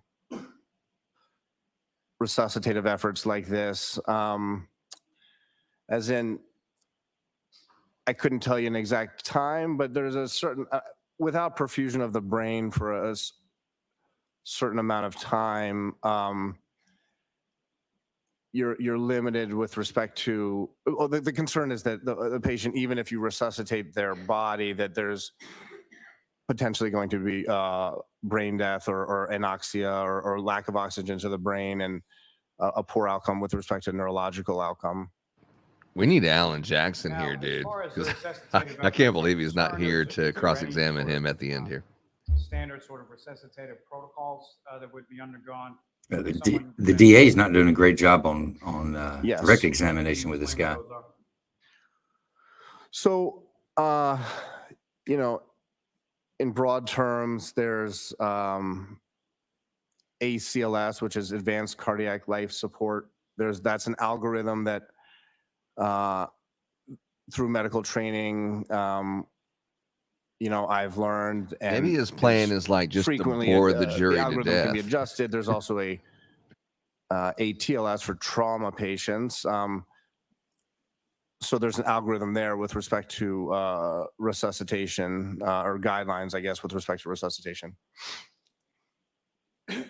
And within those sort of guidelines or protocols, are you familiar with a medication called epinephrine? Yes. And how would epinephrine play into sort of the treatment or the diagnosis of Mr. O'Keefe? So, you know, in the time that I've been practicing, epinephrine is probably the only medication or drug that has persistently been in the ACLS pathway. It's adrenaline. So the idea is loosely that you're attempting to affect upon the heart itself more squeeze, as in more pressure, and also to increase the. Most store-bought seafood sits out, thawed and degrading in quality. It's time to reconnect you. Now, in addition to the cardiac arrest and the asystole, as far as Mr. O'Keefe was concerned, what, if any, presentation did he have related to hypothermia? So I know he his initial temperature was low. I was going to say I'd have to look, but I can see here that the nursing wrote in their notes that his, I see T equals 80.1 R. So I interpret that to be his temperature was 80.1 degrees by rectal temperature. They wouldn't call him up here if he had something Explain to incriminating to your say, right? understanding as far as hypothermia, what is it and how does that present itself? So, they have to establish his as it treatment pertains after to being this found. case, But no, I don't think you'll find anything incriminating. there's a few ways to get hypothermic. If I at 12:20 were to have a cardiac arrest right now and stop perfusing, my current temperature my current temperature I'm guessing is 98.6, right? A normal temperature. Without perfusion, the body will. I believe Lisa agrees with you, though. This is purposeful combobulation by the decrease over time. DA to the specifics of muddy that the water. Are beyond my knowledge and training, but does that answer your question? Yes.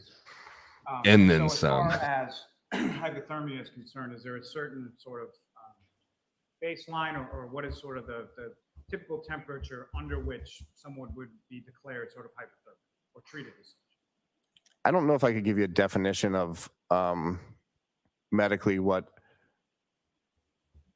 a quote diagnosis of hypothermia. I couldn't tell you a number. I can tell you that 80 qualifies as hypothermia, but I couldn't tell you a number under which that definition applies. But the temperature that Mr. O'Keefe presented with certainly fits within those parameters. Is that correct? Yes, 80 degrees is very cold. And as far as resuscitative efforts as they pertain to the core body temperature or the low core body temperature of Mr. O'Keefe, what, if anything, was done with relation to treatment of that? Sure. So as the nursing note mentions, there's a bear hugger was applied. So that's a blanket that has warmed air being pumped through it. So that's a way of externally warming someone. He also, having reviewed the chart earlier, I don't see it right in front of you. Actually, I take that back. He had warm IV fluids running. So IV fluids not at room temperature, as in a warm or an oven of sorts, would have been given to him via intravenous or central venous access.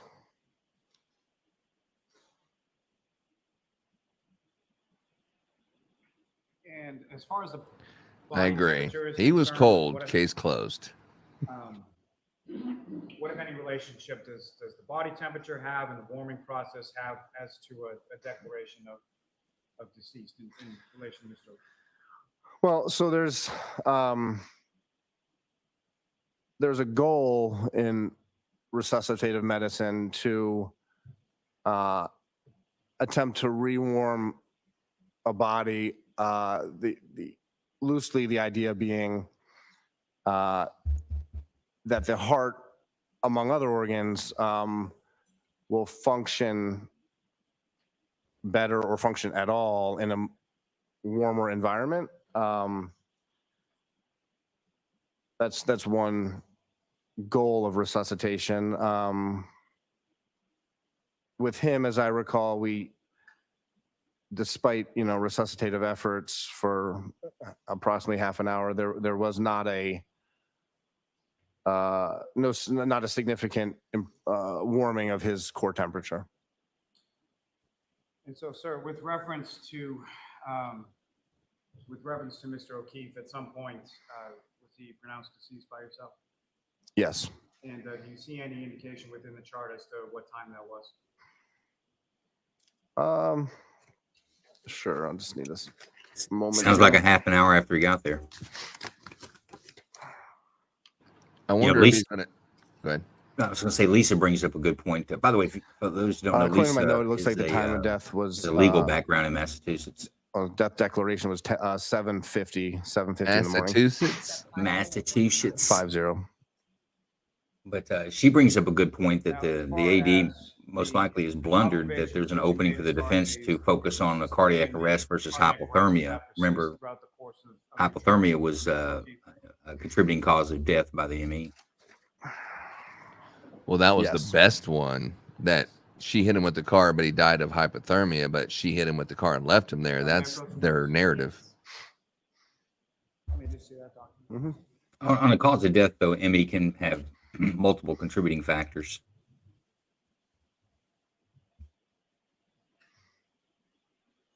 A good example is if somebody shoots me in the chest, but my actual cause of death is blood loss. I bled to death. There would be a gunshot wound. Ultimate cause of death was blood loss because of the gunshot wound. Yes. And as far as this is sort of a listing of observations or, well, let me ask you, can you describe? Just as a breaking news update, the closing argument being delivered right now in the Trump trial. We'll cover that after this. The physical exam documentation of my note. So, with respect to the head, it says, excuse me, the first word is other, which I believe is a function of the computer system. As in, I typed in the right superior orbital ridge region, approximately 7 millimeter laceration, and then with surrounding soft tissue swelling / contusion. Sir, if I could just stop you there. As far as what you're talking about with the right superior orbital ridge region, could you explain to the jury or demonstrate to the jury? Sure. So the orbital ridge is the bone above your eye that you can, like, where your eyebrow is or should, would normally be. And as far as the other sort of things that you noted over the course of your physical exam or review of Mr. O'Keefe, what, if anything else of note, did you observe? Well, according to my note, the only other kind of observations other than would be that he had breath sounds present bilaterally. I observed that he was pulseless. His abdominal exam was atraumatic on my chart, and then extremity exam or musculoskeletal exam, I wrote that he had superficial abrasions on the right forearm.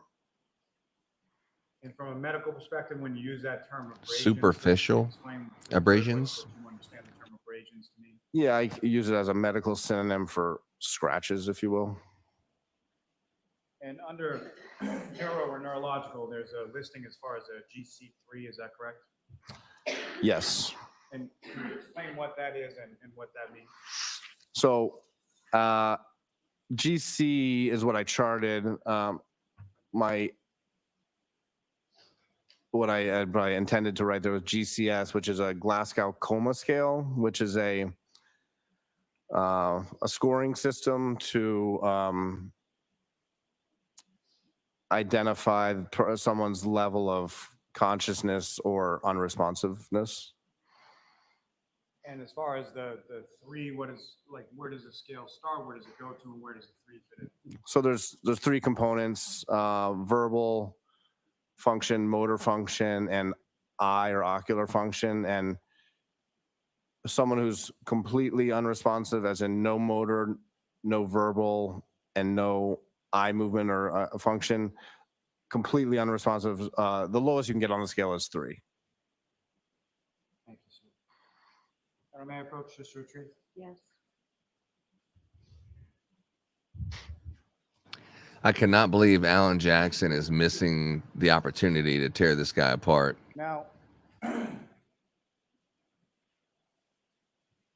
later on over the course of that same morning, did you have occasion to become involved in the treatment of another patient by the name of Karen Reed? Yes. And may I approach the witness again, Your Honor? Yes. They're going to say that Karen Reed was drinking. Wonder what he's going to say about Karen Reed treating her. Must be something that's worth bringing up if he's bringing it up. Well, if she was treated, they're going to want to bring that up. I'm showing you I think they'd want to prove that she's been drinking to help say that maybe she was drinking and driving 8 hours earlier. Alcohol process is essentially an ounce consumed per hour after you stop. So I don't know that they would get enough. He would be able to say anything on her intoxication level that would be pertinent. Plus, she could have went home and been drinking after she dropped him off. You know, so that I don't see how that plays weight. What that is? Yes. Or what do you recognize it? The first part I recognized would have been the medical record or medical note with respect to Miss Reed, who was also a patient that morning. Thank you. Your Honor, the Commonwealth seeks to introduce in the minutes the next exhibit a redacted copy of those records. Regarding no objections, subjects to the redactions. Okay, thank you. She was probably having a mental breakdown. Just found her boyfriend dead in the front yard where she dropped him off. Yeah, I like what Range Minded Podcast said. I bet this doc is just a blast at parties. He's You know about what time the party was it animal that, of the Ms. group. Reed came into the emergency department at Good Samaritan that morning?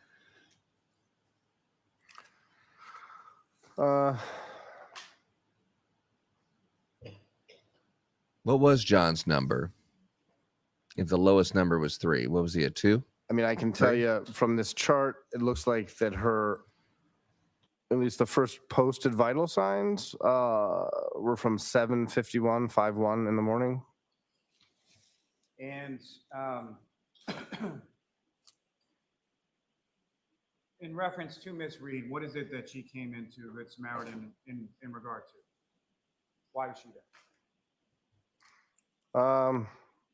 I'd have to review Daisy's note. So I would think that she rode the ambulance with John to the hospital, and they said, "Let's check you out while you're here." That'd be my guess. Yes. Yeah, she might have lost her composure when they pronounced him dead. Come in regard to that. What kind of involvement do you have, or who, if anyone, do you work with in regard to those types of patients? Sure. So Section 12, I would define as involuntary detention of a person, usually for a mental health concern, whether that's self-harm or harm to others, or if someone who's afflicted with schizophrenia or psychosis. Oh, that's why they have them up there to say that. Members Makes of the sense. public can bring someone to or the police or members of the public can bring someone to the hospital on a Section 12, which again, involuntarily detains them for evaluation. And in addition to yourself, is there other staff? You mentioned that there were physician's assistants or nurses that were working.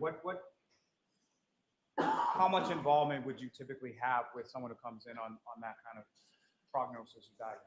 I would say, to answer your question, my involvement is variable and dependent a lot of times on what that nurse practitioner or physician assistant feels like they need or want my involvement to be. And what kind of involvement would you have as far as when someone comes in with that kind of issue?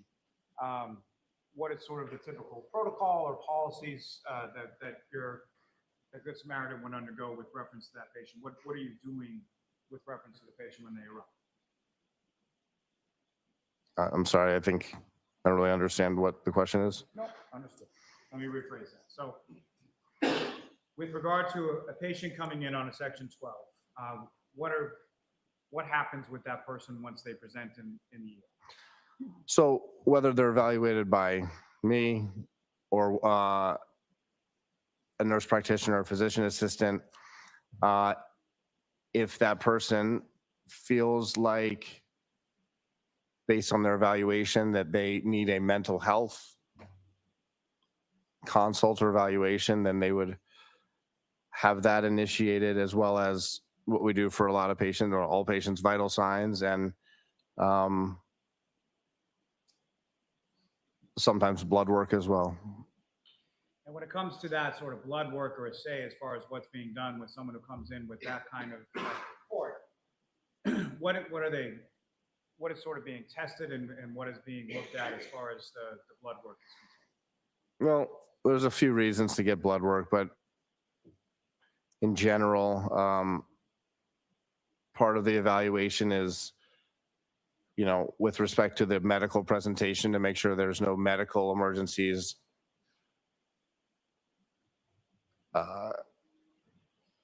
present, in addition to whatever the mental health concern may be. There's also blood work drawn with respect to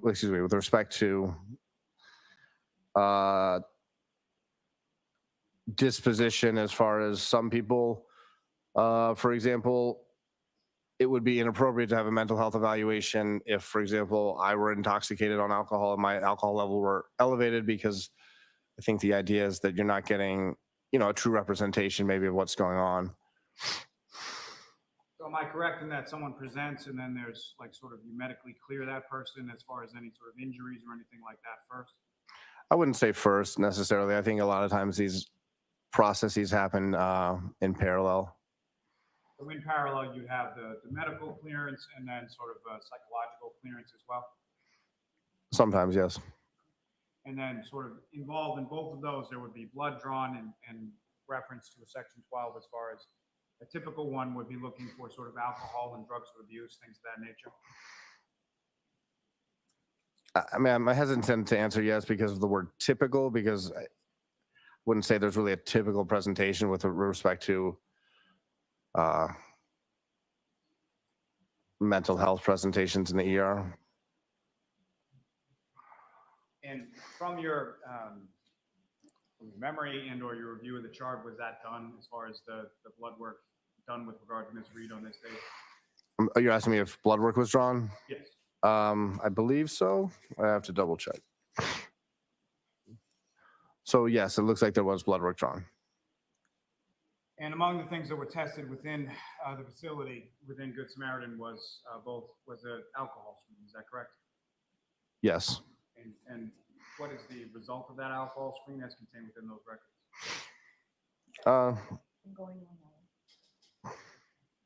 Do I answer or no? Yes. So it looks like 93.93. I'd have to maybe look deeper in the chart to tell you the units of that measurement. I don't want to guess. So, but to answer your question, 93. Can I approach this briefly on? Yes. I just.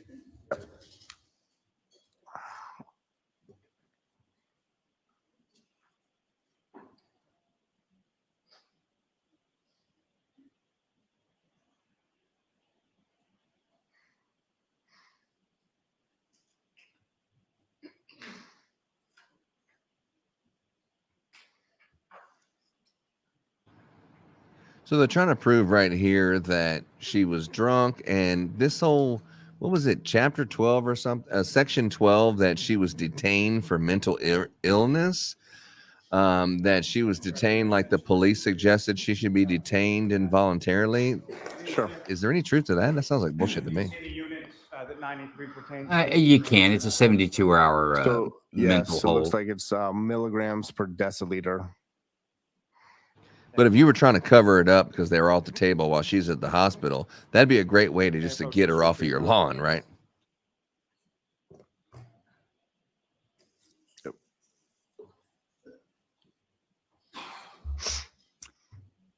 I think more likely her mental condition probably wasn't great there at the I have no further hospital. questions of this witness, Your Honor. Ms. Little?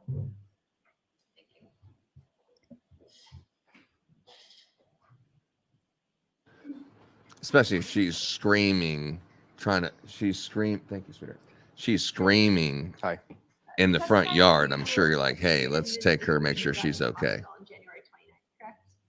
I don't know if I testified that I treated her, but I was involved in her care. Yes, You actually wrote the reports regarding her care, correct? that is not correct. Would it refresh your recollection to take a look at the report?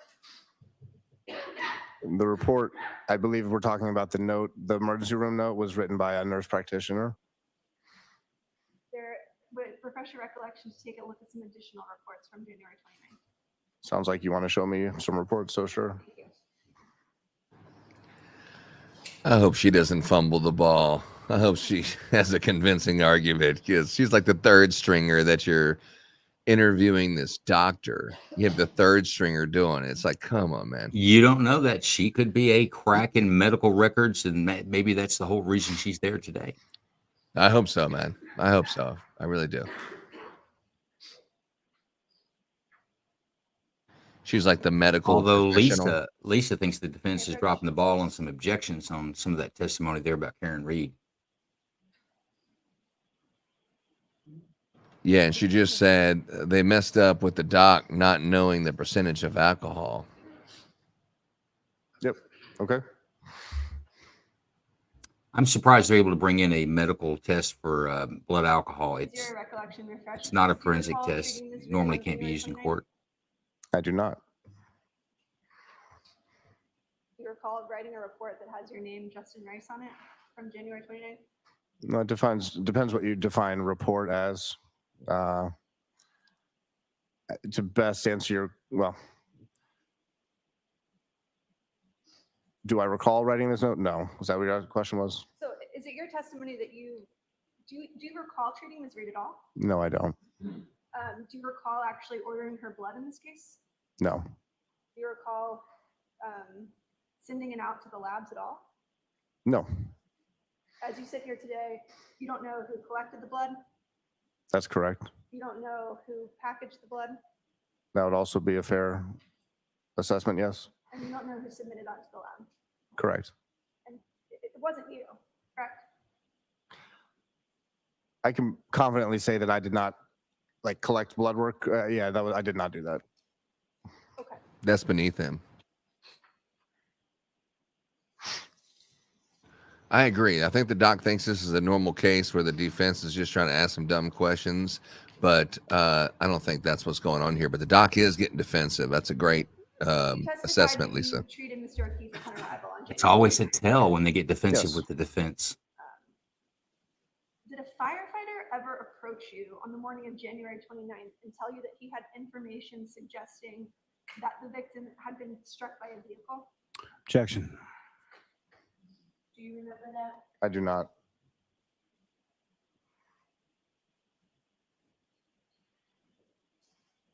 So if a firefighter indicated that he informed you that he had information suggesting that Mr. O'Keefe had been in some sort of vehicular accident, that's something that you would have included in your report, correct? I don't know if that's a fair assumption. But as you sit here today, you have no recollection whatsoever of anyone telling you that the victim had appeared to be in some sort of car accident, correct? Well, I think I don't have it in front of me, but I think my note that I prepared for Mr. O'Keefe states that per EMS for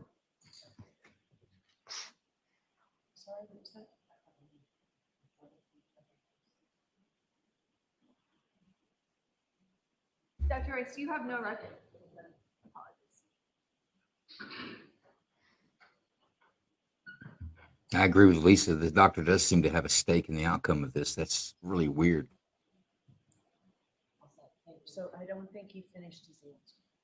So I think that what I was trying to say, right, was that on my note, it says per EMS report. So one of the medics, as in one of the folks on the ambulance who brought Mr. O'Keefe in, again, I'm not right in front of my note, but as I recall, it said something to the effect of per EMS report, the patient may have been struck by a vehicle. Can I show you a copy of that report? Please. Karen Reed sure finds this humorous. I just got a notification where the prosecution in the Trump trial asked for another gag order and was turned down by the judge.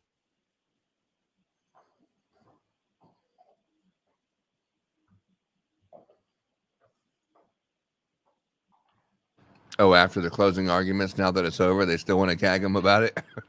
Yeah, I guess they want to gag him forever. The judge denied that motion. Interestingly enough, the range finds it interesting. I wonder if his relationship with someone in the prosecution side from the doctor. I guess other folks are seeing this strange change from the defense to the prosecution, or prosecution to the defense.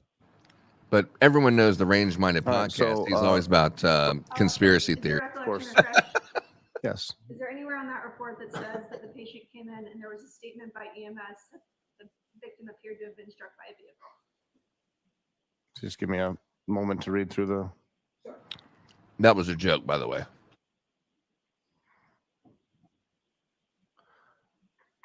So no, there is not. In fact, there's no mention of a vehicle whatsoever, correct?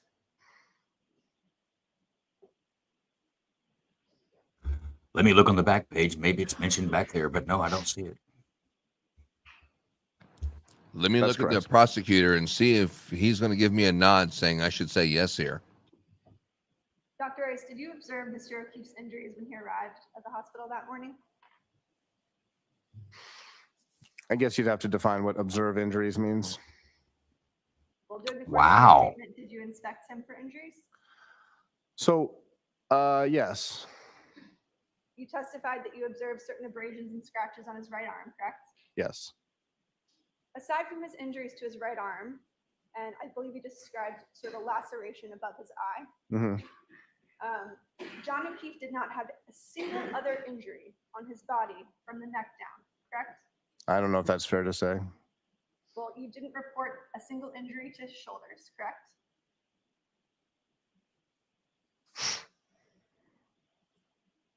Correct, You did not report a single injury to his chest, correct? correct, You did not report a single injury to his torso, correct? correct, You did not report a single injury to his back, correct?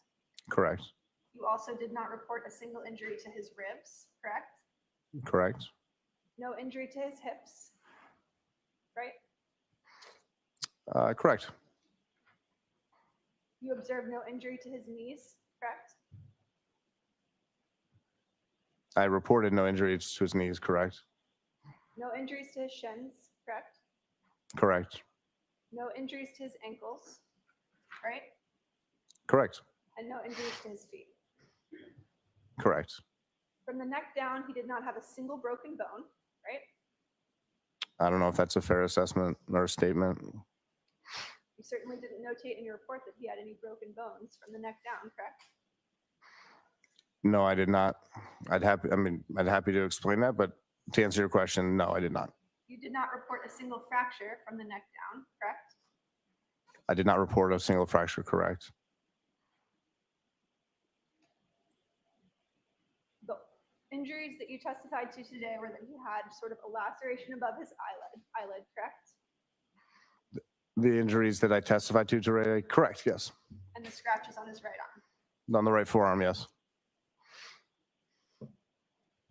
No further questions. Okay, Mr. Lally? No further Dr. Rice, questions. with What? reference to fractures or broken bones, can you explain sort of why that may not have been noted, or why that wasn't included within the chart? Sure, yeah, I'd like to. So with a patient like Mr. O'Keefe who came in, the focus of myself and the team. I agree with Lisa. This is weird. Physician assistant, nurse practitioner, and nurses, whoever was helping in a case like this, the focus is in core resuscitative medicine, of securing an airway, making sure he has a breathing tube in, making sure that the CPR is being applied the right pressure to the right place, making sure that the core resuscitative elements of medicine are happening, unless as in the mind can only focus on so much. So I think in cases like this, because the attention is on resuscitation of Wouldn't it be easier to just say I'm someone's heartbeat, their concentrating on life, ABCs, airway breathing, there's and less focus on injuries or observations that don't coincide with the resuscitation effort, or not or not pertinent to that resuscitative effort. If that answers excuse me, if that answers your question. Based on your That's expertise, If you're doing X-rays or is it possible that a car could have backed into him based on these injuries? No, we're Why are not we doing a full asking that? skeletal survey. No. And you could get that in court. He concerned could with the make fact that his body determination. temperature is 80, his heart isn't pumping blood. It'd be an and opinion, though. pulses, correct? Correct, unless there was an extremity injury that would be pertinent to his resuscitation. If he had had a traumatic amputation, as in removal of a leg, for example, that would be pertinent to a resuscitation. But an otherwise intact extremity, that is not necessarily within the realm of resuscitation. May I approach the witness? Yes. The defense is doing a shitty ass job right here. This is like a court appointed attorney. Defense. No further questions. Yeah, I'm surprised as well. Unless there's something they're concerned with this guy. I'm sorry, what would you like me to read out loud? So as far as the chart is concerned, as far as your clinical impression of Yeah, this dude could have mailed in his testimony. We just had somebody read his Sure, right. report. So That's I all wrote, he's doing. Clinical impression, cardiac arrest, head trauma, exposure to environmental cold. Yeah, I think he's a professional. I think that he's in charge of the ER. I don't think he's the one that's interacting with the patients. He's just reading reports, and if they need me, I'll help out. But he doesn't really know what the hell's going on here. Thanks. But the I fact mean, that he's an ER doc. I mean, he's going to have nurses that bring him in. They'll do a lot of it. He gives the orders, but there's just not a lot they can. But why did you not ask him something that could have helped you out? So we can get as much of the testimony in as possible. So it's 10 minutes of 1. Why don't we come back here at 1:30? And can we go until 4:30? Can we go until 4:30 today? I'm good with it, Judge. I'll stick in there till 4:30 today for you. All right, what do we got, John?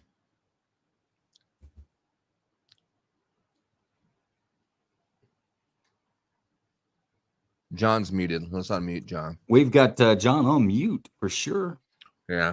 Nobody wants to hear what John has to say. Here you go. You're unmuted, dog. What you got?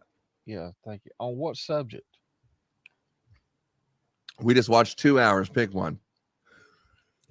How about the doctor's testimony? What was your impression of that? That sucked.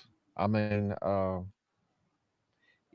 you can tell he's picking and choosing his words carefully. It was almost like he wasn't even in the ER when O'Keefe was brought in. He's going on what somebody else may have told him, and he just documented it. I would hope that's not the case, but that's what it almost seems like to me. Don't talk about John like that. And then on the other hand, I mean, it's almost like he too is covering up for something. I think this goes deeper than just law enforcement. You think he got paid? I'm not going to say that. What was beneficial to the state? Honestly, I think he was a neutral witness that didn't have. I don't think he pushed the scale one way or the other. I don't think that he's an ER doctor. I don't know how many patients they'll see on one night, but the ER doctor that's in the ER is dishing out orders, taking their traumas, and doing all that business. I just don't think he had anything to really bring to the table other than John O'Keefe did arrive at that hospital and he coded him and pronounced him dead 30 minutes after his arrival. I think is the only thing you can really get out of that. Well, I think something interesting was when they were saying that she had a mental state, that she had an involuntary to be brought in for that. What was it? The section 12 or whatever the hell it was, that they could take her in because she's acting crazy, and he's talking about stuff. He doesn't even have like a blood toxicology report, but he's just generally saying that she probably was psychotic or schizophrenic or delusional and stuff like that. So those things don't help. And I know that the defense never ask a question that you don't already know the answer to. And I'm not 100% sure that, he would have said anything to help you out. That's probably why they didn't ask any questions to him. I mean, even on her mental state, he was giving general terms as if someone's brought in for this 72-hour hold, what they could be brought in for. He said, a citizen can bring them in, law enforcement can bring them in, and at that point, it's an involuntary hold. We'll hold them there at the hospital for a 72-hour evaluation for treatment. But he didn't give any specifics as to why she was held. He even made a very clear point that he wasn't involved in her treatment. He was just aware of it. That he wasn't the prescribing doctor that took her in on this evaluation or this mental hold. And he says he doesn't know what temperature hypothermia is technically setting in. And I'm not an ER doctor or a doctor for that matter, but anything below 95 is calling for immediate medical attention. I mean, this dude was 15 degrees below that, but him saying, I don't know, I can't tell you what the temperature is. This guy has a job. I don't buy that. And his job is he works at the hospital. And I'm sure not just this case, I'm sure over and over and over, people die, things happen, and they're like, it might be the hospital's fault. You might have mistreated me. You might have done this, so they can sue the hospital. I'm sure that happens all the freaking time. And you could scare him. If you say the wrong thing, then I'm going to come after you and I'm going to sue the hospital. I'm sure that's a daily thing for him, and he's going to court and testifying. So he doesn't really want to give any information, especially when the prosecution is like, I'm going to prosecute you on some other shit. If you say anything other than the questions I'm going to ask you, this better be your statement. Let's plan and rehearse this. And you better not say anything other than that. And I'm going to stop the judge from the defense asking any questions about your opinion of what could have happened. And because he seemed really defensive, the whole shit sounded shady AF to me, in my opinion. But did anyone else get that same opinion of the doc? Here's my opinion of the doctor. He's an ER doctor. He's there to save lives and treat folks that come into the emergency department, emergency room for treatment. He's not a forensic doctor. He's not an investigator. He's not an ME. An ME is an actual investigator. They are investigating the cause of death and events surrounding a death. An ER doctor's not. You're right. They're keeping records there. There is, when they have a code come in, there's someone assigned on the trauma team that's actually taking notes. And he didn't know John O'Keefe's name. He didn't know John. He didn't know anything about him other than what was written in those notes of what a nurse in the ER scribed. And that's why he went back to those notes. I would say you don't expect to get a lot out of the ER doctor other than he came in, he was unable to be resuscitated, and maybe some ancillary information on obvious injuries. But he's not going to see if the guy's got athlete's feet to check his blood sugar when he comes in, he's not breathing. So I think we're beating on the guy maybe more than we should. I wouldn't expect much more than that out of the ER doctor on a case like this, in my opinion. But hey, ladies and gentlemen, look who we got. Lisa. Welcome, Lisa. Well, I'm here to beat on that horse. Oh my God. I'm sitting here dying. I just, that defense team did, that was terrible. That was terrible. Okay. I mean, just alone in the fact of not objecting to that prejudicial questioning. I mean, he had no basis to make any of those inferences. I mean, they're tainting the jury's perception of her.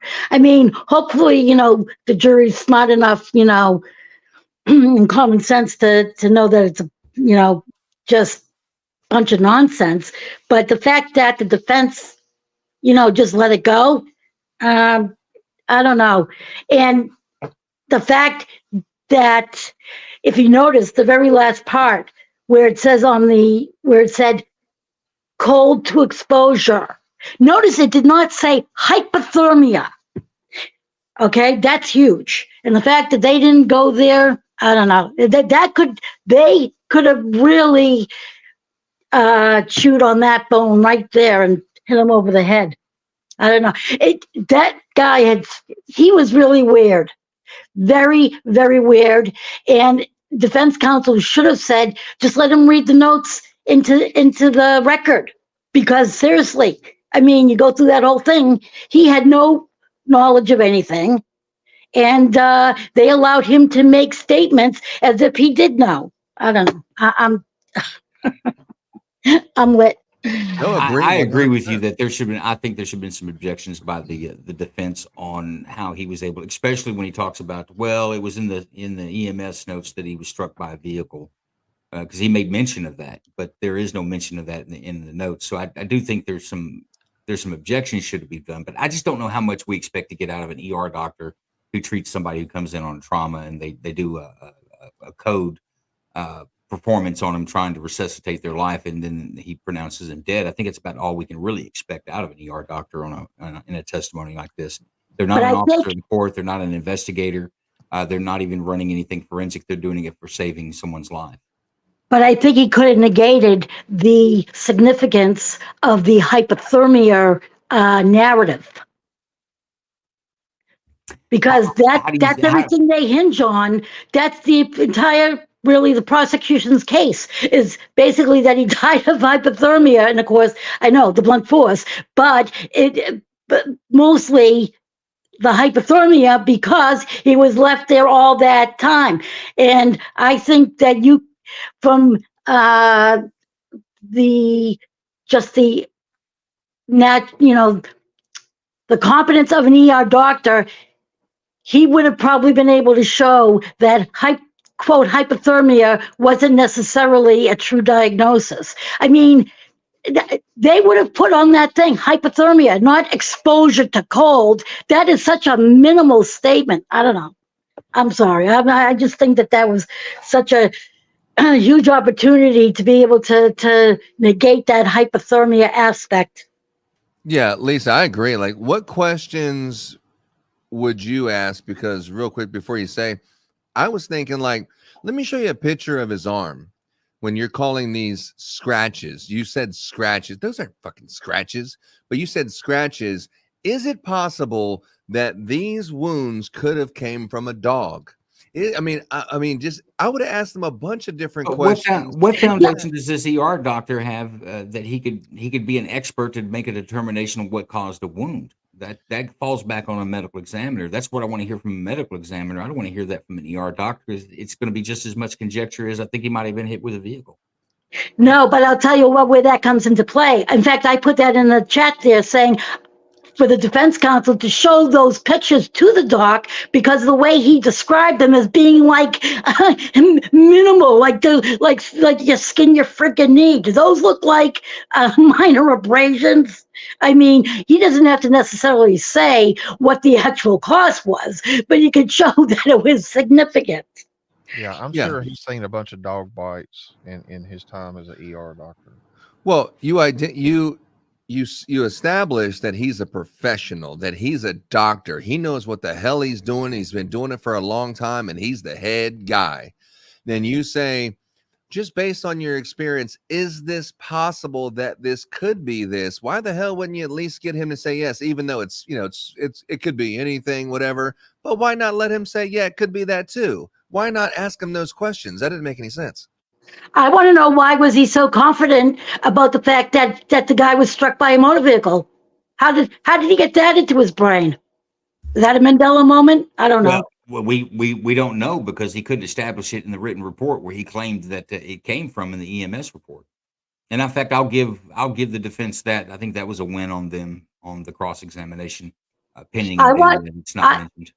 Yeah, but I don't think. No, they see that the jury, that one thing is huge, but it's not gonna. They needed to pound on that for the jury to get it. Okay, you got to remember the jury. Okay, that they need to be pounded. That needs to go like you got to make that really come out to the jury. You got to make that pop. And I would have said, how many times did you meet with the district attorney's office about your testimony? And how about this? They should have known what the doctor was going to testify to, because it seems to me, why didn't the defense attorney question him beforehand that would have been a witness that I definitely would have sought out to depose him or, interview him before trial. Come on. Absolutely. I know. I agree with you on that. Do the injuries to his arm, do you think that's consistent with road rash in the grass? Look, guys, how many times do you see an ER doc out on a scene investigating how an injury was sustained? They see injuries come in and what they know it was caused by whatever people tell them it was caused by. They don't have the forensic investigation experience nor the training to be able to come into court and tell a jury that's a dog bite, that is a knife wound, this is a gunshot wound. They could say it's consistent with maybe, but I just don't think that I would expect that. If I was on either side, the prosecution or the defense on this, I don't know that I would rely on this ER doctor to make that type of assertment into the case. I don't think the ER doc is the guy. Yes, he's a doctor. Yes, he's trained. Yes, he probably has more knowledge on how wounds are portrayed or seen, or what they're consistent with the average person, but that doesn't make them an expert to be able to sit on the stand and say that's not a dog bite, or yes, that is a dog bite, or this is consistent with a vehicle being someone being run over. I'll even go back to hypothermia. Hypothermia is a spectrum. It begins at 95, but you don't die at 95. You start beginning where your body lacks the ability to recover from hypothermia below the body temperature of 95. But you're not dead at 95. Some people have been literally frozen and brought back to life with hypothermia. So I don't know that, again, that our ER doctor is the guy that said, well, he came in suffering from hypothermia, when that's really just a temperature range. Exposure to cold, I think, is safer for, go back to what you said earlier, Kingdom, hospital liability.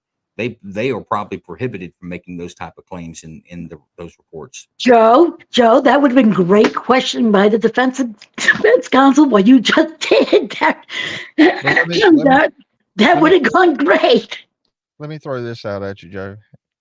How many child abuse cases have you been to court on where you don't have a death, so therefore you're not going to have a medical examiner's testimony, but you are going to have an ER doctor's testimony to say, well, this child was brought in, with a broken arm and some broken ribs, and they said that, the kid was he fell down some steps, but based on my experience, the injuries are not consistent with those kind of falls. They are, however, consistent with being abused.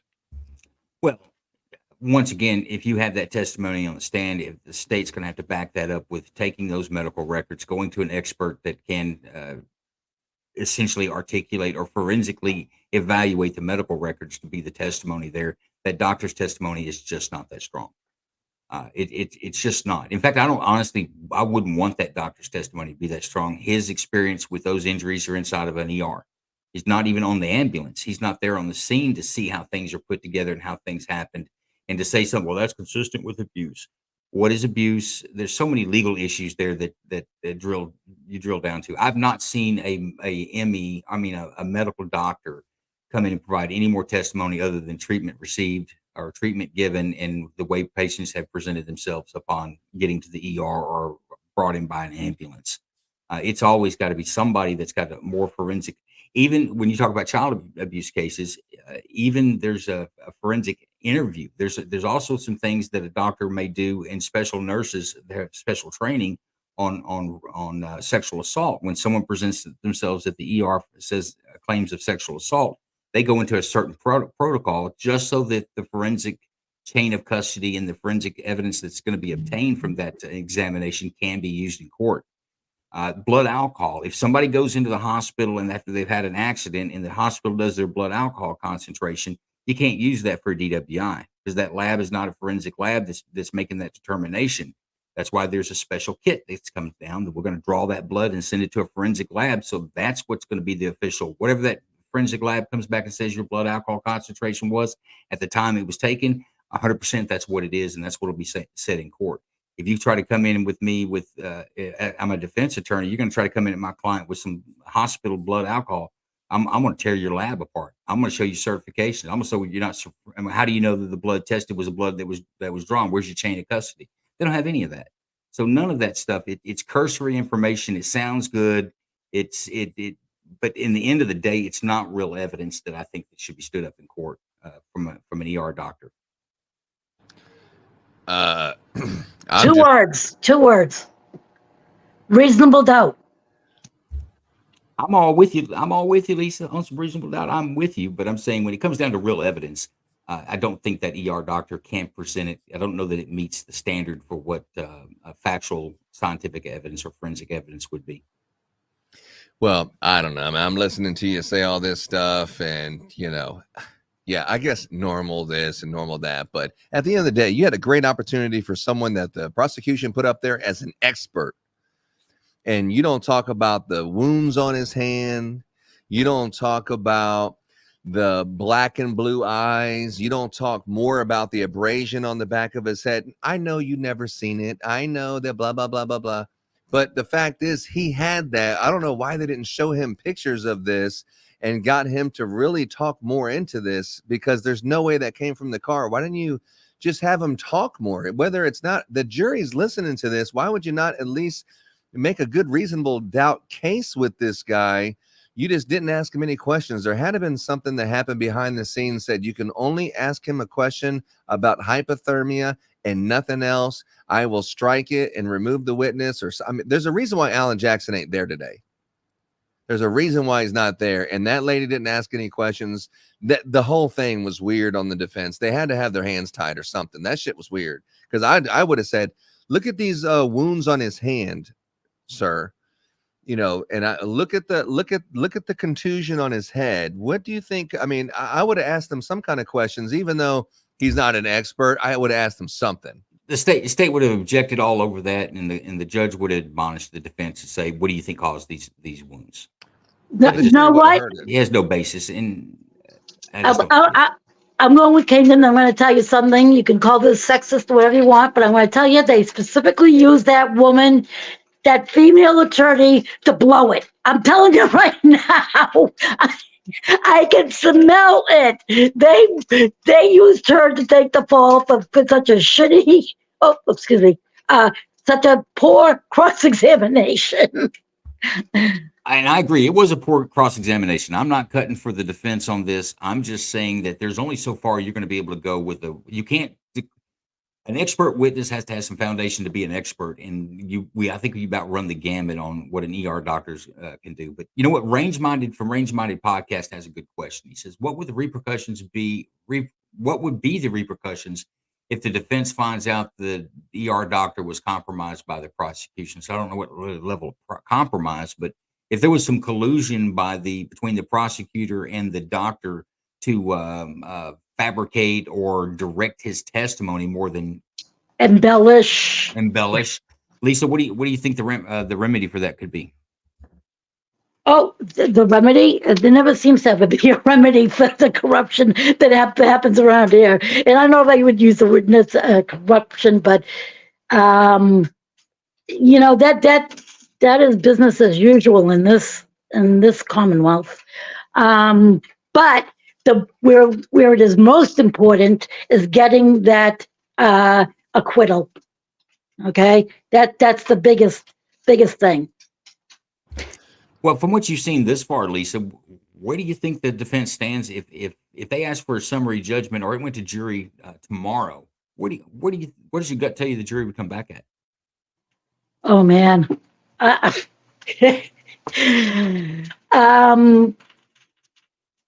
that's a tough one because you never know with a jury.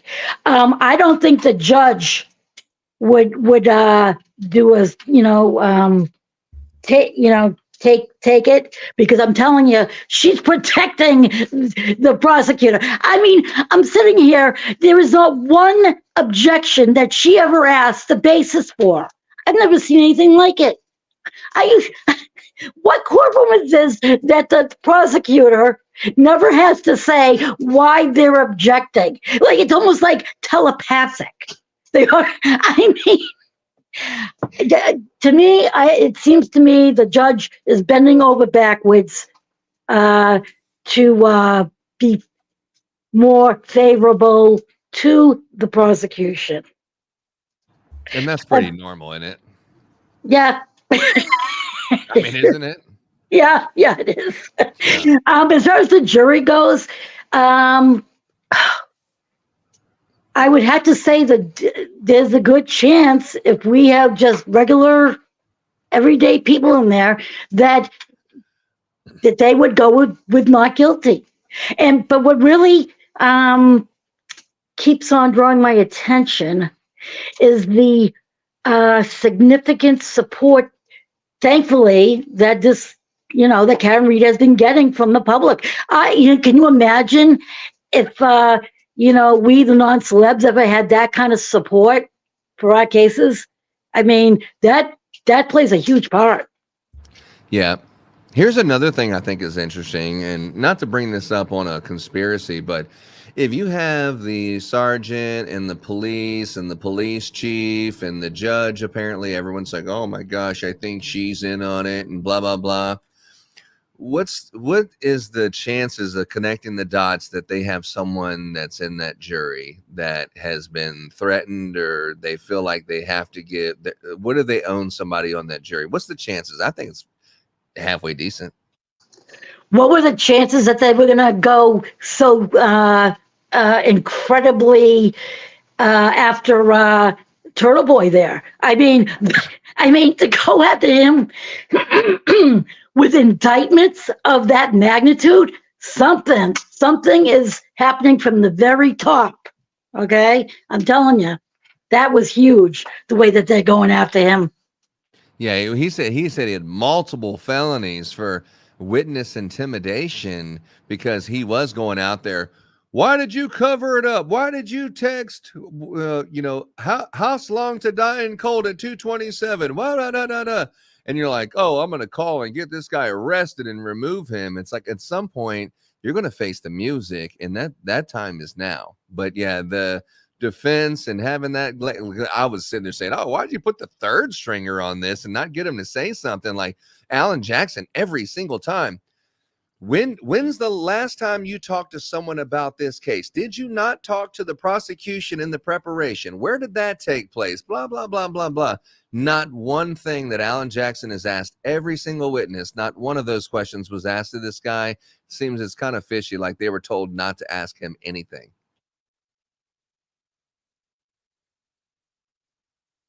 Right, Lisa?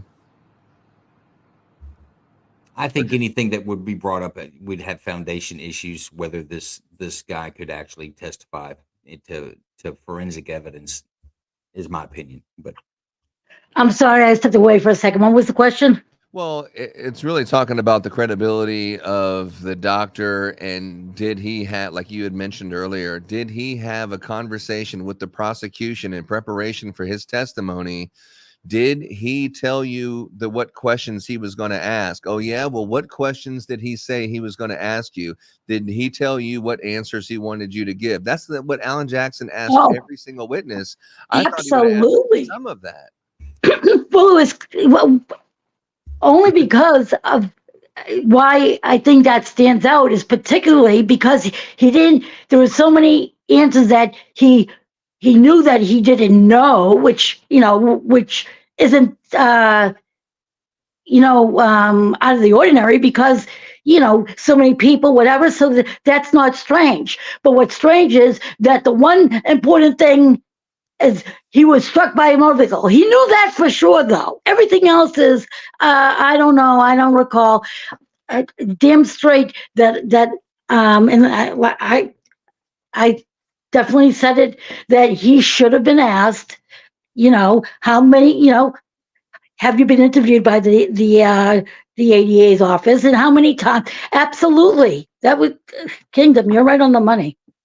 Yeah. I mean, just some kind of questions, just to ask him, and he'll say, yeah, I did meet with him. And, it just like when you have an objection, did they tell you what to say and tell you to say this? No. Objection. But then the jury still heard that you said it. You still planned it.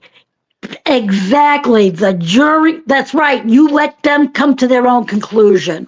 Even if it's objected, it's like, hey, object that and strike that question off of there. But they still heard what you're thinking. Even though it's objected, they heard it. Ignore that pink elephant in the room. Exactly. It's like, Did anyone not find this fishy? That this guy was just saying the little pieces of evidence, like, I don't really know about it, but what I do know is, yeah, the accident, hypothermia. I can't really tell you when hypothermia happens, but yeah, hypothermia for sure. No, there was like some scratches on his arm, but it's like you're saying everything that the prosecution would say. Just downplay it and just call them scratches. I know they're contusions, but let's not use that word. Let's just use the word scratches. Okay. Can you do that Use for the me? word superficial lacerations for the injuries on the arm. Superficial lacerations. And then he further clarified by saying scratches. Yes, he said in layman's term, he said maybe that's like medical term for scratches, but superficial has a definition. But you don't think that that statement was practiced or coerced by the prosecution to just say this? I know it could be something else. Leave that part out of it. Let's just go to the lighter version of what it Okay, could well, be. let's not pretend that both the defense and the prosecution witnesses didn't have pre-trial conferences and go over what their testimony is going to be, and they damn sure know what if you're the state's witness, you damn sure know what questions are coming.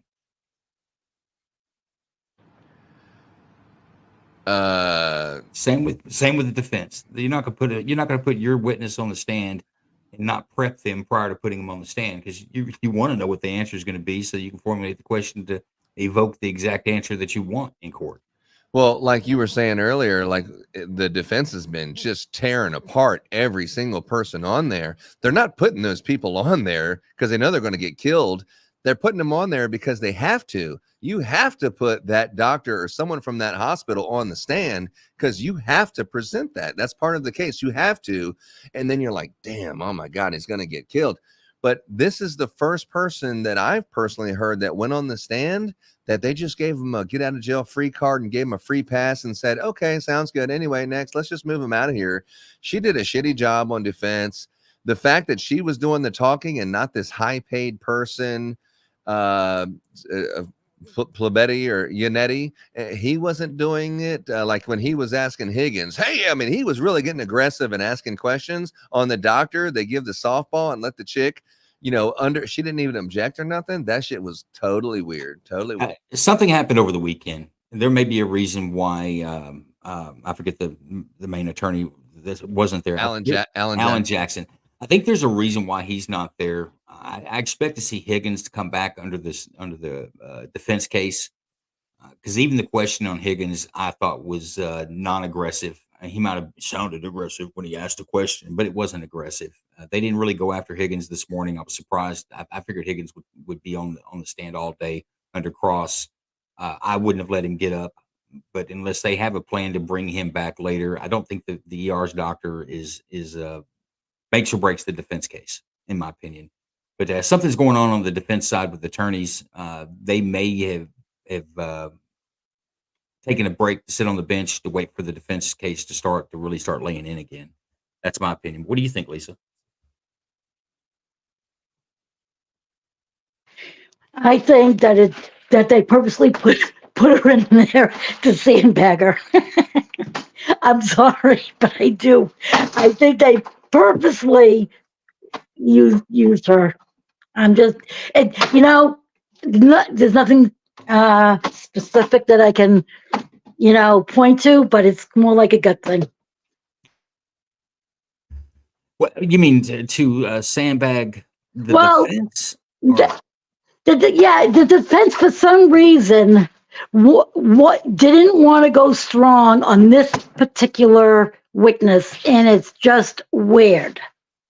And it's my opinion that they particularly used, her to make it a weak cross-examination, because not one of those other guys would have been able. It wouldn't have come across as real. They couldn't have been the ones to do that kind of lousy cross-examination. And I'm putting it out there that the cross-examination was purposely weak. I'm just saying. I agree. I mean, you would think that if you were up there, your reputation as a lawyer is on the line, and you don't want to look like an idiot. So if their hands are tied and they really can't ask any questions, and they've been, the judge already did so many sidebars and said, under no circumstances can you even take a rabbit trail down this way or that way, or else, the consequences will be this or that. That's the reason why Alan Jackson's not there, and that's why they put the chick in there to not say anything. I don't know. That's my opinion, at least. I don't know if it's true, but that's my opinion too. I think they're gearing up for the defense to take the case and start presenting witnesses. I think that's going to be a Super Bowl for the defense. It's amazing they've been able to make the headrows they've been able to make on prosecution witnesses, but you don't normally see that in trials. Usually prosecution witnesses are good for the state. They're not usually beneficial to the defense. But there's been so many, going back to Jennifer McCabe, Albert Sr., Higgins, all these ones, and there's a few others in there that you can throw in that have been quite honestly more beneficial to the defense, in my opinion, than they have for the state once the defense got cross examinations on them. But that's what's so befuddling, though. Okay, that's what I can't. That's why this is taking me aback a little bit, because this really could have been even more powerful regarding the forensics. Okay, Well, do you think, Lisa, it could be a tactic where they're going to not pound on them while they're a prosecution or a state's witness and wait to recall them as a defense witness, where they get the direct examination first? I'm just like, I don't know what it is, but it's weird. You know what? I don't trust the defense team as much as I don't trust the freaking prosecution team. But I suppose, it's plausible what you say. It could be, but this is just weird to me. This particular witness that has such, it's a doctor. We're talking about someone who saw this John O'Keefe real time. Unlike the medical examiner who's, having to reconstruct and go based on what they're told from these people.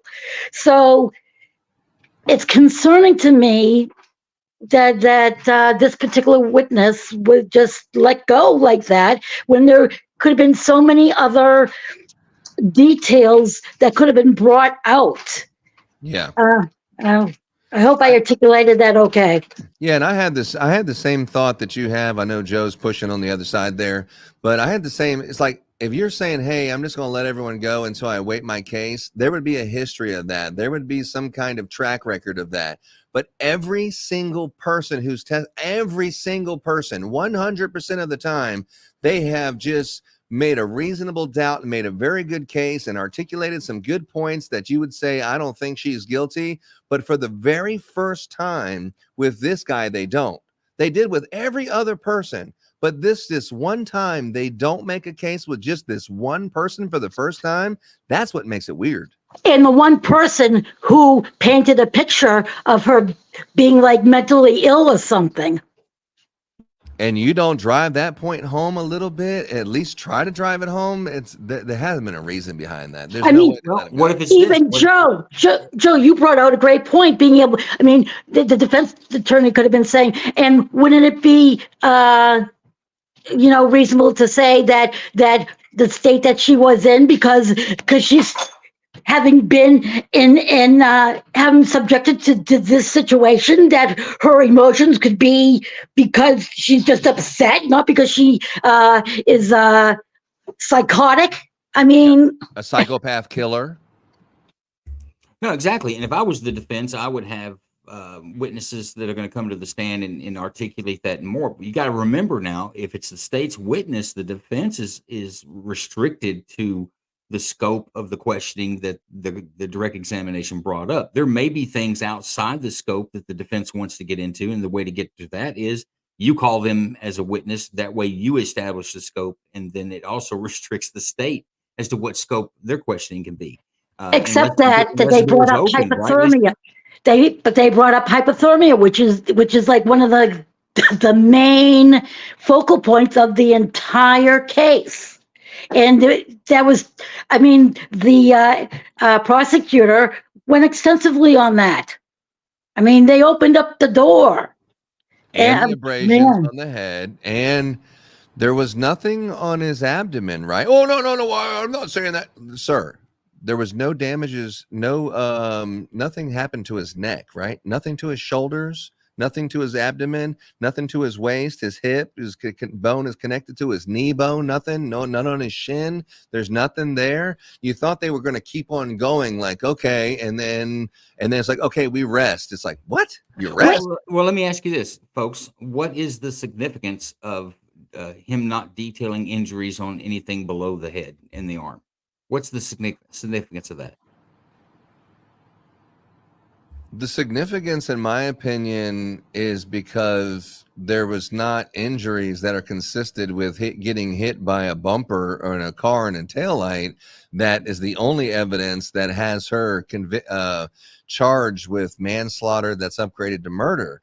The only reason she's there is because that they say that she hit him with the car and then there's a taillight, but this doctor could clearly say there's no injuries that are consistent with what these charges are, but they didn't even take that rabbit trail at all, because obviously they think that he was going to say something that was going to help the prosecution, so they thought it was better just to not ask him any questions. Well, see, I disagree. I think they did establish that by saying you noted no other injuries below the head and the right arm, and they can tie this up later in the defense, in the whole strategy of the defense. They can bring that back again and say there were not injuries that were consistent to someone being struck by an automobile and falling to the ground.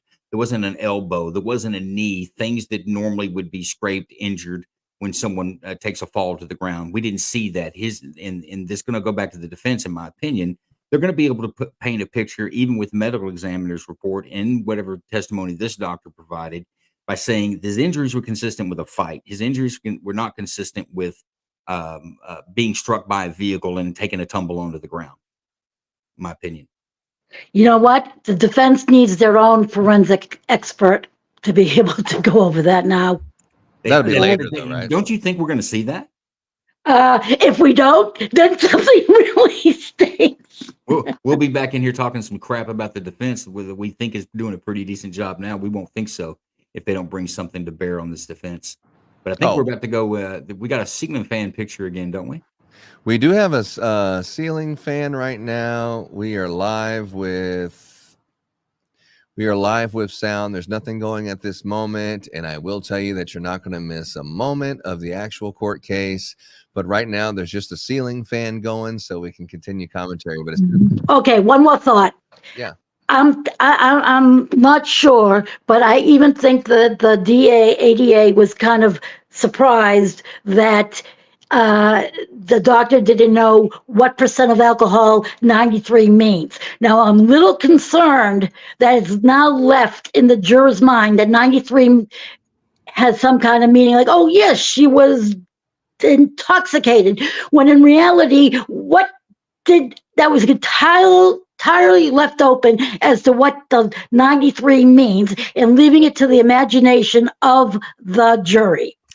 And I'm going to give you that on the defense. The defense should have cleaned that up, because they don't. We all know of a blood alcohol concentration being delivered in like a 0.08, being in most states the per se blood alcohol concentration for intoxication. But hospitals do it differently. I go again that a hospital is not a forensic lab. They don't do things to bring to court. They do things to keep themselves from being sued sometimes. But you're right, that 93 is not a typical calculation of blood alcohol concentration. That's, again, why it's not normally Was used. that like a 0.09? Is that what 93 means? I'm just guessing. I don't know. I'll have to look it up. They measure it in a different. They measure it differently. The blood alcohol concentration, they measure it differently when they do a medical test and test for that. But the prosecution did a good job with him, because that was the first time I thought that they won with the person that they brought. That's the first time that they won. They were able to establish she was in a mental state where she had to be taken, and the extreme conditions of taking him is psychotic, and she was out of her mind. Also, the marks on the arm are consistent with the word I just used, summarizing as scratches. So therefore, that takes away the dog out of it.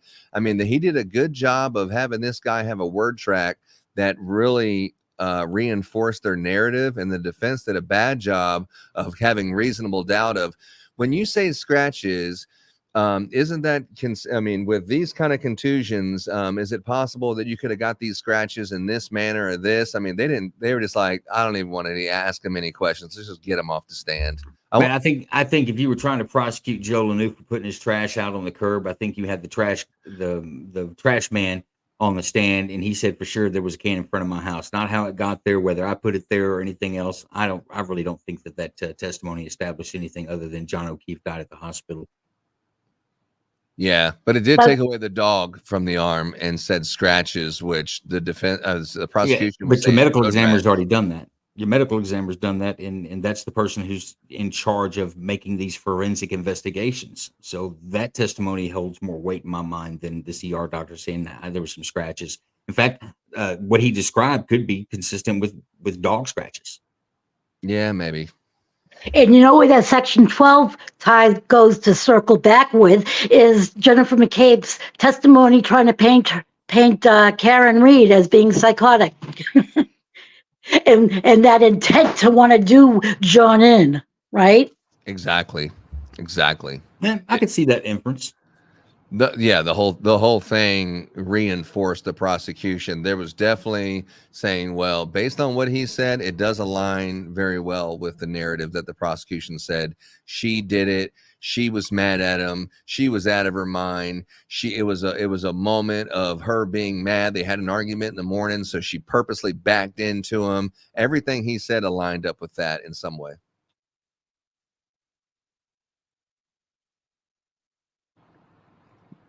Do you agree on that, Leno? Yeah. So what do you think, Lisa? You still with us? Sorry. Yeah. I'll say the boys are out getting something to eat real quick, waiting for the next one. Well, I'm about to step away and grab something to eat. I'm going to keep listening. But Lisa, I hope you'll stick with us during this. I don't know who's coming up next. It's not going to be the doctor. Do we know what witness is coming back after lunch? It'd be awesome if the medical examiner was coming up. But the fact that Alan Jackson is not there tells me it's probably going to be nobody important. But what's up, John? Where you been, bro? Had to fix me a chicken salad sandwich. A chicken salad sandwich. Hey, in breaking news, so are y'all familiar with the Virginia man that was arrested in Caicos and Turks for having ammo in a bag? Do tell. All right, so he was arrested. Apparently, that is what is considered here as a felony. So there was some question as to what they were going to do. Apparently, there's some stuff going on over there. Some travel advisories have been issued for Turks and Caicos, but he has been set free, time served. So he is coming back to the great state of Virginia. And Virginia is for lovers. For those who don't know, I'm actually from Virginia myself. And this doctor who is in the Good Samaritan Hospital, he started off in Manassas, in between Dumfries and Manassas. They called him dumbasses. He was in the Prince William Hospital, is where he had his residency, and that's where I was born. So in Virginia, but wait, let's go back to that guy that you said that got time served, whatever, for the ammo thing. Turks and Caicos. Yeah, you missed the most freaky part of that whole thing. Is how did that happen? Supposedly, it's reported supposedly that it was because of John Fetterman. I'll be honest with you, Lisa. I did not dive that deep in it. I heard about it. I mean, I know every country's got different laws when it comes to 2A stuff, but I am glad to see that, apparently somebody has some common sense over there. It was a miracle. That's why it's so freaky. Yeah. So freaky that John Fetterman actually wanted to do the right thing. I don't know. Yeah. Miracles never cease. Oh, yeah, no, I agree. But I am going to do a little dig. I'm caught up in the Brian Malinowski saga with the ATF and whatnot, but that's a different story.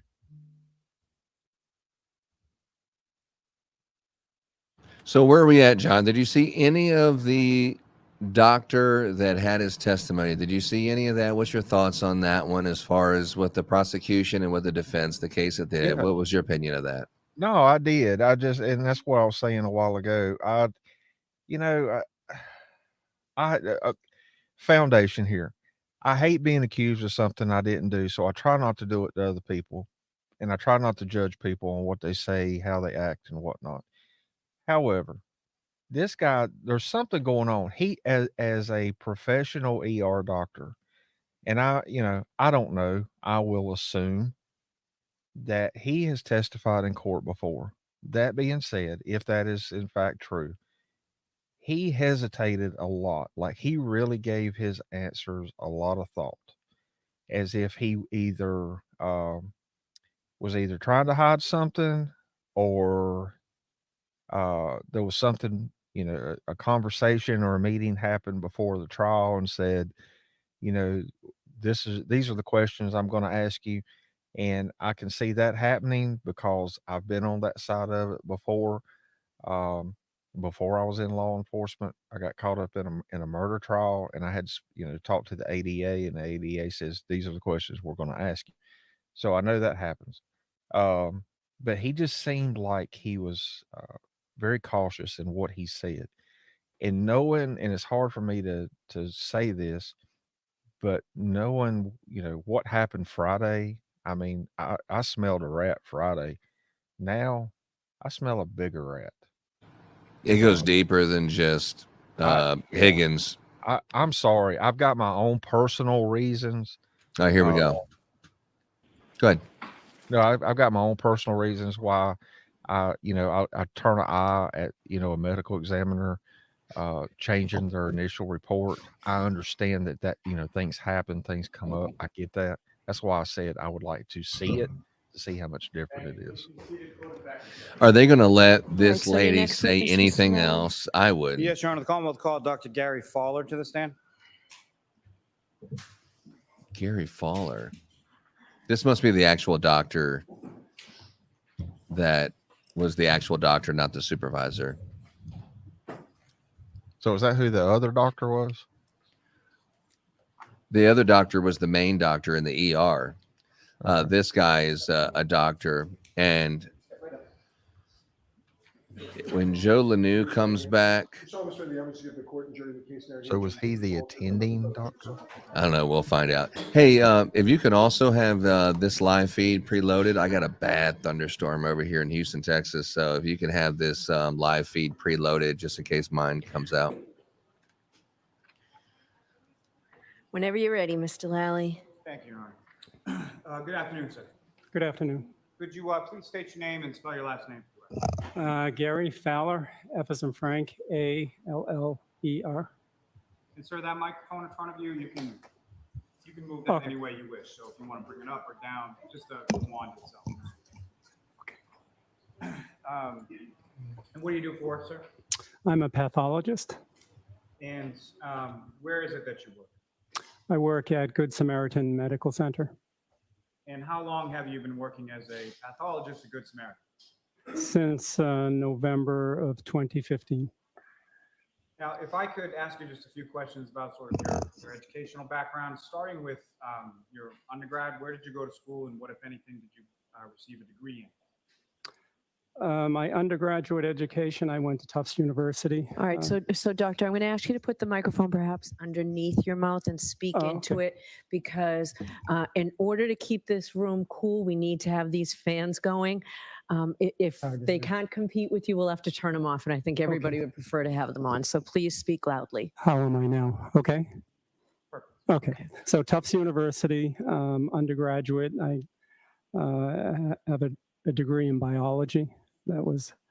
And after you received your degree in biology from Tufts, where did you go from there? I went to Tufts Medical School in Boston for 4 years there.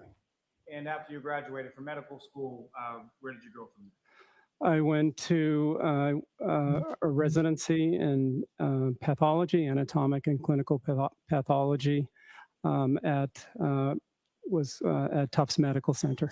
So I stayed within the Tufts system. Okay. And how long was that residency? That residency was at the time, pathology residency was 5 years. It's now 4 years, I believe, but it's a 5-year program.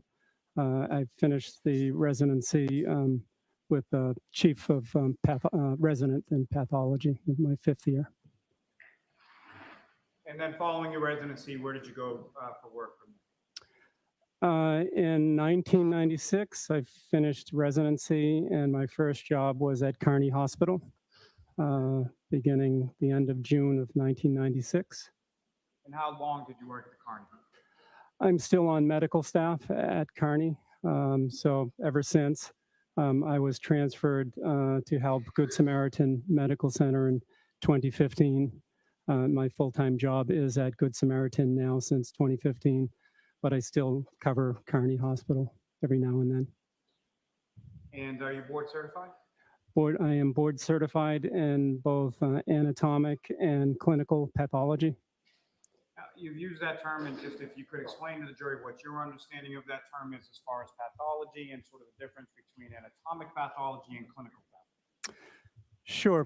Pathology, there's two subspecialties, I guess, in pathology. One is anatomic pathology, which is basically if you, as a patient, go to a hospital or have a biopsy, or a tissue biopsy, or an excision, or anything like that, it comes to the pathology department, and an anatomic pathologist is responsible for making the diagnosis for that patient.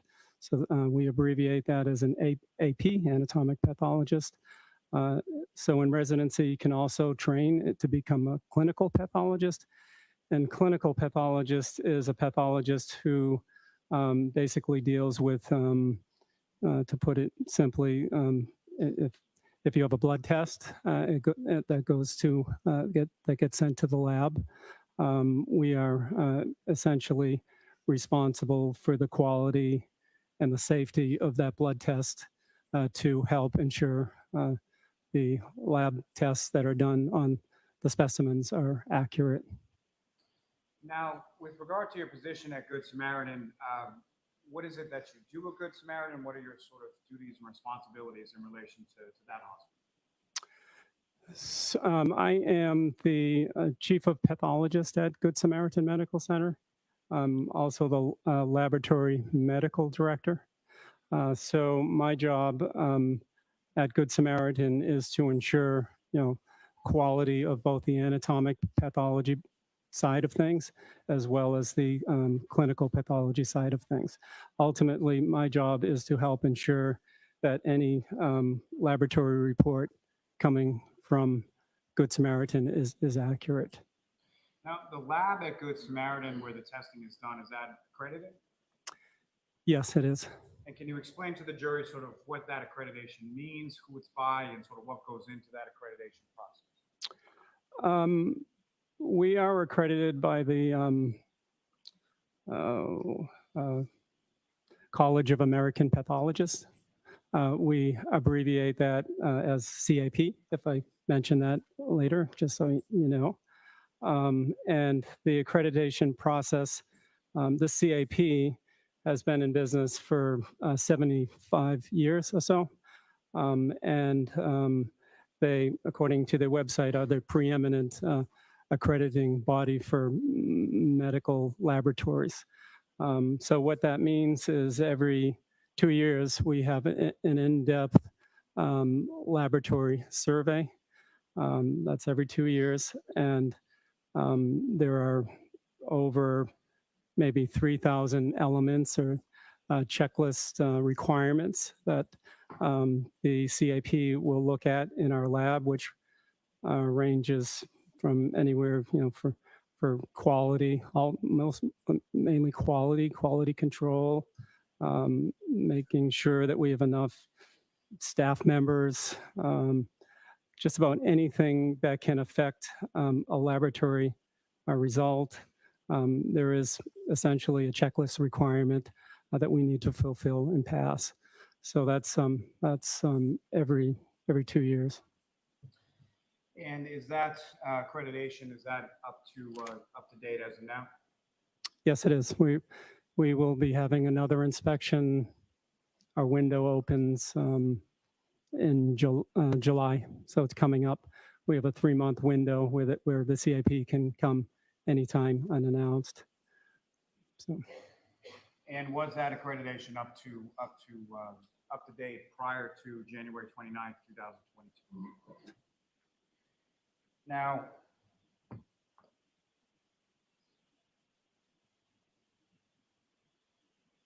far as the clinical portion of the lab, what are some of the things that get tested as far as what are some of the things that are tested for in the lab as far as blood work is concerned?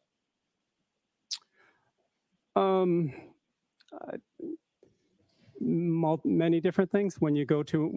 As probably all of you know, when you go to a hospital, you have your blood tested, and the physician is looking for different tests such as like a sodium, a potassium, a chloride, some basic tests that if they show abnormality, that could help them help the clinician make a diagnosis on you.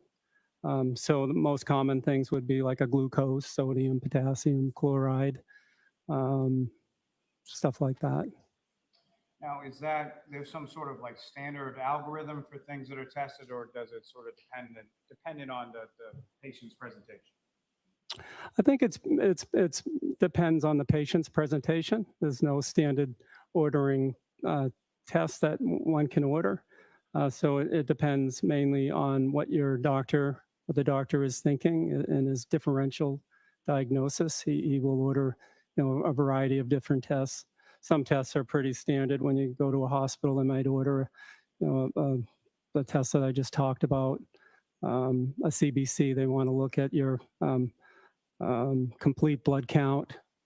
Just a little louder, please. Okay, sure. Things like that. Want to look at your hemoglobin, hematocrit, maybe sodium, potassium. Those are some of the really common tests that would get ordered in the hospital. Now, as far as drugs of abuse, including alcohol, is that something that's dependent upon the presentation of a patient to your facility? I think an alcohol test or a drug of abuse test is not a routine type of order or test. It all depends on if the clinician or the primary care physician is suspecting could be drugs of abuse or alcohol on board, and they need to know if so to help treat the patient. Now, would that also include sort of a patient that presents in regard to a mental health status or Section 12 drugs of abuse? Would that be somewhat standard in relation to testing or blood work that's done in relation to that kind of patient? As far as Section 12, I do not know if there is a standing order for a routine ordering process for a patient that is admitted to Good Samaritan under Section 12. So I'm not sure. Would that be abnormal, though, as far as doing a blood draw and testing for alcohol and someone presenting on Section 12? I don't think so, no. Now, with regard to a blood draw in Good Samaritan Hospital with reference to testing for alcohol specifically, what, if any, sort of policies or protocols are in place in reference to that type of blood draw? I think a test for blood alcohol is the phlebotomist pretty much has to run through the same protocol that he or she needs to follow for any type of blood test, except for the fact that we do not want to use an alcohol swab to clean the area before the blood draw. In theory, if you use an alcohol swab and you're testing for alcohol, then you can, in theory, contaminate the blood sample with some of the residual fluid the alcohol. Some people say if you let the alcohol swab dry for 30 seconds, it's not going to contaminate it, but we don't go by that process. We have it specifically in our policy never to use an alcohol swab when an alcohol test is ordered. Now, in that vein, doctor, with reference to Good Samaritan and the emergency department, what, if any, precautions have you or your facility taken in regard to those types of blood draws in testing for alcohol with regard to alcohol wipes being used? My phlebotomy supervisor has removed essentially all, not 100%, but all of the alcohol swabs down in the emergency room. So a phlebotomist who perhaps could forget, which they shouldn't, because we have competency policies for them. So we have that in place where she's removed almost all of them so somebody can't mistakenly use a swab down in the emergency room. Okay, so keep your voice up again, please, doctor, especially at the end of your sentences. Thank you. And so, doctor, the removal of those alcohol wipes from the emergency department at Good Samaritan, does that predate January 29th, 2022? It's been in place for a long time. Before that, there was a policy they would use betadine for swabbing, but that policy has been in place for a long time, and before that day of 2022. You've spoken a little bit about, as far as phlebotomists working within Good Samaritan. If you could just explain to the jury sort of what is a phlebotomist and what is it that they do? A phlebotomist is any person who is trained to draw your blood when you come to a hospital. So if you come in, we train people to draw the blood. And as far as with regard to phlebotomists at Good Samaritan, you mentioned that there's some proficiency testing or some protocols that they have to adhere to. Can you explain that a little bit more to the jury as far as what's involved in those? So with anybody who works in the laboratory, per CAP checklist requirements and the government's requirements, there has to be competency policies and assessments on anybody who works in our laboratory, including phlebotomists. So any new phlebotomists, they get an initial training, and they'll get a training, and then they have to be assessed to make sure that they know what their job, what they need to do for their job, including knowledge of all policies. Then after that, after initial training, our competency policy states that we need to assess them again. Lisa, do you think they're laying foundation to try to be able to use her blood alcohol concentration test as some sort of evidence in court? Started working I've for us, and then looks like annually that. thereafter. So the CAP is we have all these competency policies for everyone to make sure the lab technicians know what they're doing. Can you imagine this We guy like on also a have date? competency Well, policies for sweetheart, I have pathologists as well. a policy that So you it's must all give me a kiss if about I'm paying making for dinner sure or something. the final result is that You're comes from cracking our me up. lab is a good Honestly, if you're dating a quality. pathologist, then you should, you get what you Yes. get. You should have expected that.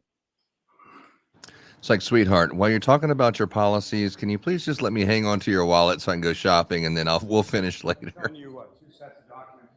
Can I check your blood?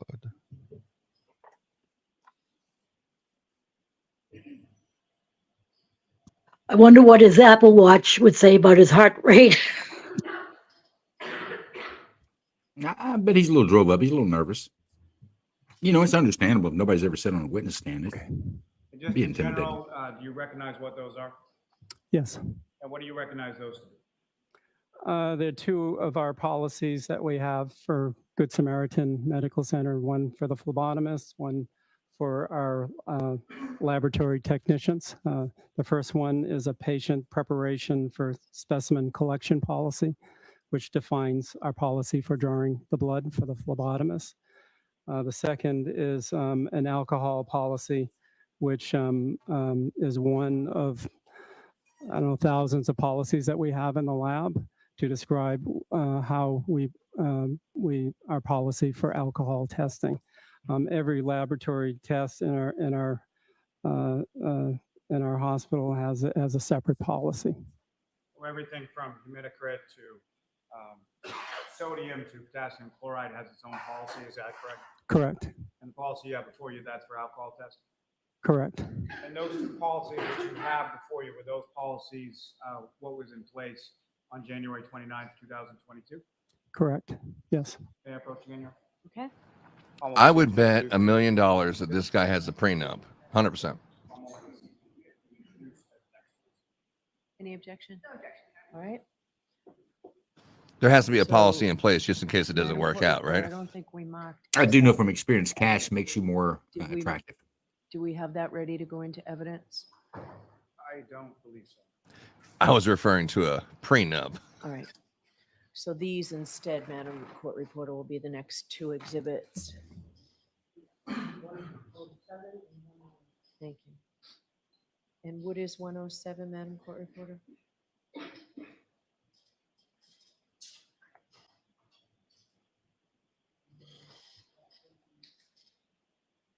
I believe 107 is in reference to excuse me. I believe 107 is in reference to the alcohol testing, and 108 would be in reference to the sample collection. All right, thank you. May I approach the witness? Yes. I'm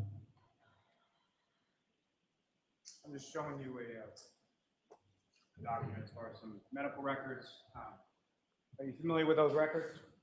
Yes. Those records are in relation to a patient named Karen Reed that visited the Good Samaritan on January 29th, 2022. Is that correct? Correct. He's the lucky guy that gets to with go through the reference stool to, samples and test them. May I approach again, Your Honor? Just Yes. Sure. Did I miss them going over the chain of custody policy for this forensic test? Did I miss that? That's only in normal courtrooms, not this one, dude. Yeah. Of those records, do you see a result for alcohol within those records? Mr. Lally, you have to keep your voice up when you're here as well. Let me say it again, sir. Doctor, with reference to those records and the page that I've opened up to, do you see a record in regard to a lab result for alcohol testing with regard to Ms. Reed? Yes. And what is it reported as, sir? It is reported at 93 milligrams per deciliter. And is that, as far as milligrams per deciliter, is that a relatively standard way of reporting an alcohol result? Yes, it is in our hospital systems. Could you explain to the jury sort of milligram per deciliter what that reading means as far as the metric that's used there? Well, it means 93 milligrams of alcohol per deciliter of the blood. And as far as, if you could explain to the jury sort of the testing process or the protocols that are in place at the Good Samaritan. So the blood is drawn by the phlebotomist, and then what happens from there as far as the testing is? Okay, so before you do that, Doctor, so we might have to turn off the fans, which we don't want to do. I really need you to keep your voice up so that the court officer over there, so that folks down there can hear you. Okay. Because if I turn the fans off, Good I'm going to smack your Samaritan, bitch ass as hard as I go through the can. process. So raise your voice. The doctor will order the test. In the emergency room, we have 2 phlebotomists down in the emergency room. That test will print out, the order will print out down in the emergency room. And it will print out a label for the blood tube. It will print out on that label the color of the blood tube to be ordered, and we'll also print out what on the label what is to be tested in our lab. So that order will be seen by our phlebotomists in the emergency room. They will then locate the patient and perform the venipuncture, the blood draw, and use a correct tube. They'll go through their process of one of the most important processes in testing somebody's blood is accurate patient identification. So within our policy, we ask the patient to state his or her name, first and last name and date of birth. We have them say it out loud to make sure we have two forms of identification. Once that's confirmed, there is also a bracelet on the patient, so we'll match it up with a Good Samaritan ID number. So the first step is to make sure we have the correct patient. So then the phlebotomist has the order in front of her or him and uses the correct tube. Before drawing, they have to find the correct vein, a good vein for the patient, which is usually in the forearm antecubital fossa area. They will find that vein. They will cleanse the area with a non-alcohol swab, which in this case the order was for All alcohol. right, so doctor, I'm sorry. I'm going to stop you. I think part of it is that you're saying so much and your voice is fine and then it drops. And it's fine and it You're drops. So, Paul, fucking can we turn super the fans boring. off, You're please? putting everyone to sleep. Turn the It's fans important that off. all So the jury, jurors hear everything you say, doctor. if you want to get mad at someone, it's Okay, this so son of a bitch yeah, with these but glasses speak on that into the refuses microphone. to raise his voice. Turn the fans This off. should be better with the Hopefully Let's you can all turn sweat it to back death because on. this asshole won't Will I talk into get the better mic. at this? Yeah. So I'm Matter of sorry. fact, give him a beat It's down when he a walks lot out the to- courtroom. Who's laughing? One is we make sure that it's correct patient identification. We use the correct tube. We draw it. We don't use an alcohol swab. We use one that doesn't contain an alcohol in that. Then the phlebotomist will then put the labels on the tube or tubes in front of the patient, then bring it back to his or her area. Make sure they sign their name they initial their name on the tube as well as the time. Then it will be put into a bag, and in the emergency room it goes through a chute and it goes directly to our laboratory for testing. Once we get it, it's called receiving the blood work. A technician, lab tech in our lab will scan, there's a barcode on the label, they'll scan it and that will document the time that we received it. They will also manually enter the name of the phlebotomist and the time of the blood draw, so we have accurate records of what we received and the time. Once that's done, it's entered into our system, and then the technician will decide what needs to go next. In this case of an alcohol test, we're using a green, I think we should only ask top him tube, yes or no questions from this which point forward. has lithium pepper and has an anticoagulant. They're doing their in best it to be able to prevent, use this hospital clotting. blood alcohol So concentration we'll get test that tube, and against once her. it's entered, we will centrifuge it. But what And they as didn't talk about centrifuge, is that what for ensures about that the 10 tube that arrives, minutes or the so, blood vial so that that, arrives through this we vacuum can tube on the other side of the separate hospital is the layers same of one that was blood. drawn by In the blood, when you phlebotomist. first see blood, it's Little all problem red with that. and there's no separation. Well, that and of even the though it's not a elements. DUI, let's But say it's a within DUI, blood, and say you there got are into an red blood accident cells, around midnight, and then you there went are, home, and then you white show up at cells or 6 in the inflammatory morning to the cells, scene of the and accident. there's the You can't say liquid that your portion blood of the blood. alcohol level right So this for alcohol moment testing, says you're we, drunk, that you were drunk at need midnight. to- She there's an could have went home anticoagulant when she dropped him off and was drinking.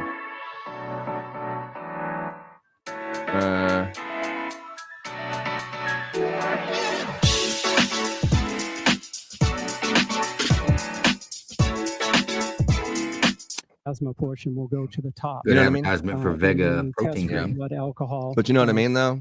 She She could have went home after she dropped him off and then got hammered. That's why she. I felt don't like really way think out. this establishes a lot towards her guilt.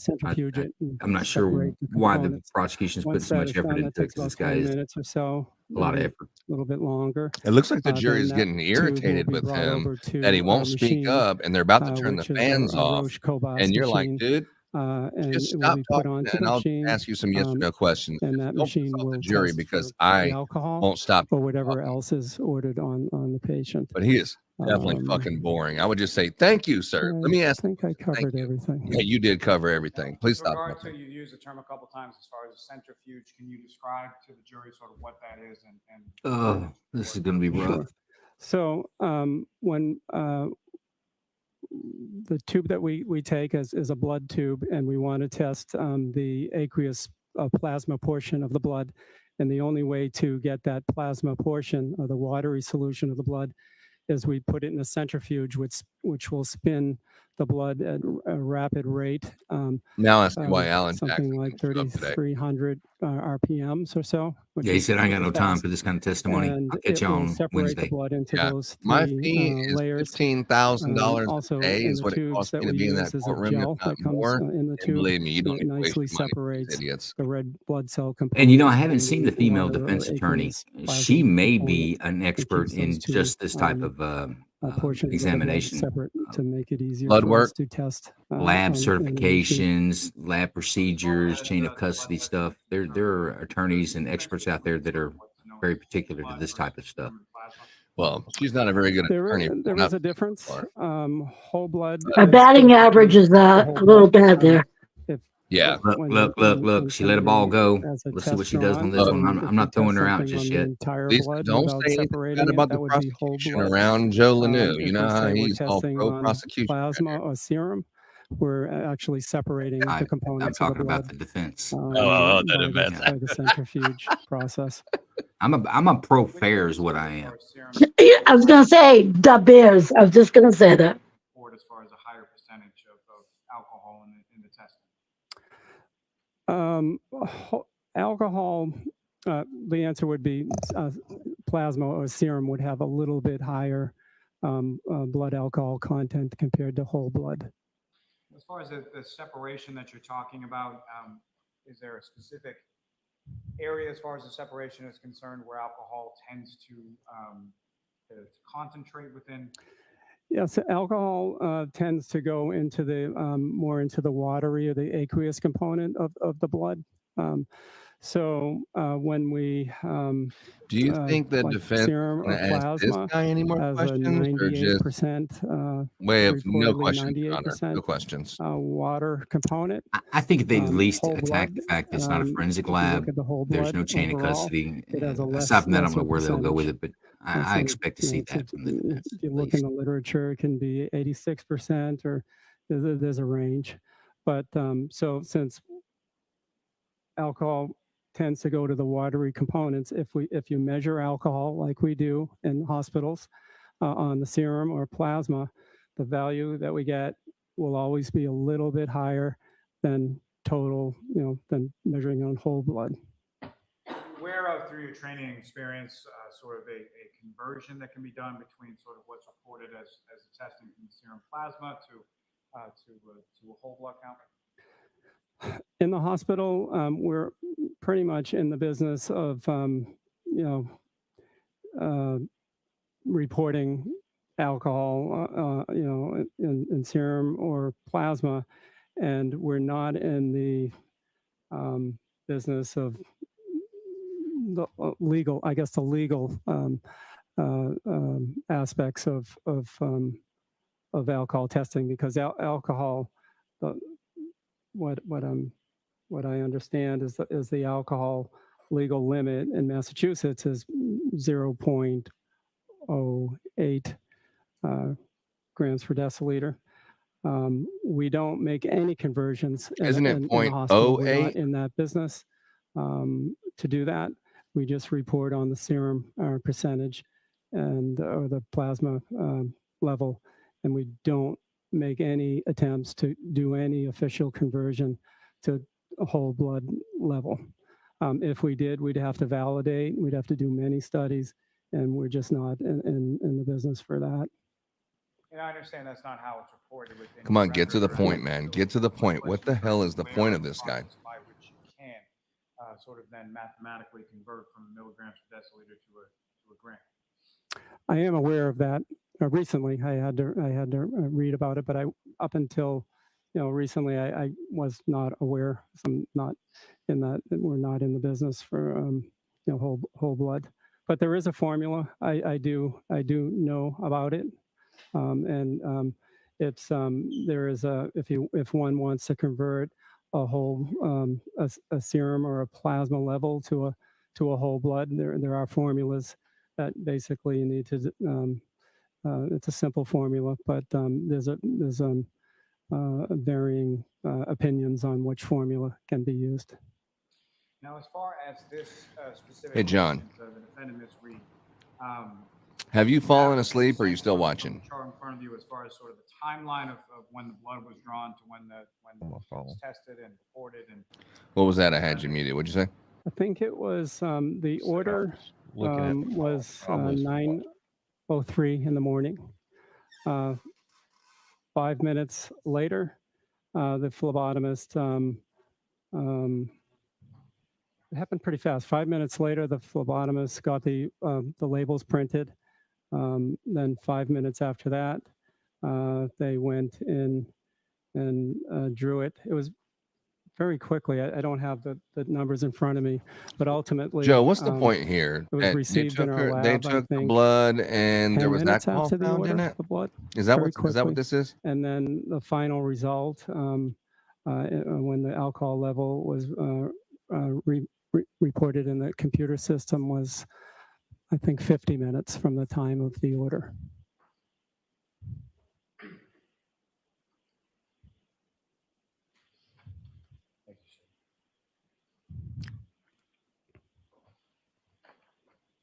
may I approach? Yes.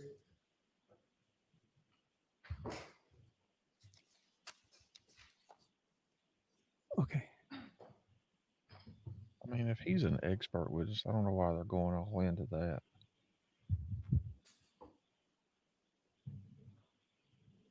The judge looks like she's just fed up that she has to sit here and listen to this. Protocols and everything in the lab was 93 milligrams per deciliter. Is that correct? Correct. Thank you, doctor. I have no further questions. Say, I want your lips to be touching this microphone. Do you understand? I want your lips to be kissing this microphone as you're talking. Afternoon. You testified that hospitals are not in the legal business of calculating BACs. Do you recall that testimony? Yes. And you'd agree that there are differences between screening tests that are conducted at hospitals and forensic tests that are done in labs, correct? Correct. And the purpose of testing in sort of a clinical setting at a hospital is to assist in the quick diagnosis and treatment of a patient. Is that right? Yes, correct.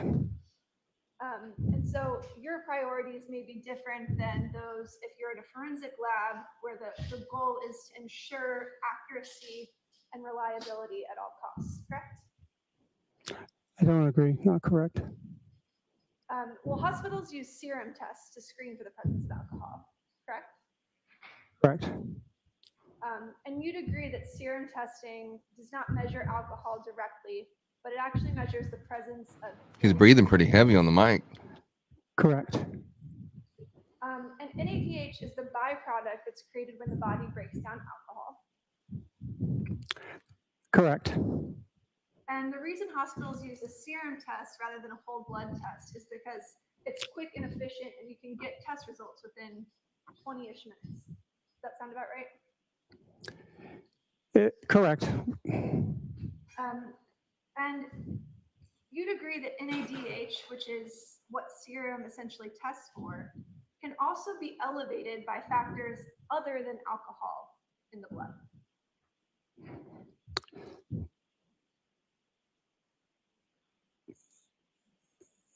I'm not aware of that. Are you familiar? Yep.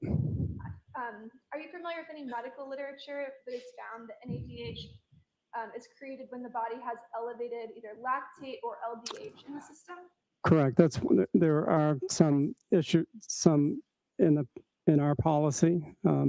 There are some factors that can lead to falsely elevated or falsely lowered serum alcohol. One is lactic acid or LDH. Another one is Waldenstrom's macroglobulinemia, which is a hematological problem, and other things that can interfere with not just any test or lipids, high levels of lipids or hemolysis or high levels of bilirubin. But our machines are very sophisticated now. If there are any elevations of, let's say, hemolysis or lipids or bilirubin, the Roche machines will detect that and flag it as a possible interference, or it won't even let us result a test. So with any test, there can be interferences, and I'm sure there can be interferences with the forensic way of testing as well. All right, so there are other causes of high levels of LDH and therefore NADH also include things like trauma, muscle weakness and loss of muscle tissue, or abnormal tissue formation. Is that correct? Have you read studies about that? I haven't read those studies, no. Would you agree that there may be other sort of medical stressors or things that can't necessarily be captured by the technology, but that could cause error in testing? I don't understand that question. Well, you testified that there can be certain errors in testing. That's something that we see throughout all different types of sort of scientific literature, which includes ethanol testing. Yep. And there are certain sort of factors that could cause a higher level of NADH that might not necessarily be picked up by the machines that you use at the hospital. Is that correct?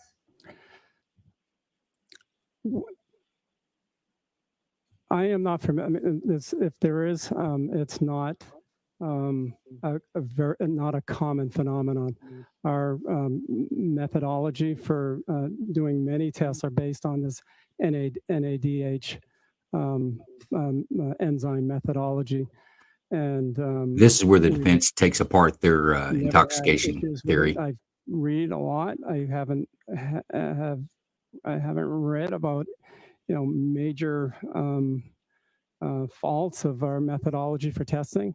Most hospitals, when we look at when we actually have to do proficiency testing. But even if she was hammered drunk with any tests that we do in a 0.23 or so something, 3 like where times you a could year damn we near get be sent, dead, you're so drunk. unknown It still levels of doesn't prove that she alcohol, ran into him. There's no other proof. And Besides, yeah, she was 5 drunk. samples, Okay, to and be, she has brown hair too. What's the point? accurate 3 times a year. Yeah, I agree. And It was a mistake for the we're prosecution to able bring to this look guy in at and try to not only establish their our results, BAC. make sure they're correct, but we're able to look at how It's going to make what the other state look hospitals are doing across the nation. incompetent, quite So when honestly. I looked, This last guy, looked, he can and tell you what your it held true cholesterol is, for but he can't over 10 years, testify in maybe court what your 20 blood years, alcohol is that of the, I think, people 5,000 hospitals over that there are on the other side of testing the for furnace? alcohol. 80, it's over 80% of them are using our methodology, which is the NA alcohol dehydrogenase. Lisa, to and the answer to your NADH. question, the woman And who I wears a can't imagine, turtleneck on top of her if, blazer is why, one that has a boyfriend that just if refused there to were any stop when she major said, issues "Don't, with you're going to alcohol leave a testing hickey." using that methodology, And then why she's would, wearing a turtleneck it here in wouldn't court. be that high of a. As you Yep. testified, the Yep. goal in a clinical setting, obviously, is to test for the presence of alcohol, but you're not in the business of trying to sort of calculate BAC, correct? No, we don't. We don't. So your goals are to make sure that you're screening. You for the guys talk about me presence being pro of alcohol, but you're prosecution. not You guys quite as are beating concerned up with on the this poor precise defense amount attorney. that you might see in, for instance, a whole blood test in a forensic lab. Well, I mean, she's not the right gender. Well, She's not we- wearing the we- right we clothes. She's not result asking in the right terms questions. of My in the goodness. serum. Well, it's true we because know the judge is like, look, if you Massachusetts don't start laws speaking and up, I have to laws turn off this across fan, and the it's nation so are hot based in on here whole that if blood, this fan turns but off, we're gonna there are die. in the And then literature, she's sitting there wearing a winter coat and she's wearing a formulas sweater. that The you other one can has a use turtleneck. You're if, like, you know, do you it think were the a air medical, conditioning would be a lot better legal today than case it was that the one last week can or use two? to convert our She's level conservative. to a blood She's alcohol. wearing modest clothing. We don't do it in a Lisa's hospital. just We calling won't Boston report a strikes. serum She's just alcohol, calling and then Boston strikes we here. don't do the conversion, but Well, this here's is a who she very is rare calling. event. My She's not response to for the her is defense. that one, she says, that what a woman wears a level will turtleneck end up in on top court. of a blazer in hot weather? I just say a hot one. But there are forensic. Yeah, that's true. You made a good point there, Joe. You got 1 point towards getting your credibility that back. formula. I'll give it to you. I actually called what the defense was going to be beaten up on this, so I take tips. Cash App's in my timeline. Any folks want to go there and leave a few dollars there for a good call by Joe Lanou on this one? It's appreciated. Thank you. Yeah. You know, a few dollars, when you say that, you mean a $20, two and then a zero. $20 bill would be nice. A couple $20 bills wouldn't hurt today. Just Amen. briefly. As far as the interferences or anything that would Amen. lead to elevated levels from your review of Miss Reed's Let's chart, mess was there around anything the like that collection present plate there? here. A Nah, hickey you, defense yeah, was you best. put that up there And because the you made the interferences would comment. be accounted That for in The the hickey I don't sense know of if the the defense hickey machine was would defense. sort of best. Yeah. vet them out Hey, and Lisa, not she's, result we're or on the not same recorded in the wavelength. chart if Lisa, we're on that the same were to wavelength occur. Is here. that correct? The form of the question, I'll sustain the objection. You can ask it differently. Here we go. Some objections. There we go. Dr. Fowler, He's on it. with regard to the interferences that you were talking about, what, if any, impact would that have on the results being reported? If there were the three major things that could interfere with the result, like high lipids, hemolysis, or high bilirubin, our machine would flag that, and we would have some information that our result may not be valid. And I'm disappointed sometimes the we defense will did not bring up the fact report that a all of his result with a laboratory equipment is disclaimer, not certified or for forensic sometimes if those investigations levels are so or high, forensic we won't analysis. report it at all. So everything But he's saying in there is case like, oh there yeah, were no sounds flag, good, but there's no proof that you would get a red flag if you had a high bilirubin count indicating a high or misleading blood alcohol concentration reading.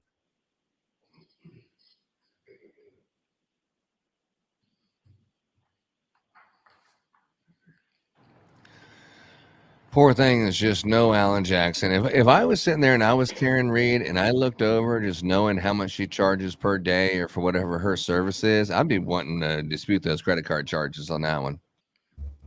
I disagree. I don't think she did a bad job. They made this a wasted time for the prosecution, in my opinion. This witness was wasted. Well, I wasn't here for it, but I did read an article where the judge told the jury that he was not there, but there's nothing to it. I mean, why would you say that if there's nothing to it? No further questions. Nothing to what? Dr. Fowler, thank Him you. And I'm not being sorry I there. gave you such a bad Oh, time okay, about your I'm voice. sorry. Oh, the attorney not being there? Thank you. Yeah. I don't think it's a day, depending on these witnesses. You didn't need an attorney for this guy. You Yes, Your didn't Honor, need the call Mr. Nicholas I know, I Roberts to the stand. Your Honor, Nichol- may we approach this while the witness is coming in? But Nicholas Roberts, and they brought this bailiff in like he's going to escort him in or someone needs to be out or something. What's the deal? And there's like there's a guy over there looks like he's laughing or something. Why'd the bailiff always escorts you on and off the stand and through the bar. Well, he looked like he was pointing somewhere. Maybe he was pointing at the Urkel in the witness stand over there saying, please, sir, grab your pocket protector and get your ass out of here before we have a riot outside. And we already have all TV networks, including Court TV, Kingdom Radio Live, Night Court with Joe Lanou. We've all lost subscriptions ever since your lips started moving. Get the hell out of here. That's what I would have said. Yeah. So who are those people on the other side of that banister rail there?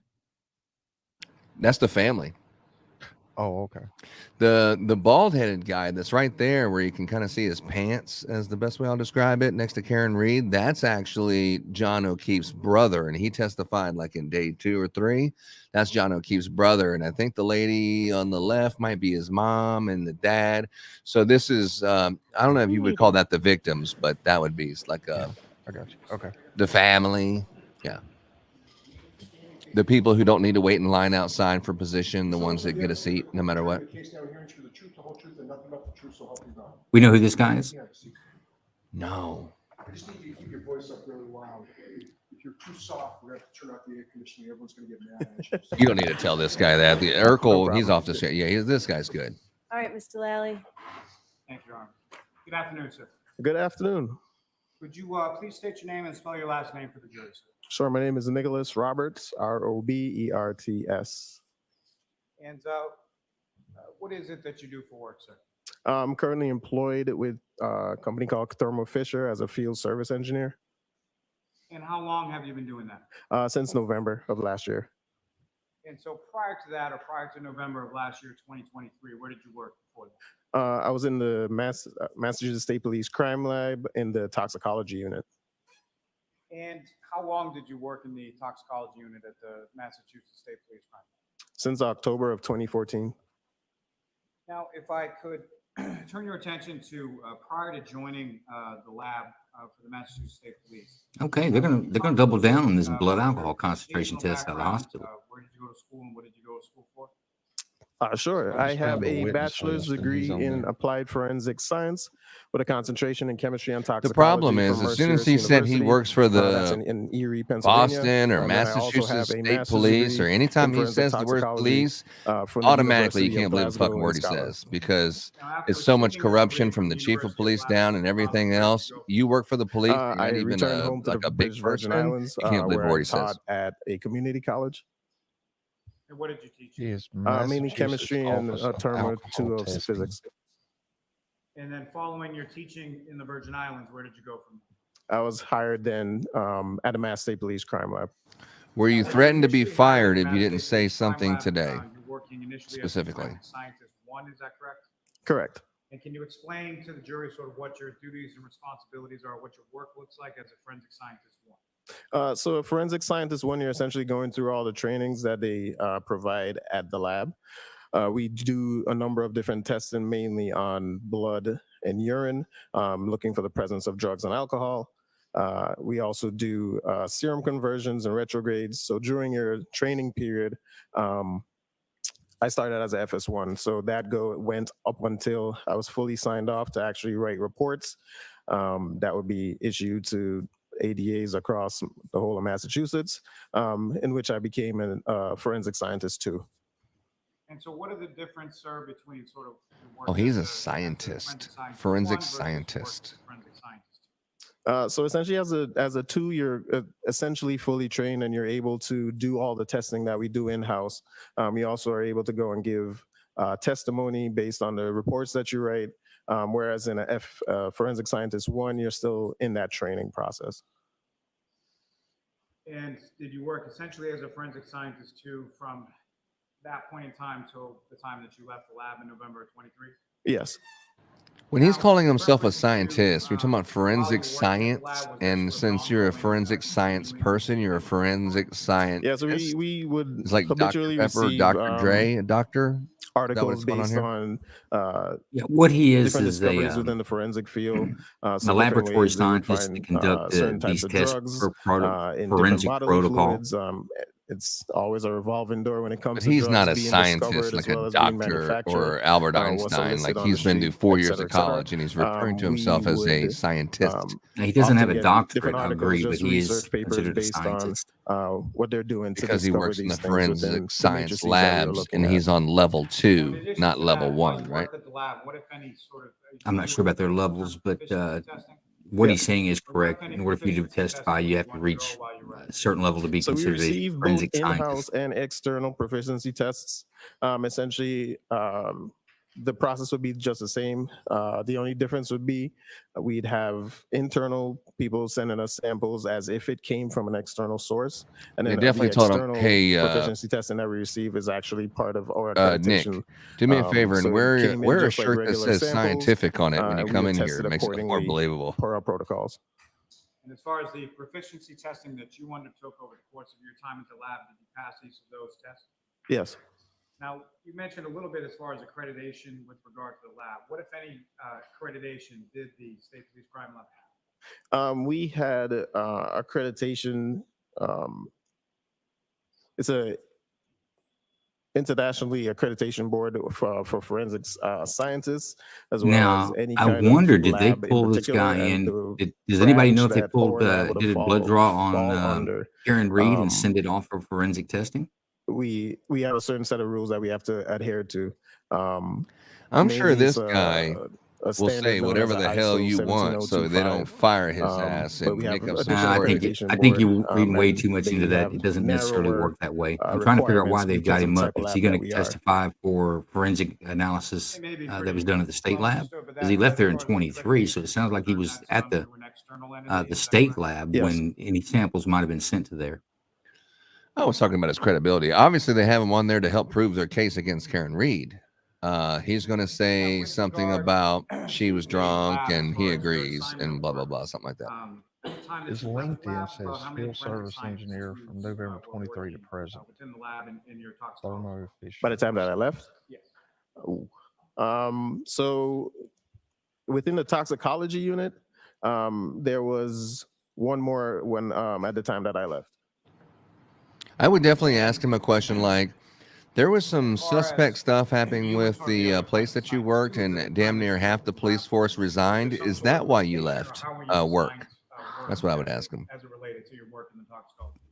So Half the throughout my police time force there, left at we the had state crime lab? more forensic scientists, ones and twos. Are you still talking about the Canton Police because you don't know the difference between the agencies? That we would look for the different types of No, testing. I'm just talking about the on a chief of monthly police and basis, how we deep get the a different corruption goes. of tests that we would perform I'm throughout just that talking month, about. and I it would don't think rotate there's to the next anybody who's person, testifying that says that they wear a as badge the and they're month- law at the end enforcement or of the connected month. with law enforcement So that's what we anyway. did, I don't the know that you can bring anyone up there that doesn't have a credibility strike against them. And I wouldn't disagree just that in the pretenses of this case, but he has no affiliation with the Canton Police Department. He works in the crime I lab. was, He's yes. not even a police At some officer. point were you specifically assigned to a case involving a Ms. Karen Reed? Yes. Now,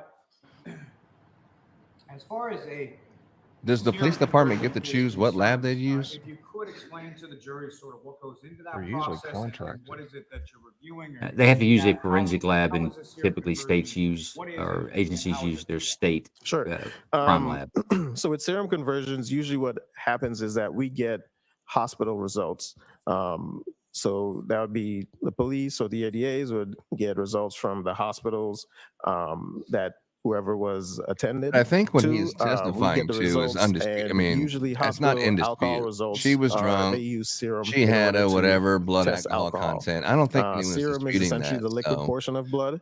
Let's say, for it's instance, really a you non-issue. fall and you I cut don't think it yourself, really that red affects the stuff that case that comes much, out, but that has the serum jury within needs to it. hear it. What the Apparently, hospital does, they centrifuge it or spin it very fast in order to get the red blood cells, the white blood cells, and all kinds of the heavier materials out of that blood. And what's left is a serum. So they use that to test their alcohol. What studies have shown is that you actually tend to have a higher alcohol concentration in serum than in blood. So what that means is that due to the chemical nature of alcohol, it likes to stay in that liquid portion more than throughout the whole blood. So a serum conversion essentially is able to convert the alcohol content from that serum that we get from the hospital into what it would be in whole blood. And did you have occasion to perform a serum conversion in regard to Ms. Reed's medical records? Yes. Let me approach the witness. Yes. it's like a big cliffhanger right here. What do you think he's going to say? Just ask you to review that with finished. I don't believe in the state of Texas that you can take a test result from a hospital and send it to the crime lab and have them convert that to forensics. You still have chain of custody issues. I don't know if that's legal in Yes. Texas. And what do you recognize that to be? So this is the serum conversion report that I made with the calculations were made on May 3rd of 2022. And as far as the result that you received, in addition, so what kind of materials did you receive in order to perform that analysis? We got the medical records. May I approach the witness again? Yes. So are we in agreement that more than likely Karen jumped in the ambulance with John like any loved one would do when they're going to the hospital with this person? And then when she was there, they said, why don't we check you out while you're here? It wasn't, she's acting crazy. Let's just take her in there and take her into involuntary custody under this Section 12 or something, as they're making it sound. Aren't we agreeing that she volunteered to go in the ambulance with him? Marked as Exhibit 106. Yeah, I don't know if she went by ambulance or they followed the ambulance, but she did go with John for the mere fact that they're hoping he was still alive. It'd be weird if she followed him and she was hammered drunk, because she already stated she wasn't able to drive. That's why she had that other chick driving her around. No, that's why McCabe is driving. Or McCabe is also with him. The three went to the hospital, I believe. Yeah, exactly.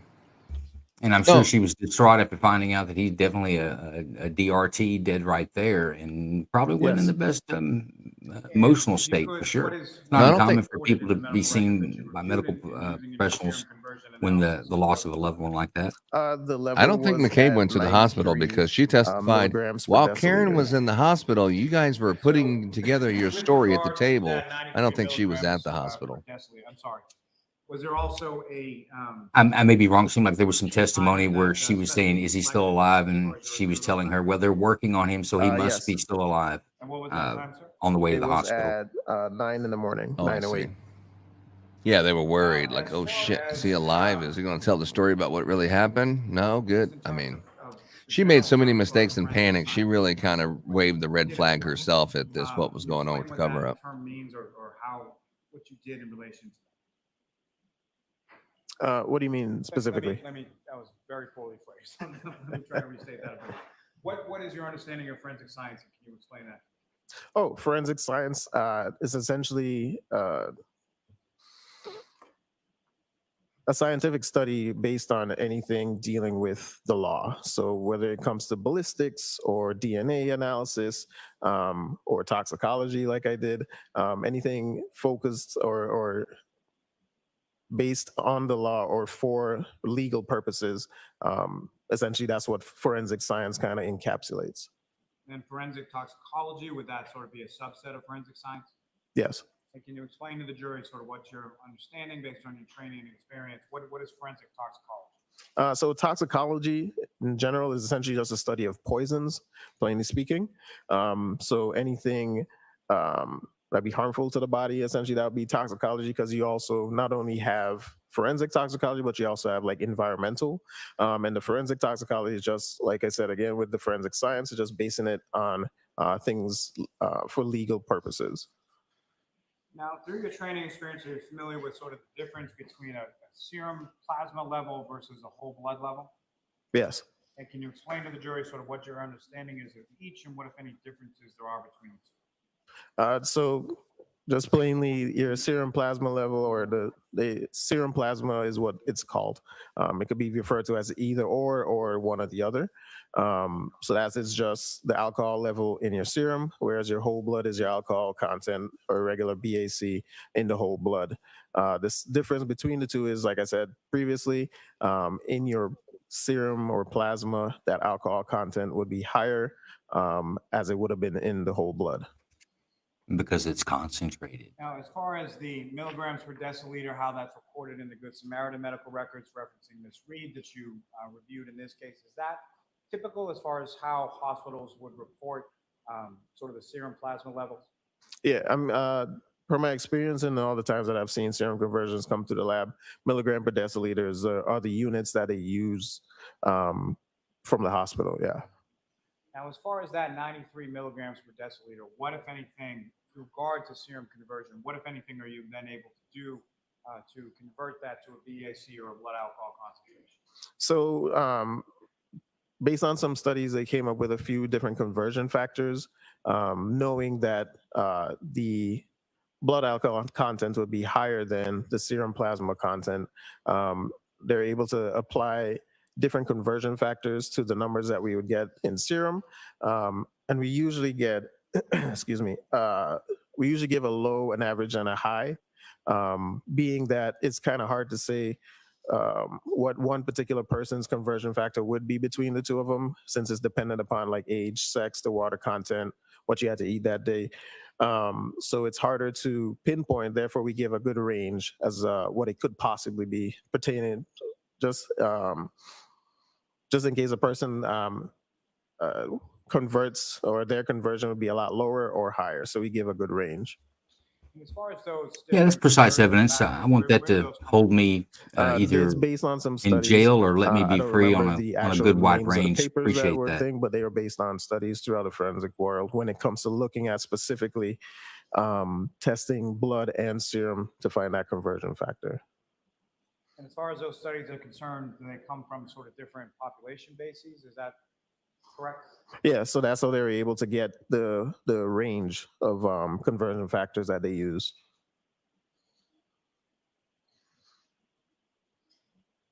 Now, as far as the water within the serum, or sort of how that works with the centrifuge, what, if any, relationship does that have to the reading that you get or the conversion factors that you use?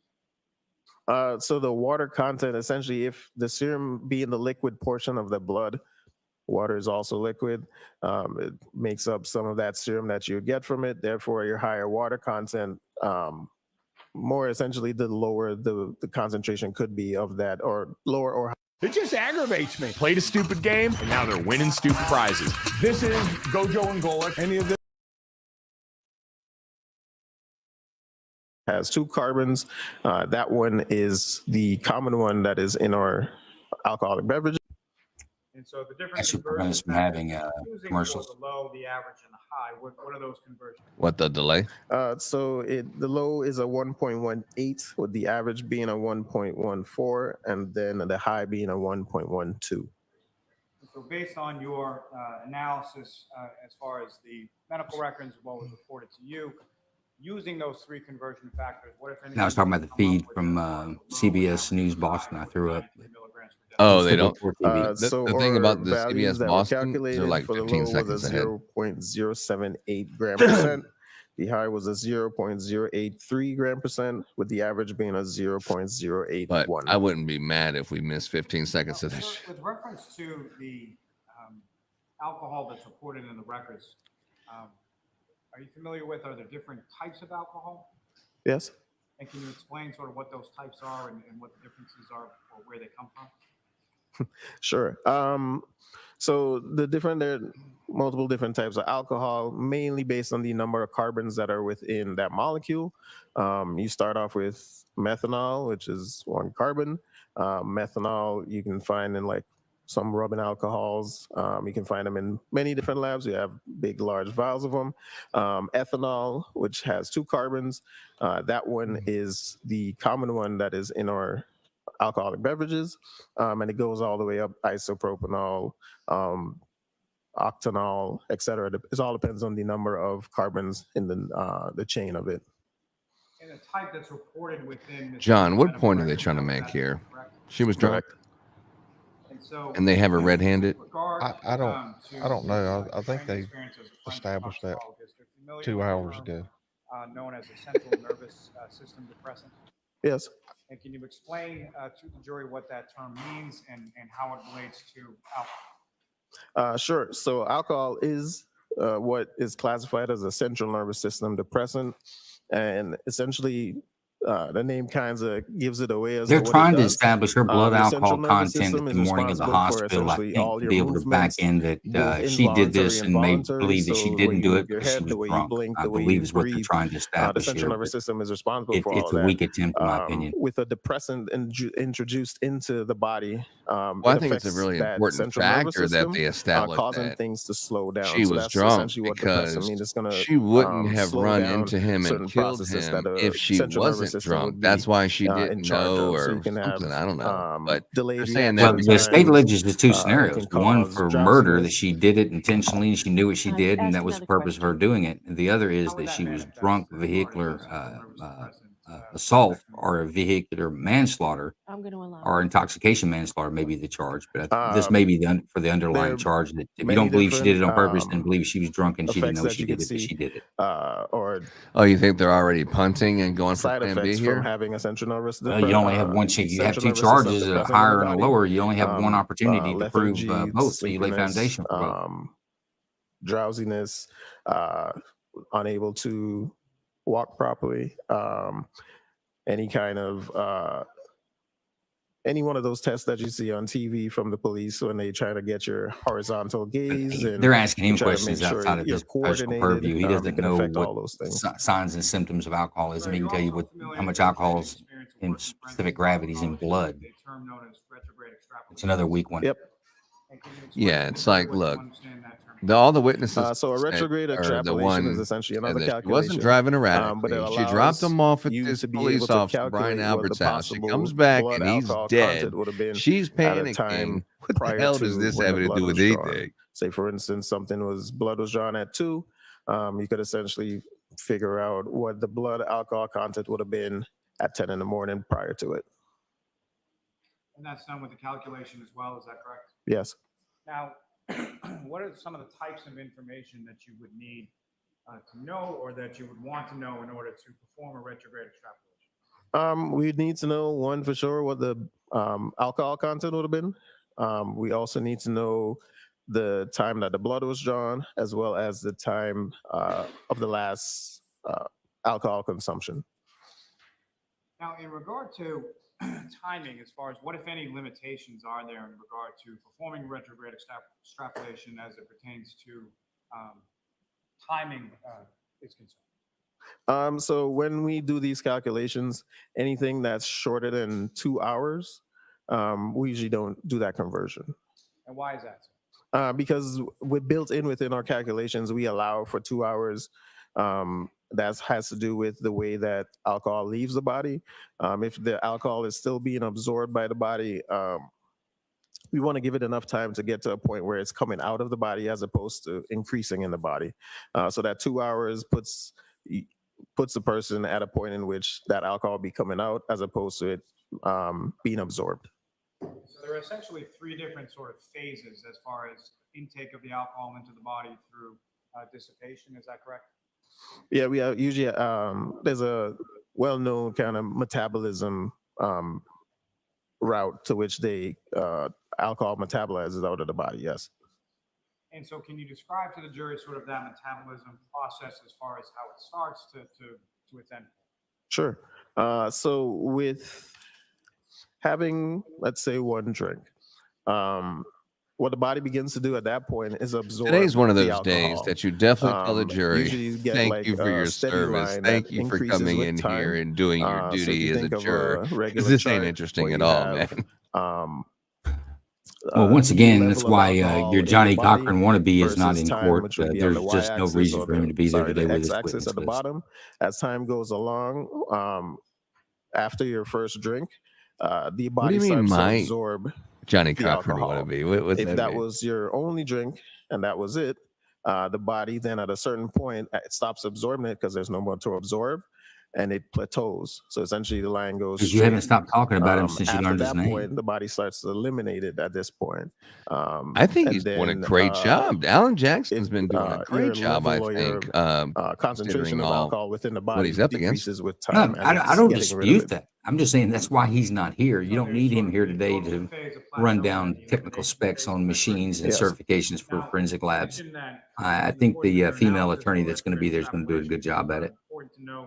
She Well, seems to be good. keyed in on the Yes. forensic portion of That way forensic we can testing. get a good time in and figure out the amount of time that has passed between the last Yannetti, drink all as he well did was as finished up the the time interview that the with blood was taken. Higgins, but that was it. I think he did a pretty good job, but he's not saying anything right now. He's over there as the lady defense attorney is talking. He looks like he's just typing stuff on a keyboard. I did. And so with reference to Ms. Reed, as far as you looked at obviously the hospital records, you looked at the serum conversion report, what, if anything else, did you review or look at in coming to that retrograde extrapolation analysis? We usually get a police incident report, and that usually identifies the time in which, per their narrative, what time in which they had the last drink. May I approach the witness room? Yes.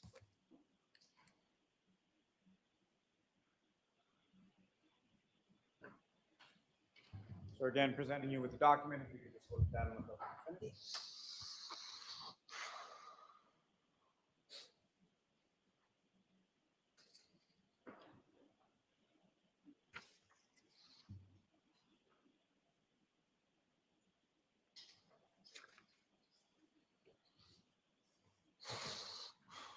Do you recognize that document, sir? I do. And what do you recognize it? This is the retrograde extrapolation report that I did for the subject of Karen Reed. Now, with respect to the time that you utilized in that report, as far as when was the time that you utilized as far as the last drink or time of operation? The time that was utilized as the last drink,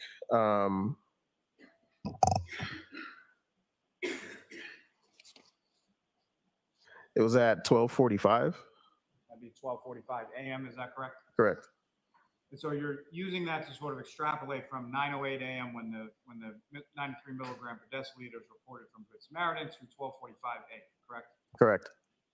Now, with regard to that 12:45 a.m., what if any difference would it make if it were a little bit off of that? Say it was 12:30 a.m. or it was 1 or 1:10 a.m. What if any impact would that have on your conversion? So we tend to go by hours. So we kind of round to the nearest, I think, 15-minute interval. So a couple minutes or 10 to 20 minutes forward or behind of that 12:45, it wouldn't change the results by a lot, if any. And similar to the serum Do we have a conversion, witness is this done list with for different when the factors as far as medical the examiner average or and Michael Proctor is going to So be we usually testifying? just calculate a Or is there minimum anything and a like that that's maximum available? for There the, is a the witness retrograde, list. I found it. and that incorporates some Could you conversions elaborate? as well. The medical As far as the examiner minimum, or Michael versus the Proctor? maximum, what do each of those sort of signify, or how do you come to As to those when they will mathematical be on the stand. So with the minimum calculation, we incorporate the Yeah, 2-hour anything. period. So we assume Anything that that you have. Where's the maybe list? that 12:45 wasn't the body wasn't at that point finished with the elimination. It wasn't in the elimination phase, so we allow it for 2 hours ahead of it.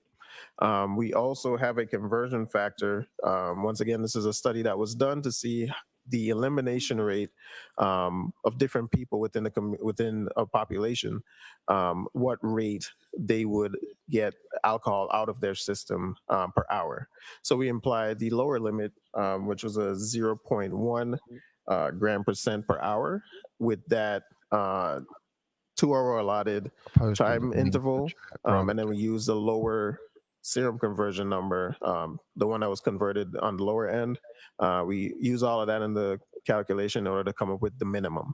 The maximum one uses the opposite, so it uses the higher converted serum conversion number with the higher elimination rate, using the full amount of time.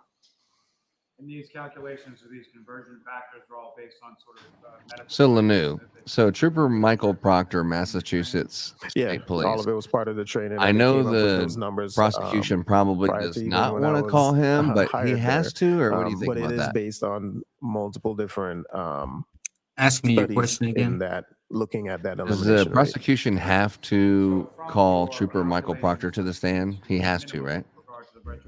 They don't have to, but it's going to leave a hole in the case. Remember, what the prosecution doesn't present, the jury can't consider. So the So if minimum he's got amount that was anything that calculated would brings have to been a bear with this investigation, which I think he 0.135 gram does, %.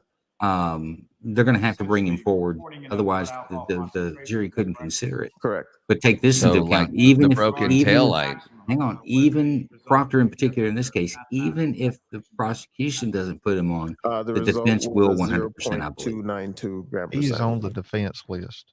And so that range that you receive. He's also number one on the prosecution witness list. Yes. Number one, Trooper Michael Proctor. I believe he's already had his testimony. Base those calculations.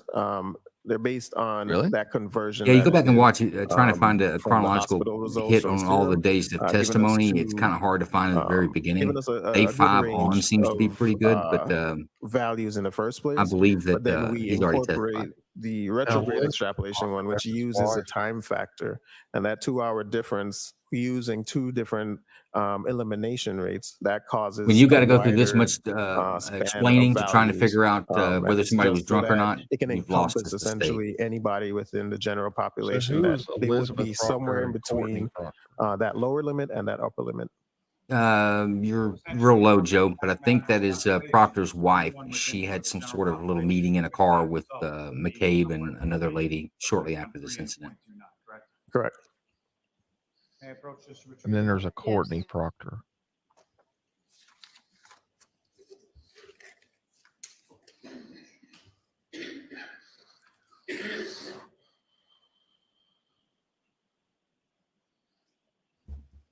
Let's see what our turtleneck defense attorney is going to do. I think she's going to beat this guy up. He's going to come out here sniveling.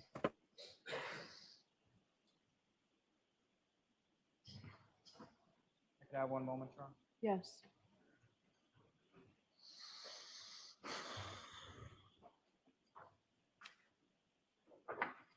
Thank you, sir. I have no further questions. Hey, Ms. Little?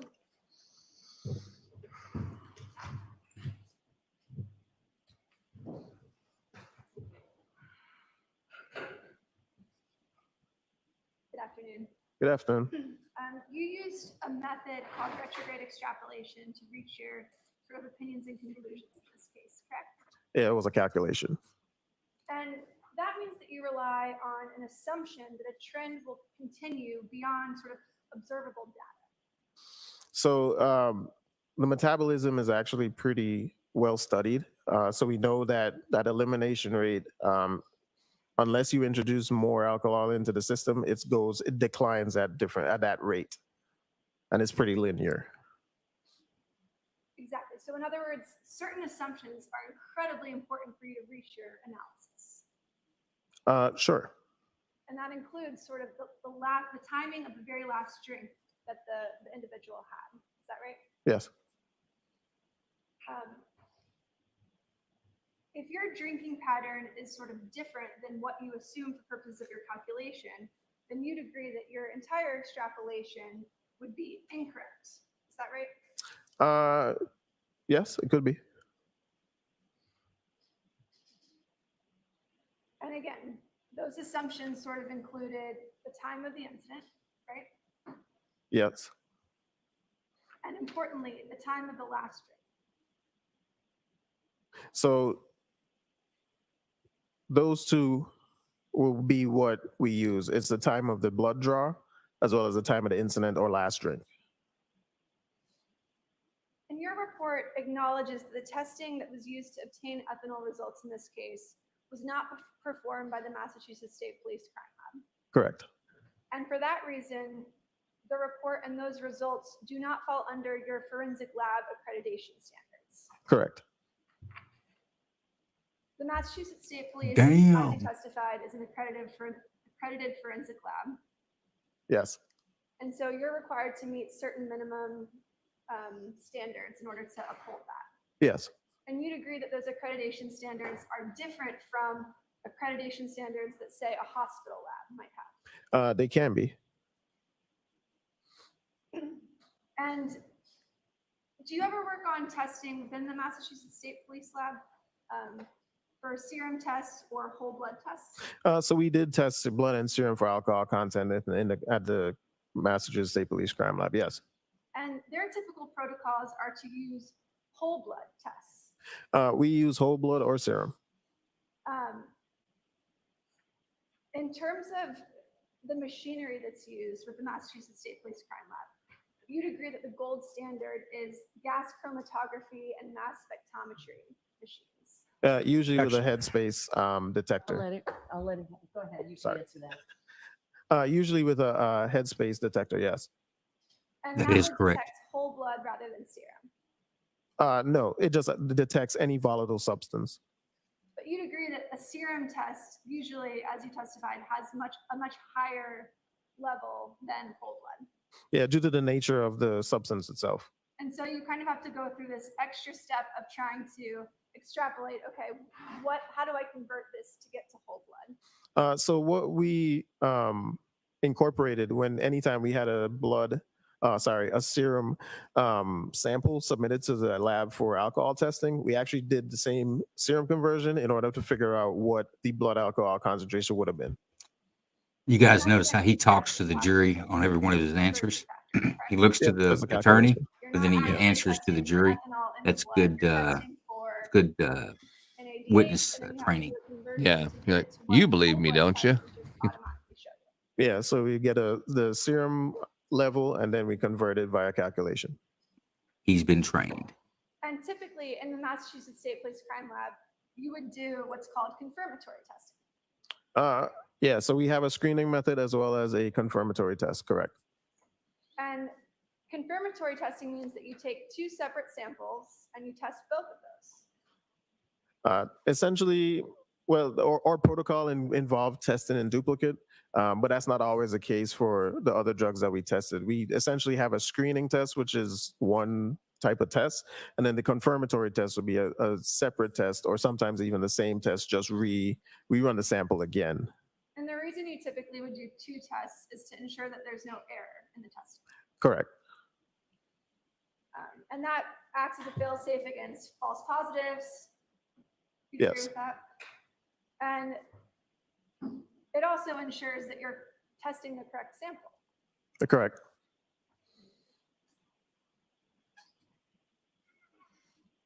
And in this case, obviously, you didn't conduct any of the testing. Correct.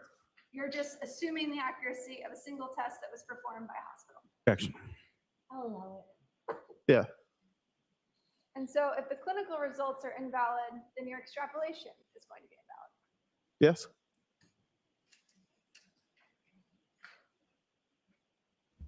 I like him. Now, Very we good. discussed a lot He about did a sort of good serum job. testing and conversion rates. Do you recall that testimony? Yeah.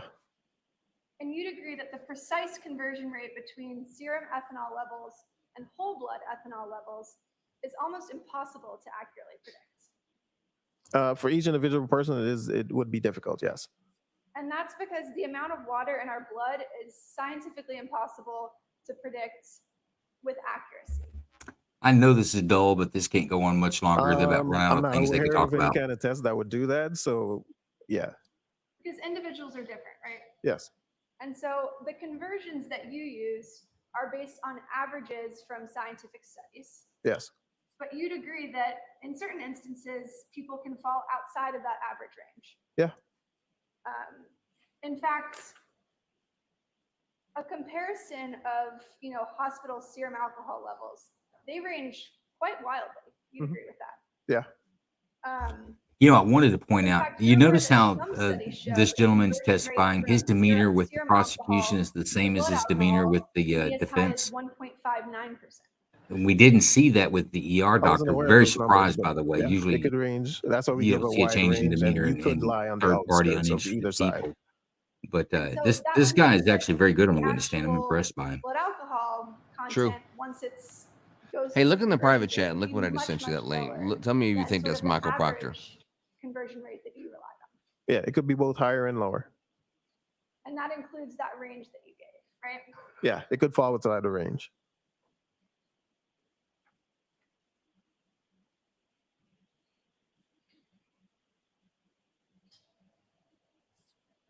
You'd agree that the more imprecise an extrapolation is, the less reliable it is. Yeah, you do have to base it on good. Your starting blocks have to be good. So you have to know the times in which the blood was drawn, the time of the incident, and essentially what your value was for your BAC. And the time of the last drink, you'd want to know that? So we would put that around the time, either the time of the last drink or the incident date. And so the more sort of unknowns you're trying to account for, you'd agree the less reliable your end result is going to be. It could be, yes. And you'd agree that sort of the range you gave in this case, which was 0.135 to 0.292, that's a very, very large disparity. Yeah. Almost a sort of 120% swing. Yeah. That would be the equivalent of, for example, predicting a child's going to grow somewhere from 6 feet to 14 feet. Objection. Sustained. It's a very large number. You'd agree with that. Yeah, there's a large range, like I said, due to the factors involved in the calculation. That's how it gets so large. And that's because you're acting with a lot of unknowns in this case. Yes.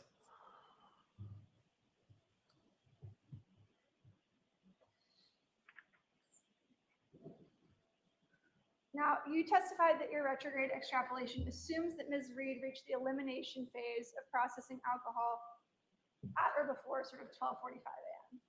Yeah, we allow for, we start for the maximum at the 12:45, and then it would have been 2:45 for the minimum.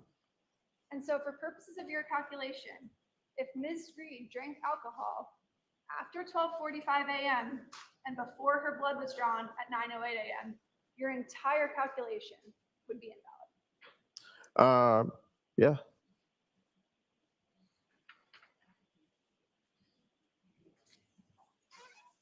No further questions. Hey, Mr. Lally. Spray, please.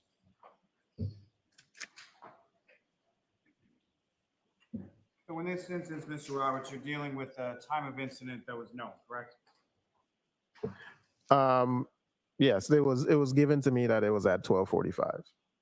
And as far as the BAC or the serum conversion that was coming from a medical record, as far as, so that was known as well at 9:08 in the morning. The time that the blood was drawn, yeah, that was known as well. Now, as far as the question you were just asked, if the defendant drank alcohol after 12:45, does that include sort of shortly after 12:45, or how long after 12:45 would it take in order to affect your calculations or your retrograde extrapolation? It's hard to say where that would have skewed it. It would have definitely caused a different time frame depending on how long after the incident or the reported last drink. If there was another drink in between there, it just shortened up the amount of time that would have been prior to the blood draw for sure. What I'm asking is, would it have any significant impact, or would there be any difference if the last drink was, say, at 1 a.m. versus 5 a.m.? So that'd be a 4-hour difference. So essentially, that could, given the conversion rates, that would put the numbers very different. Yeah. But what I'm Interesting. saying is, Watch when he 5 does a.m. math. versus His 6 eyes a.m. move would left, impact right, your like real calculation, fast, like correct? he's a Yes. calculator. The 1 a.m., Kind of would that impressive. significantly impact your calculation? No. Okay. Okay. You all set, Ms. Little? If I could just ask one question. You said that you were given 12:45 as the time that you sort of based your analysis on. And to be Yes. clear, that was not something that was provided to you by my client, right? No. That was something that was provided to you from a police report. Correct. No further questions. I think the All right, defense Mr. did Roberts, well. You are all set, It sir. was good Thank you very testimony. Guy much. did a good job. He knows his business. He's smart, but none of that means shit to this case. Okay, your next witness, Mr. Lally? Yes, Your Honor. The Commonwealth to call Mr. Michael Trotta to the stand. Michael Trotta? Who is Michael Trotta? Anybody know? Yeah, the Vince calls Michael Trotter to the stage. You're gonna park his car outside, and we're gonna call Michael Trotter.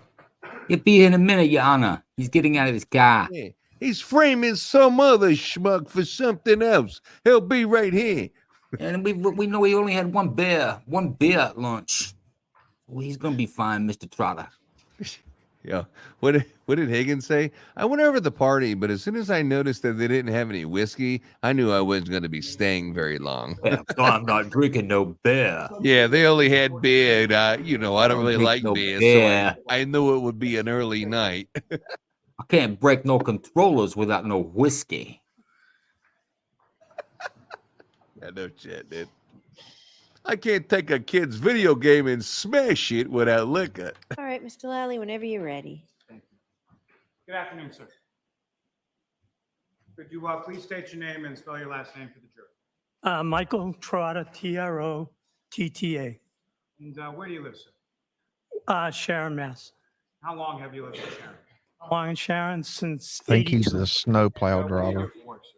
I am the Oh, those are superintendent those of public push works. broom eyebrows he's for the town got. of That's the snowplow. And how long have you held that position as superintendent of public works? Since 2003. And did you work? Your Honor, I didn't see nobody laying on the road when I was plowing that night. With regard to being the superintendent of public works, can you describe to the jury sort of what are your duties and responsibilities when it comes to that work? Typical management duties of staffing, controlling, directing, working on the budget, working on scheduling, long-term scheduling, 5 to 10 years, capital planning, overall operations, the day-to-day operations, what it takes to maintain a water system, a sewer system, the road system. Yeah, they're not going to take the plow truck driver because they refused to bring him up. He said that he didn't see the body at 3 a.m. At some point in early February. He says, I didn't say I didn't see it. I'm saying it wasn't there. Yeah, this old fogey, he didn't see shit. He's like, yeah, he's in charge of the plumbing system and the utilities. I believe it was Michael Porter, and I believe the contact was by phone. It's Michael Proctor, not Porter, Proctor. Is that someone that you knew or you had spoken to before in any way? No. And prior to that date, did you know a John O'Keefe or a Karen Reed or anybody? No. And as far as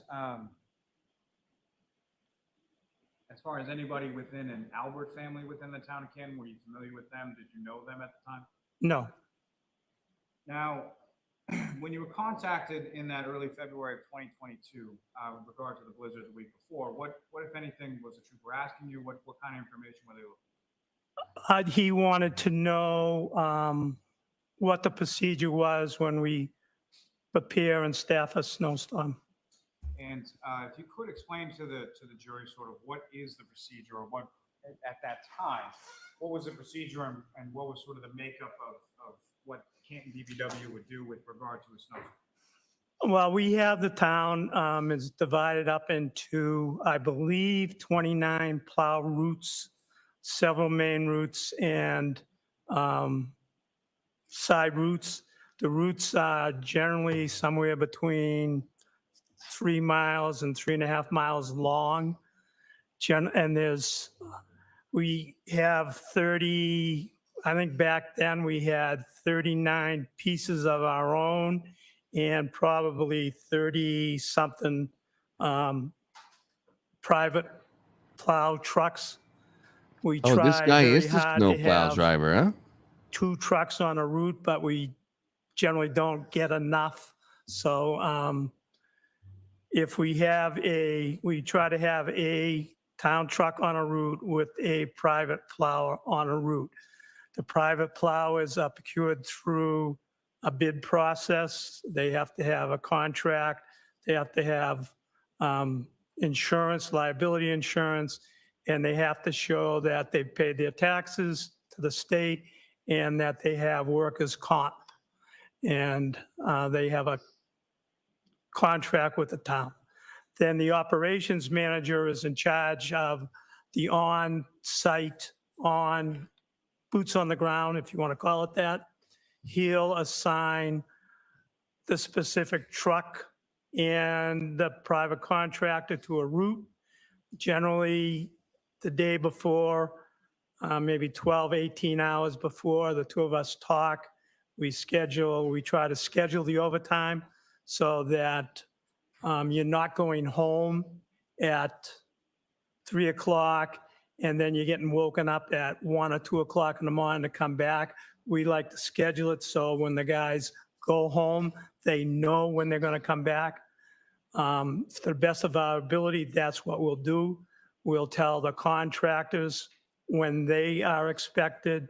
And generally, if we're plowing, it starts with a sanding operation. So we would have a sanding fleet, which is maybe a dozen trucks. They'll come in early, and then the rest of the public works people come in at a scheduled time. And so there'd be about, and correct me if I'm wrong, there'd be about 30 some odd trucks that were sort of DPW trucks? A few more. I'm not sure the exact number. It's probably 37 or 38 because that counts sidewalk plows too. So there may be, I think there's 3 sidewalk plows. So there's probably 34 or 35, we'll say, between medium-sized trucks and the big construction trucks. That was sort of my next question. As far as the DPW trucks are concerned, do they vary in size, or what is sort of the range in size of the town? They'll go from a pickup, 2-ton pickup, F-150 or F-250 Ford, if you're familiar with that, to a medium-duty 20,000 to 22,000 pound truck up to a large construction truck, which is generally 28,000 pounds. Now, The large truck is a 6-wheel truck. and as far as the other trucks, the private ones, those would sort of be subcontracted out through the bidding process, is that correct? Yes. And would the range, as far as the size of those trucks, would that be similar or something different? They are pickup trucks, usually lighter pickup trucks. There may be a couple of front end loaders. There's probably, I don't think there's any big heavy duty trucks, but they're probably pickups, might be couple of Jeeps, pickups, again, a medium duty like an F-350 or F-450 pickup. Those are Fords, and loaders. And an F-350 is not a medium duty truck either. Now, with respect to questions or what you were asked about by the trooper, was there a specific sort of street or plow route that the trooper was inquiring about? I believe he asked who was down, that's Fairview, or down in the Cedar Crest area, that's what we call it. I believe that's what he asked me. Your Honor, may I approach? Yes.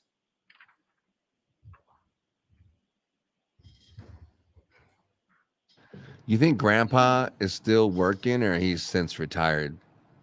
Now, my money would be on he probably retired, but who knows?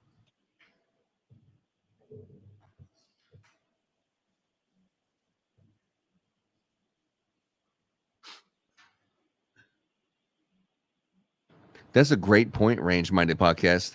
The Jeeps he is in control of, just like the one that the ATF agent was driving, a Jeep Wrangler with a big snowplow. Like a Jeep Wrangler and then big snowplow. Those two don't go together, in my opinion. But I mean, what are they, a 4-cylinder or something with a big snowplow on it? Like, what are you pushing with a 4-cylinder on a Jeep Wrangler, the smaller version? Document, just look at that, look up when you finish.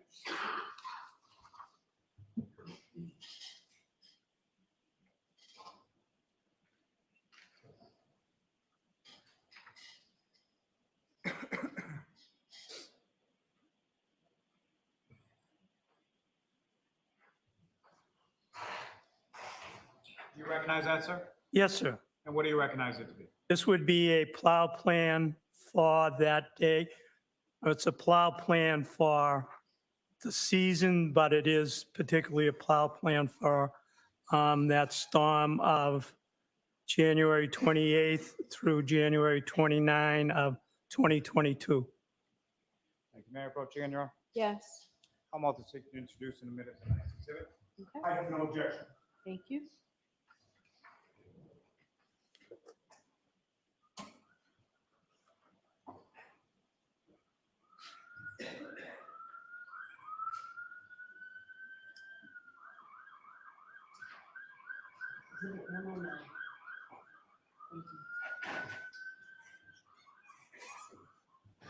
I agree 100%, Range Minded Podcast, but you are admitting that there might be some corruption in the police department, which Joe Lanou has pushed back on heavily. What's listed there. So with regard to the top of the page, there's a listing as far as 128, 2022 Boulevard, 11 p.m. You see that?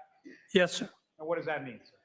That means that the first group of workforce, which would be the Sanders, were scheduled to come in at 11 o'clock that night. Now, as far as the next entry going across the top of the page has 129, 2022, is that correct? Yes. And as far as what's listed as W&S/BM/REC at 2 a.m., what does that mean? W&S would be water and sewer. BM would be building maintenance. REC would be the rec, and they are scheduled. That would be the balance of the Canton's workforce. They were scheduled to come in at 2 o'clock in the morning. And that 2 a.m., would that be at the same sort of central location? Yes, they would all report to the Bolivar Street garage. I think that address is 150 Bolivar Street. Now, as far as the next listing, it states contractors at 3 a.m., is that correct? Yes, sir. And who is that referring to? That would refer to all the private contractors that would be plowing that day. So again, it's staged. And sort of the last sort of notation on the top of that, it indicates out at 5 a.m., 1/30/2022. Is that correct? That would be when we completed and everybody went home. Now, with reference to the Cedar Crest neighborhood or the area that would include Fairview Road, there's different route numbers that are assigned, is that correct? Yes, sir. And which route number would include Fairview? That would be Lower Cedar Crest, number 11. And from that, that would include Lower Cedar Crest, Kings, Fairview, and Spring, correct? Yes. And as far as the vehicles and the vehicle types that were assigned to that route pursuant to this list, what types were they and who was assigned to? Truck 30, which is would be a Town of Canton truck. That's a 43 International. Brian Lochran would be the driver. The 43 International is a medium duty truck. The next up would be 7400 International. That would be the large construction truck. And there is an absolute, a by the yard 4x6, which is I believe that's a small 1-ton dump. That would have been the private contractor that was on the route with the city truck. And so that truck 30, the 4300 International, is that a bigger truck or a smaller truck than the 1-ton? Then please again? Then the 1-ton? Yes. It's a larger truck. It's a, like a 3 to 5 cubic yard truck, and the large truck is like an 8 to 10 cubic yard dump. That's a dump. All right, Grandpa, let's get to the point. Did somebody see a body out there when they went by? I mean, let's get to the point here.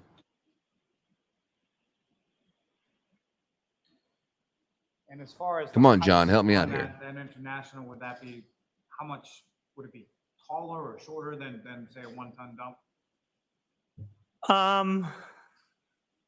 If you want, I would estimate that if you're sitting in the driver's seat of a car, you're probably 2.5 feet.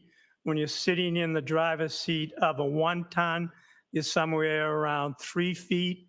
When you're sitting in the driver's seat of this 4300, you're probably somewhere around 4 to 4.5 feet. And when you're sitting in the big construction truck, you're another 8 to 10 inches, 5 feet plus.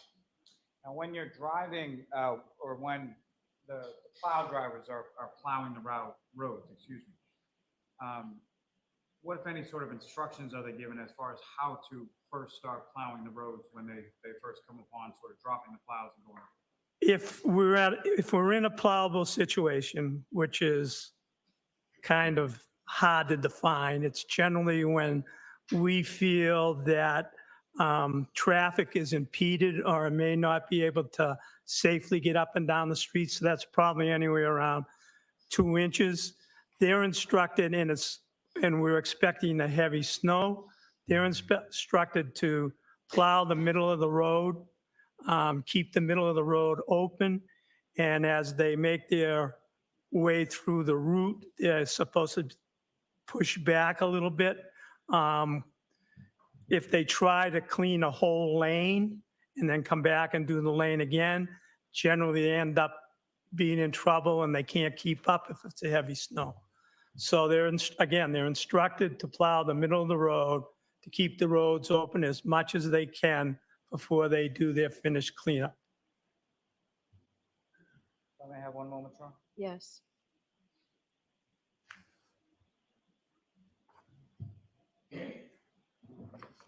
You definitely have 30 minutes before court is closed for the day, and you better get these boring ass witnesses out of there. We're done listening to this bullshit. This was a waste of the day with all this dumb stuff.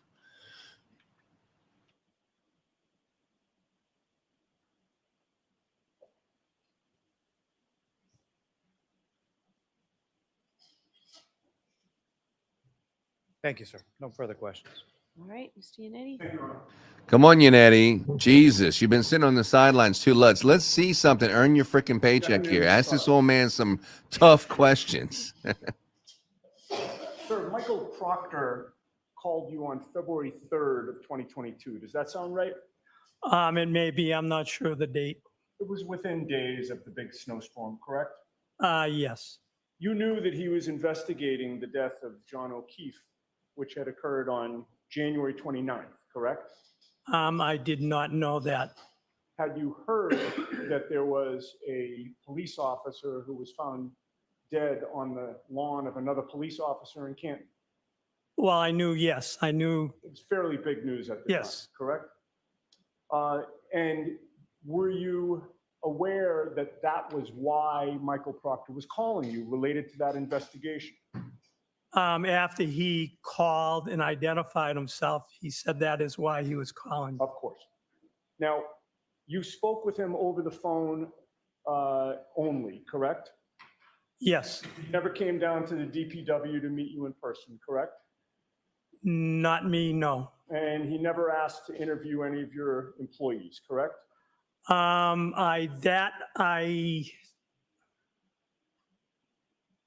We may have Turtle Boy discussed who was on interviewed that him, route and the feds and interviewed who him, but not plowed, Michael Proctor. But I'm not sure at that time if he had told me he was going to go talk to anybody else. Oh, so it's your testimony that you may have told him the identity of the plow driver when you spoke with him on February 3rd over the phone. I may have, but I am not positive. You don't have a memory of him asking you who the plow driver was? He asked, no, I don't have a memory of his exact questions. But leaving aside the exact wording of his questions, it's fair to say you don't have a memory of him asking you who plowed Fairview Road on January 29th. Give me your name of who did it. He asked me about, I believe he asked me about this plow list. About the what? The plow list? This plow list. Right, but on the plow list, there's the name By the Yard, correct? Yes. All right. Bobby Yard. There's also, to the left of that, an indication of the name of the plow driver, and it's just a first name and a last initial, Yes. correct? Yes. It doesn't spell out the whole last name, does it? No. But you know the full last name, correct? Yes. You have a limited number of employees, right? It's not a 1,000-person company, right? Yes. All right. Lisa, And you're this well guy is in familiar charge of all the that plow drivers. Brian L. is Brian Laughlin, right? Yes. As you sit here today, do you have any memory of whether the name Brian Laughlin was brought up during that phone call with Michael Proctor? I may have said to him that's who BL was, but I did refer, I believe I referred him to the operations manager to double check who was on plowing that day. Okay. You say you may have mentioned the name Brian L. or Brian Laughlin, but again, I'm just trying to drill down on what your memory Lisa's is. asking who this Do you guy, have a memory one who this way guy or the testifying other right now. as to whether the name Brian Laughlin came up in that conversation? If you are asking me, do I remember 100%? No. Okay. In any case, Trooper Proctor, Mike. What do you?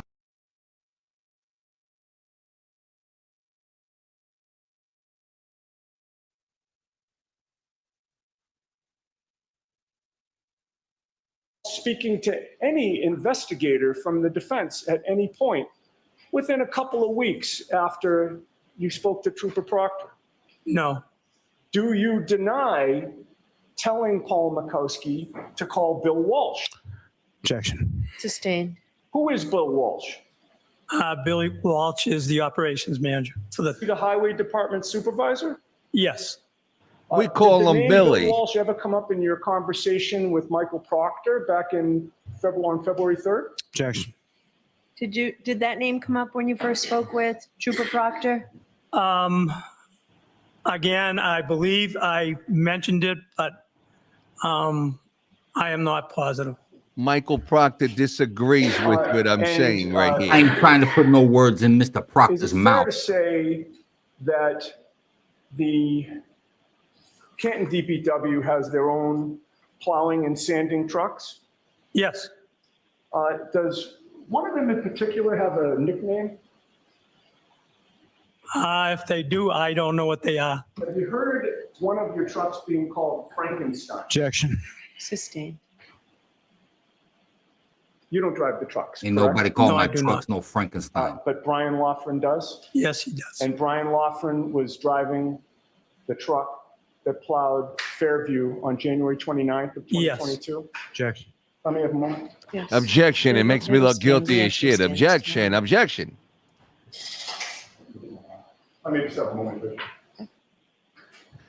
So this guy was interviewed, and what he said, he hasn't testified in court. They refused to bring him up there, but he said he plowed the streets. He's seen the car that Brian Albert says is his car, this Ford Edge. He's seen it in front of the flagpole at like 3 a.m, and there was nobody out there. That's what the plow driver said. That's why they do not want this plow driver up there The at witness all. or the sidebar? The witness. Yes. Sorry. They just call the supervisor, and they're like, "That's good. I don't want to get the actual plow driver up Looks there." like they might have pointed out something on this plow plan that may be significant. Oh yeah, this whole plow driver, he's throwing a wrench in the spokes. They don't want him up there. Well, I have, yes. but- You're able to read the exhibit that you have in front of you? Yes. Terrific. I'm handing you another document, sir, and I would ask if you would compare that document with the document you have in front of you and tell Well, the Lisa, jury if the it's state's not going to same call a guy that document or says he not. didn't see a body and saw a car that nobody spoke of on the roadside. I bet defense will call this individual. I think she was saying why they called this supervisor. They established the roads got plowed that night. Yeah. I just want to say there was a snowbank and it didn't magically appear with the Jeep Wrangler. I did it, one of my guys in Frankenstein. In Frankenstein, we plowed the roads.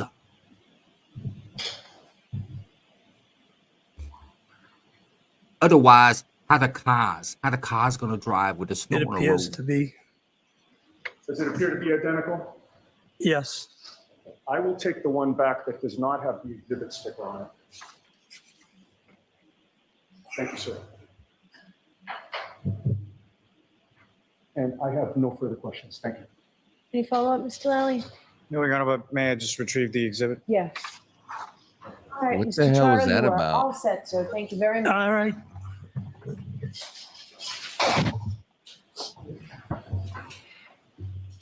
You have another witness here, Mr. Lally. Yes, Your Honor. Okay, your next witness, please. Your Honor, the Commonwealth to call Mr. Louis Jutras to the stand. Mr. Jutras. Yeah, they're definitely going to have that plow truck driver on there because what he said, it makes him look like they're putting it together. Did the defense bring it in? Oh, hell yeah. Yeah. Yeah. This is going to be fireworks when the defense starts talking. Now, Lisa was asking about an objection. I don't think they took an objection. I don't think there was an objection on that, Lisa. I think they just took a pause to review the plow plan, and there was going to be another question, but then they rested. I think the whole reason that they had that plan in his hand was because when they bring up the actual plow driver, they want to say this other guy confirmed that that's the list and that's the plow driver that was there. I wonder what this dude is. What's he doing? All right, Mr. Lally. Thank you, Your Honor. Good afternoon, sir. Good afternoon. Could you please state your name and spell your last name for the jury? Louis Jutras, Jutras. And where do you live, sir? Stoughton, Massachusetts. And how long have you lived in Stoughton? About 23 years. And what is it that you do for work, sir? I work for the town of Canton. I'm the manager of the Information Systems Division of the Finance Department. Otherwise known as the cleanup messes. Of the Finance Department. Thank you. And sir, how long have you held that position? Almost 25 years. Now, if you could explain to the jury, just as far as your job is concerned, what does that relate to, or what is it that you do as a director of informational services? Sure. So my responsibilities are for the municipal departments and all the technology associated with that. And does that include everything sort of from cell phones to GPS in town vehicles to security systems, things of that nature? Yes. Now, with reference to your department, how many people work in your department? There's 3 of us in total, myself and 2 others. Is there a You essentially GPS on the supervise the snow other people as plow? well? Yes. Now, at some point, if I could turn your attention to around the time of January 29th, 2022, some point after that, did someone from law enforcement or from a police department reach out to you in regard to security cameras or camera systems within the town of Canton? Yes, I received a notification from the Lieutenant Gallagher that there was a motor vehicle incident in town, that the state police would be looking for some video footage. But I'd So already you deleted that received to make sure an that it initial wouldn't be notification seen. from Lieutenant Gallagher telling you that the state police would be reaching out looking for. Well, he told me he want the video And at without some point the shortly after time that, between did you this time receive and any that sort of- time. did Everything anybody from but the state that. police reach out? Yes, Trooper Dunn reached out. We had a phone conversation, and we had email correspondence relative to dates and times. We had pulled some footage from one site in Pequiside Farm that was put together. And then after that, there was a request for anything facing Washington Street, either from Town Hall or from the library. And so as far as what was relayed to you by Trooper Dunn, what was sort of the description or what was it that you, were they asking just specifically timeframes, or did you get any other information as far as what you were looking for? From what I recall, there were 2 different timeframes, between 12 and 1, and then between 5 and 6. That was in our discussion and correspondence relative to Town Hall. And just to be clear, that's from 12 a.m. to 1 a.m. and then 5 a.m. to 6 a.m.? Correct. Now, as far as the Pequiside Farm, describe to the jury sort of what kind of location that is, or what kind of town property it is, and where it is in relation to the town. Yes, so the physical area is off of Pleasant Street, which intersects with Washington Street, closest to Dedham Street and the police department. That's a large area, big white house, and we have cameras that, face the entrance, the street, and the surrounding building. As far as the coverage from those cameras, have you had occasion on either this occasion or prior occasions or subsequent occasions to look at sort of the view that the camera gets from Pequiside Farm? Yes, yeah, we have a straight shot down from the building, down the entrance driveway, right to the street.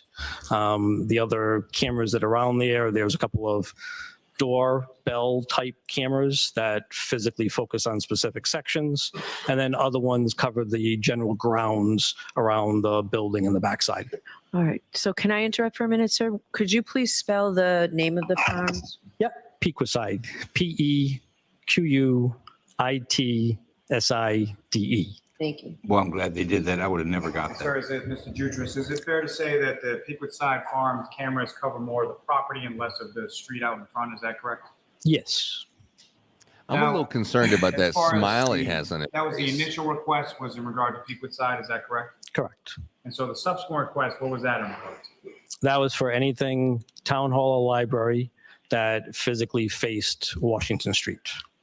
And so the town hall and the library, sort of where are they situated in relation to each other and in relation to Washington Street? Yep. So they physically abut on either side of Washington Street, right at the intersection of Sherman. They are diagonal to each other. Now, as far as the recording devices or the cameras on town buildings within the town of Canton, are those, are they sort of uniform, or does it vary from location to location or vary within the location? The physical model of the recorder, as far as the manufacturer, that is the same that we have across 15 different sites. The types of cameras do change, indoor, interior, exterior, doorbell, things like that. But all of the actual recording units are of the same manufacturer, just different sizes and models. And as far as the town hall and the public library cameras, as far as the exterior cameras, at least, they face in that area of Washington Street and actually capture portions of Washington Street? Yes. Yep. Not all of Washington Street. Let's understand that.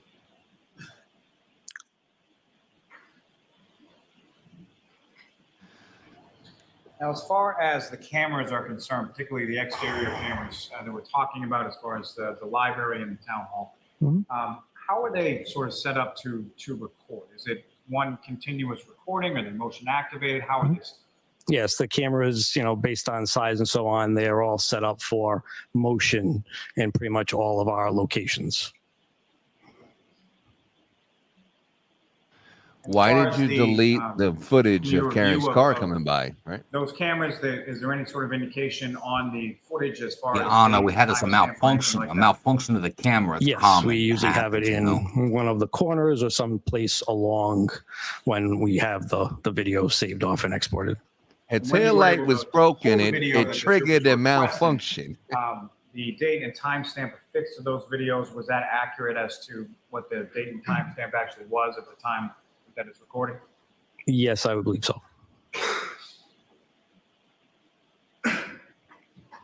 And sort of those date and timestamps, you know where they come from? Right. The system is linked to The date and time step time ferries, server, that's where they come which from. The is ferries remote put them on there. and is used from the national standards. Now, as far as the video is concerned from those, they're motion activated, but how far back do they go as far as how many days pass before, does it get sort of overwritten at some point? Yes, depending on the site, most of them, because of the motion activated, because of, various request types and so on, and the number of the cameras, we usually try to get about 30 days. There are some that go longer because the site is or isn't used as much. And then there are other ones where, specifically with the library, they only requested to have a maximum of 30 days on that device. And so when you received this request from the troopers, that was well within the 30 days, is that correct? Yes, yeah, because we're talking February 7th for the last request. Now, as far as the video that you exported, well, let me ask you this. As far as when you were asked to retrieve that video, can you explain sort of mechanically the process, how you got that video and how you delivered that to the troopers?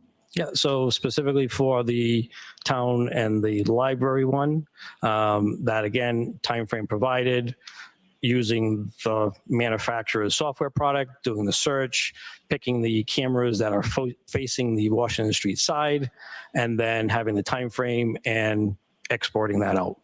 That becomes, depending on the size of it, either a full executable that can just be opened and viewed, or a combination of files that has a player with it.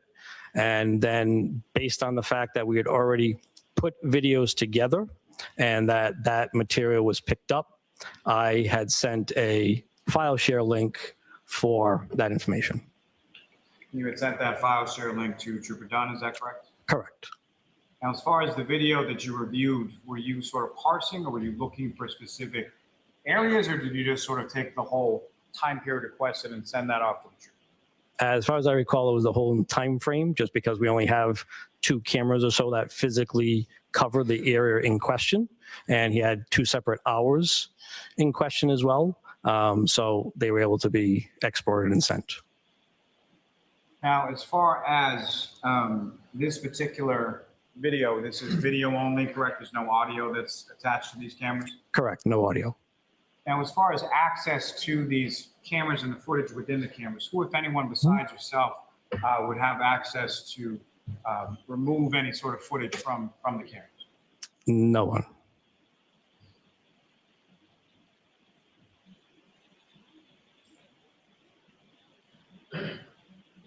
Now, sir, before we get to the camera footage specifically, I just want to ask you about another area.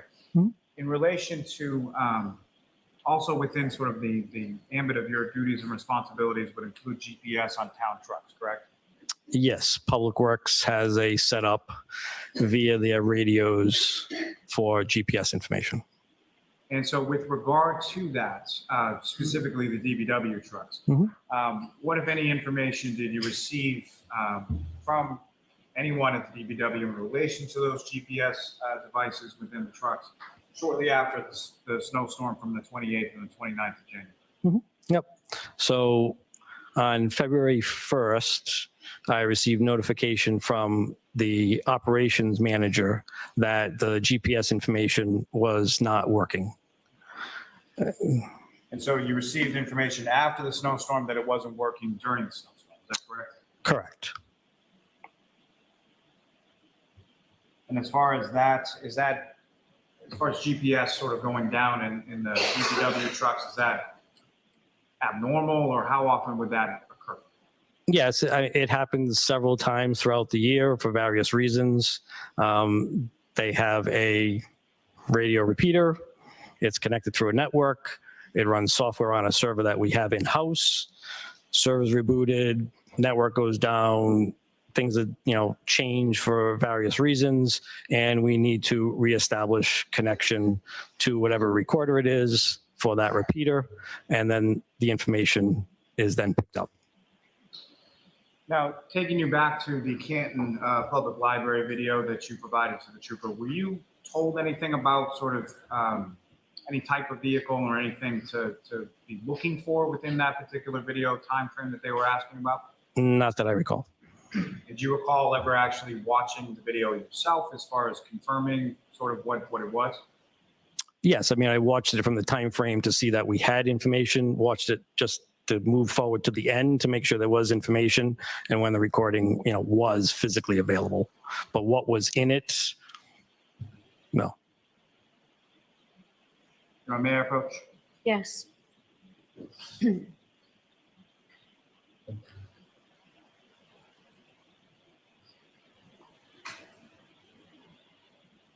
So it gets to the point, you I'm showing you deleted this. the This has to footage do, where Karen drove by, right? As far as that video from the Canton Public Library, you've seen that video subsequently, is that correct?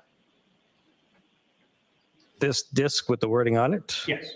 No, I have not seen this. Not that specific disc, I'm sorry. So, but the footage, have you been shown that particular video footage, or did you review that footage before you gave it to the troopers? This is not mine to the trooper. Understood. May we approach? I ain't never seen this before, Your Honor. Your Honor, that might be auto-rated. I don't know what you're trying to pull here, but I ain't never seen this. Don't put this name on me. I have never had sexual relations with that woman.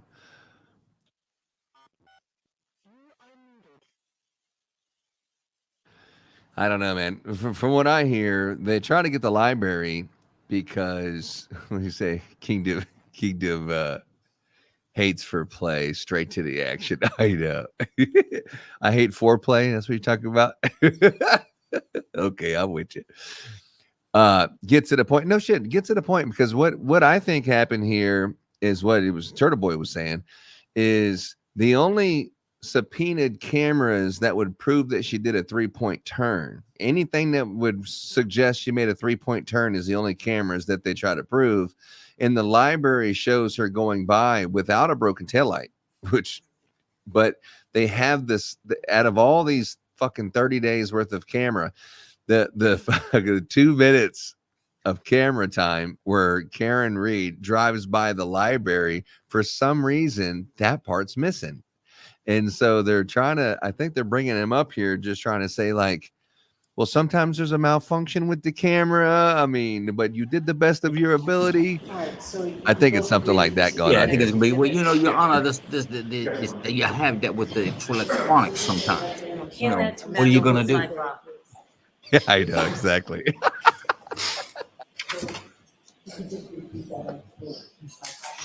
Sorry. All right. So the parties agree that this is the next exhibit, correct? Yes, Your Honor. Yes, Your Honor. Thanks.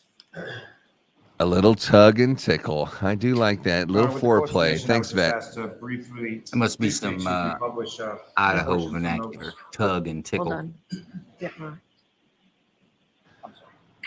Yeah, The old tug and tickle maneuver. Yes. I was going, if I could have the first video portion from 12 a.m. to 1 a.m. Well, he is turning the lights out, Vet, so that is a little set in the mood, if you will. Mr. Jutris, from what's up on the screen, and what's up on the screen. Yes, I do. And as far as the view from this camera, this is from the library, is that correct? Correct. And so as far as what we're looking at here, this is the view from the camera as you observed it on the security camera and as you provided it. Kingdom, it looks like the city of Yes, Canton sir. could use some of your help on some Christmas decorations. The lights do not look professionally installed. Yes, sir. Are you familiar with this area as far as the area of Canton? Yes, yes. Town Hall is right across the street. And I'm sorry, I stepped right over your words when you were saying that. Yeah, so Town Hall is right across the street, and the intersection here is at Sherman, and this is Washington, the longer street that you'll see. So Washington sort of runs parallel with the street, and then Sherman is the street that appears to intersect with Washington. So they do have video of the car coming Yes, by, sir. allegedly. Apparently, they do. And I only see one red light at the back of the car. I don't see two, so therefore it must not be there. Yes. Is this essentially the video that you provided to the troopers or you retrieved from the Canton Town Library from 5 a.m. to 6 a.m. later on that day, January 29th? Yes, sir. And the orientation as far as Washington Street, Sherman Street, that's all the same in reference to the earlier. The camera hasn't moved. Correct. Thank you. So you can take that. Range Mind is giving a new definition to riding a donkey. Yes. Yeah, my fear is that's going to go a little deeper there, and we're going to get banned from X, Facebook, and YouTube. Thank you very much, sir. I have no further questions. On bestiality violations. Yeah. What donkeys do in Mexico tonight at 9. Good afternoon, Attorney. So confirming the state police, when they contacted you, asked for 2 hours of video footage, right? Between 12 and 1 a.m. on January 29th and between 5 and 6 a.m. on January 29th, correct? Yes, sir. You pulled that video footage, or at least arranged for it to be pulled for the state police, correct? Yes. And I believe your testimony was that you checked the beginning time and the ending time to make sure that you had the right time periods for those 2 hours, correct? Yes. But you did not sit down and watch 1 hour of snow falling and or cars driving by the public library, correct? That is correct. Didn't I do did that not. for between 12 and 1 or between 5 and 6. Correct. I did not. Yeah, I don't have time to be watching At no the time videos. that I'm a busy you man. provided the video footage to the state police, did you know whether or not there was any missing footage within those 2 hours? No, because again, I did not play every single second of the video. Understood. It's fair to say, and you're certain, that you did not cut out any of the video footage in those 2 time periods, correct? Correct. It's motion activated. That's the only piece. And excuse me, can you wipe that fucking smile off your face The state before I police with the smack raw you? footage as it existed in your possession at that time, correct? Yes. And at that time, you knew that the raw footage was only saved for between 30 and 60 days? That one is less than 30. Yes. Right. Now, as of early February, when you were dealing with the state police, you knew that Karen Reed had been arrested and charged in court, correct?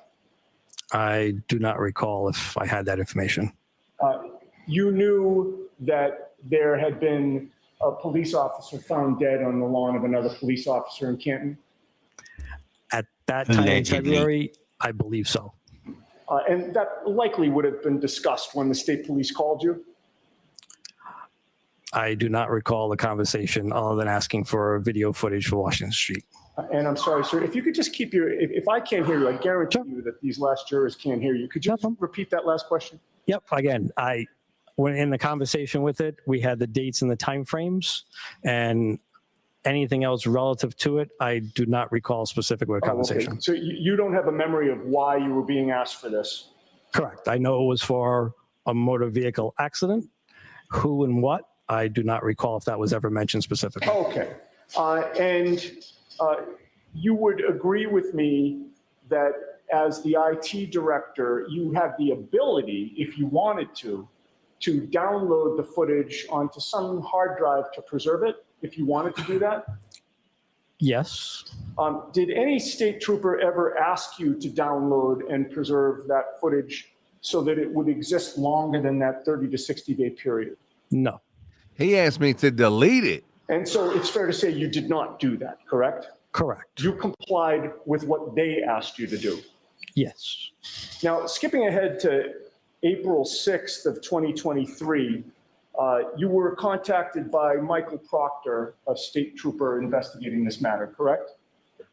I do not recall. Do you recall Michael Proctor asking you to provide to the defense in this case the same raw footage you had previously provided to the state police? No. And you don't recall telling him that you couldn't do that because after 30 to 60 days, the footage is gone, correct? I had a phone call with what I thought was Trooper Dunn asking for another copy of the data and telling him that I did not have it and I couldn't recreate it. I see. Oh, so you assume if it was Proctor, but no, I thought I was speaking with Trooper Dunn.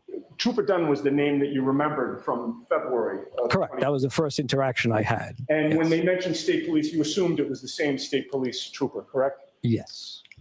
It's fair to say that once you shared the footage with the state police in February of 2022, you didn't control what they did with it after that, correct? Correct. And you have no personal knowledge about how they preserved it or didn't preserve it, correct? I'll allow it. Do you have any idea? No. And one last question. You cannot testify about whether any video was removed from the footage after you provided it, correct? Objection. Sustained. Nothing further. Thank you. No redirect, Your Honor. Why would they sustain that objection? That he can. I do not, Your Honor. No. He could actually answer that question whether he knows or not.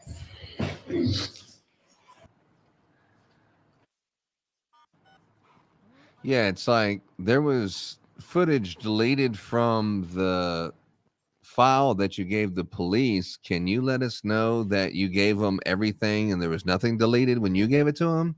And now there's something deleted. So obviously there's, we can go to step 2. Objection. Makes them look guilty.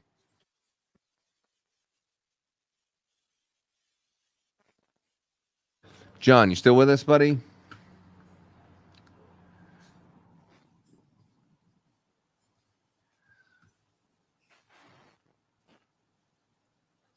He looks like the kid that starts to fight and gets away with it, for sure. He's smiling ear to ear. That's like, why are you smiling, dude? What's so damn funny?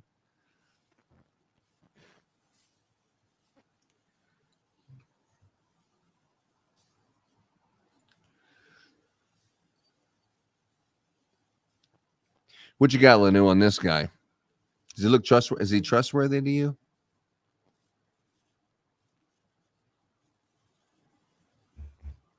Yeah, I don't think he's got it. He's telling the truth. He pulled the video, sent it to the troopers, and he doesn't really know what it really contains. He didn't review it. He wasn't part of the investigation. He just pulled data. Why do you think he's smiling? Because he told his family, look, I'm going to be on TV tomorrow. Yeah, look. Yeah, I mean, why do you think he's smiling? Thinks something's funny? He's happy to be there. Oh, he's just a happy-go-lucky guy? Well, maybe. Could be smiling out of nervousness. I don't put anything into his smile. So You are unmuted. You are in fairness, I didn't tell the lawyers that I was hoping to go until 4:30 today. And I understand this sometimes happens with law enforcement witnesses, they get called away. So Why do people in that's it for Massachusetts today. put an R Now, behind every next W? week, I would R. like to go as much as we possibly can on the days that we're here for full days. So Monday is a full day. I would like to go until 4:30 if everybody can with the shortened lunch hour. Tuesday, we're not in session. Wednesday is a full day again. We'll go right till 4:30 with the shortened lunch. Thursday is a half day, maybe even closer to 12. And Friday, we will not be in session. So those are dates that we gave you before. So we will get as much done as we possibly can during that period of time. Okay, so those same cautions. Please do not discuss this case with anyone. Don't do any independent Well, that looks like research it's or going to be the end of the investigation day here into this for case. If you happen Canton, to see, Massachusetts. hear, or Sounds like it might be the end of the week. please They're talking about what they're going to do next few week. days off, just disregard No, this they're not talking case. about Don't this week? Think about it. No, they Wednesday said and Thursday? next week. Aaron. No, Have a next great week. few days. We'll Next see you week. next week. This is it this All week? eyes for the code, please. Boy, I guess they have a different idea of speedy trial in Massachusetts. But why don't we we just turn that down while they're heading out? That was it. What'd you think, boys? What are we thinking here, John? I don't know. I still say this is a bigger cover up, like to the point of involving public works. Well, I don't think so. Okay, let's look at that. What did the public works cover up? What indication do you have, John? Retract that because I was away from that part. I'll retract that. Are you just saying something? Yeah, I'm just saying something. Okay. He turned over the video, but there's a part of the video that where she drove by, that part's missing, that shows the taillight. It shows it all the way up to the point where you can maybe see the other taillight, and that part that shows that the other taillight was working is missing. And, you know, did he cover that up? Did he cut that out? Why would he? Why would he? So He that gave would- it to the police, so obviously the police did it, you know. But are we to think that he did not review that video before he turned it over? No, I No. believe that. I've had video pulled from video cameras from IT guys, and they'll give the beginning and start date, pull that out, and hand it to you. They don't even know what they're looking for. Yeah, nor do they care. I mean, it They might don't be care, like, yeah. wonder what they're looking for. You might, you know, even if you're watching it, you won't know what. I mean, there was 8 cars that drove by. There's nothing suspicious about the 8 cars that drove by. They wouldn't even know what they're even looking for, really. Now, it did seem like the state or even the witness was trying to lay some foundation for these are stop or motion cameras, indicating that you could be jumping. In other words, you'll see some motion, it'll come on for so long, motion stops, and then the camera times out and shuts off again. I don't know if they're going to try to say that it was some sort of a motion glitch that just as that tail light would have come into view, the camera turns off. They're coming up with an excuse of why there's no video there. They're just trying to grab a straw and say the camera automatically turns off and turns on. And sometimes there's a malfunction, but we look at it, blah, blah, blah. So they're trying to set some reasonable doubt of why the shit's deleted right at the exact moment where you can see the other taillight's not broken out. So who saw the video that the tail light was not broken? There is no video that has been out there, just like the video that's inside the Sallyport at the Canton Police Department is not there either. It's gone. They deleted it because that part is incriminating to the police department that they covered it up. So that part has deliberately been removed and deleted and cannot be recovered because it's been longer than 30 days. Oh, I thought I heard somebody say that there was video of her passing by the library and it did not show that the tail light was cracked. Shows the car, but did not show the car when it passed far enough to see the back tail. Like when someone's passing, you can't see the back tail light until they pass you. It gets to the side part, but then it cuts and never goes any further, so you can see the actual the right tail light. Because she backed out of the driveway into John O'Keefe's O'Keefe stuff car. He was actually driving a Chevy Traverse. When he backed in there and she clicked the passenger side taillight, that's when they pass by, you can see the driver's side taillight, but the camera stops before you can see the passenger side taillight, which is the taillight in question. Oh, okay. I'm with you now. Yeah. Now you caught up to speed, man. What have you been doing? Yeah, it could be exculpatory evidence, but it appears one could argue that the evidence, the exculpatory part's been tampered with. So it doesn't give you definitive proof that her taillight was intact when she left the Albert House. But I found something on the internet that some of the testimony today reminded me of. So let's take a look at that. Let's look.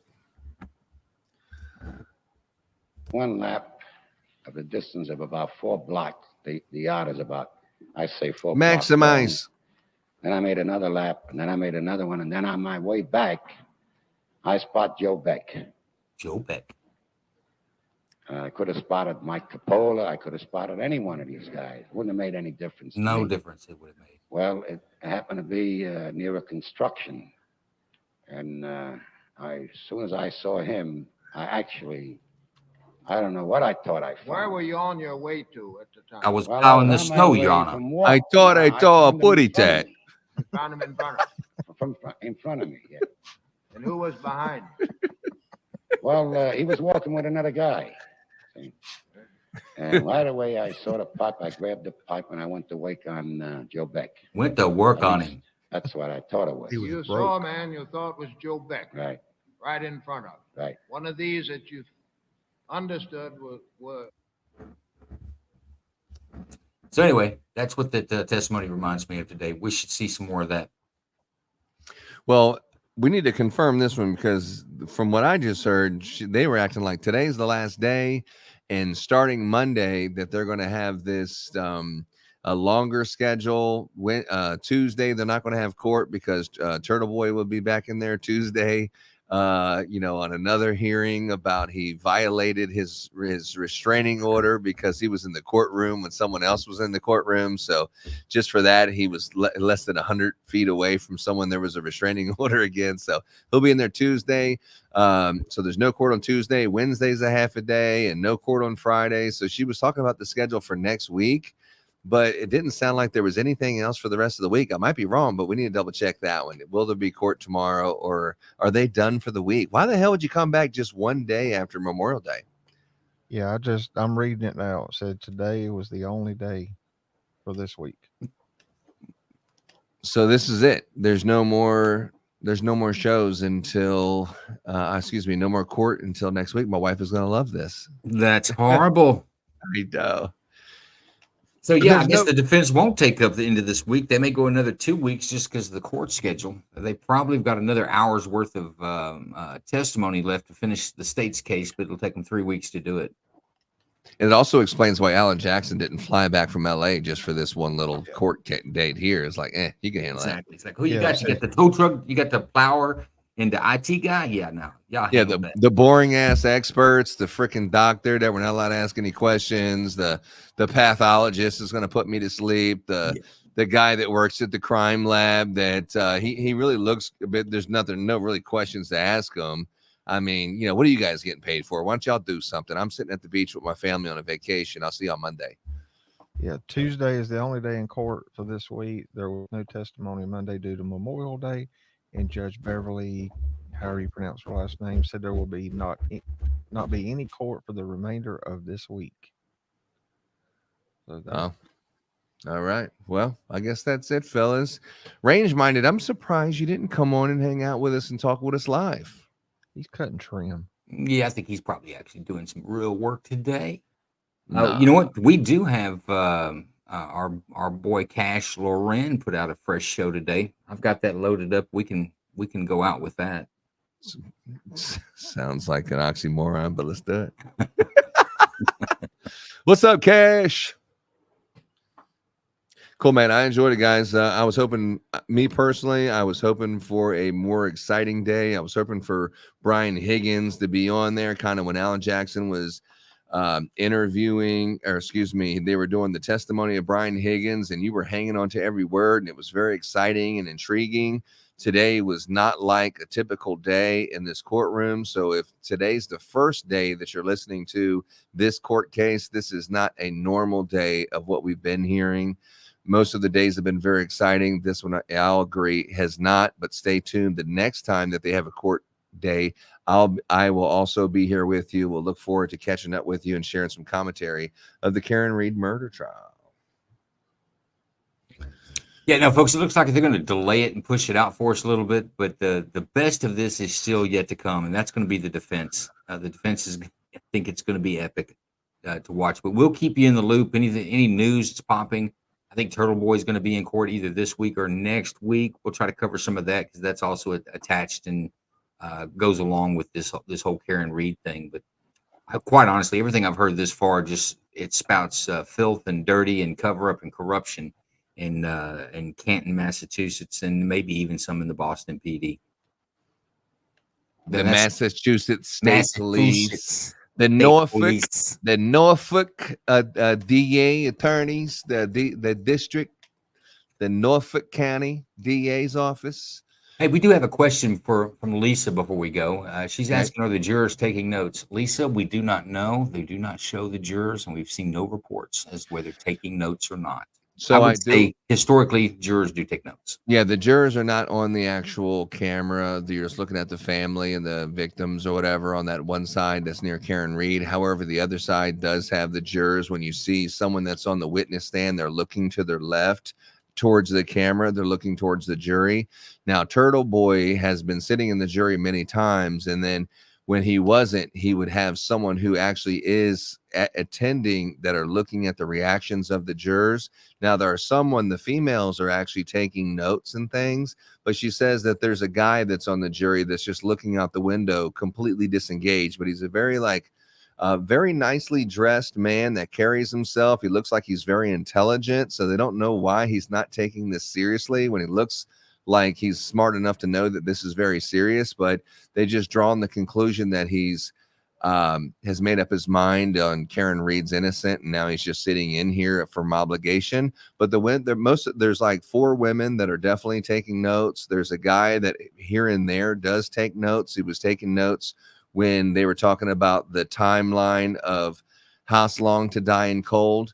But there's about half of the jury members are taking notes, and then there's about 3 or 4 other ones that take notes from time to time, and then the rest of them aren't. So that was a eyewitness account of someone who was in a witness of the courtroom that was describing what their opinion is of the jury's taking notes. So that answers that question. I believe the well-dressed daydreamer has already made up his mind. He's thinking, I'm either going to quit, I'm going to hang this bitch, but this ain't going to go no further as soon as they let us out of here and go to the deliberation. But what was the tagline? If the tail light fits, or what was it? If the tail light doesn't fit, you must have quit. I believe it's the tagline. If the tail light doesn't fit, you must have quit. And the Brian Albert, he said, when he testified, he said, my house is a dead zone for phones.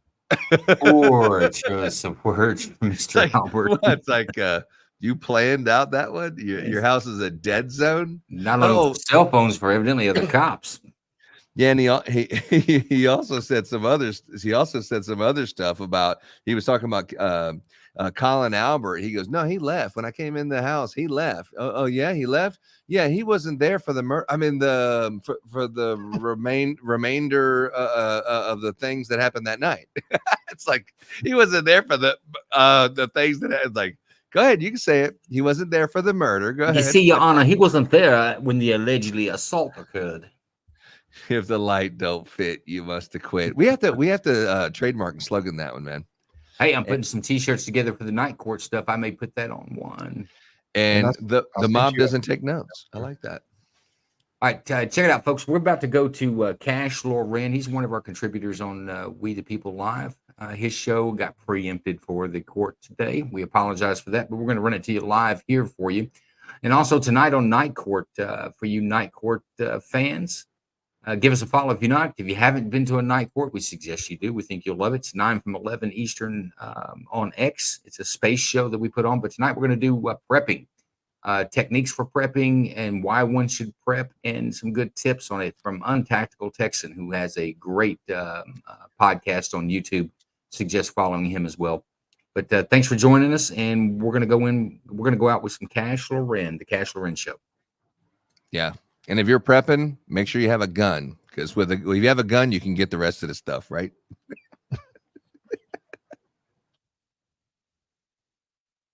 You're absolutely correct. That's a form of prepping. If you haven't, take a moment to subscribe so you never miss a moment of content.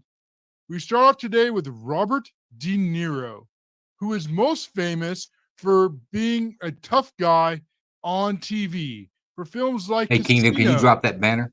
And other films where he just plays this rough, tough, scruff guy. But in reality, he has turned out to be a beta male, just a real chicken. And he sits there and he whines and cries, all because Donald Trump could be president again. And for the left, this is absolutely terrifying, because they thought that they finally had power, that they finally had control. That Donald Trump was the bad guy, and they had got rid of him, and they had finally finished him off. that no one would ever represent you again. But it didn't work. In fact, he is more popular now than he has ever been in the past. And the left is losing their minds. And as we get closer and closer to election, they become more and more desperate.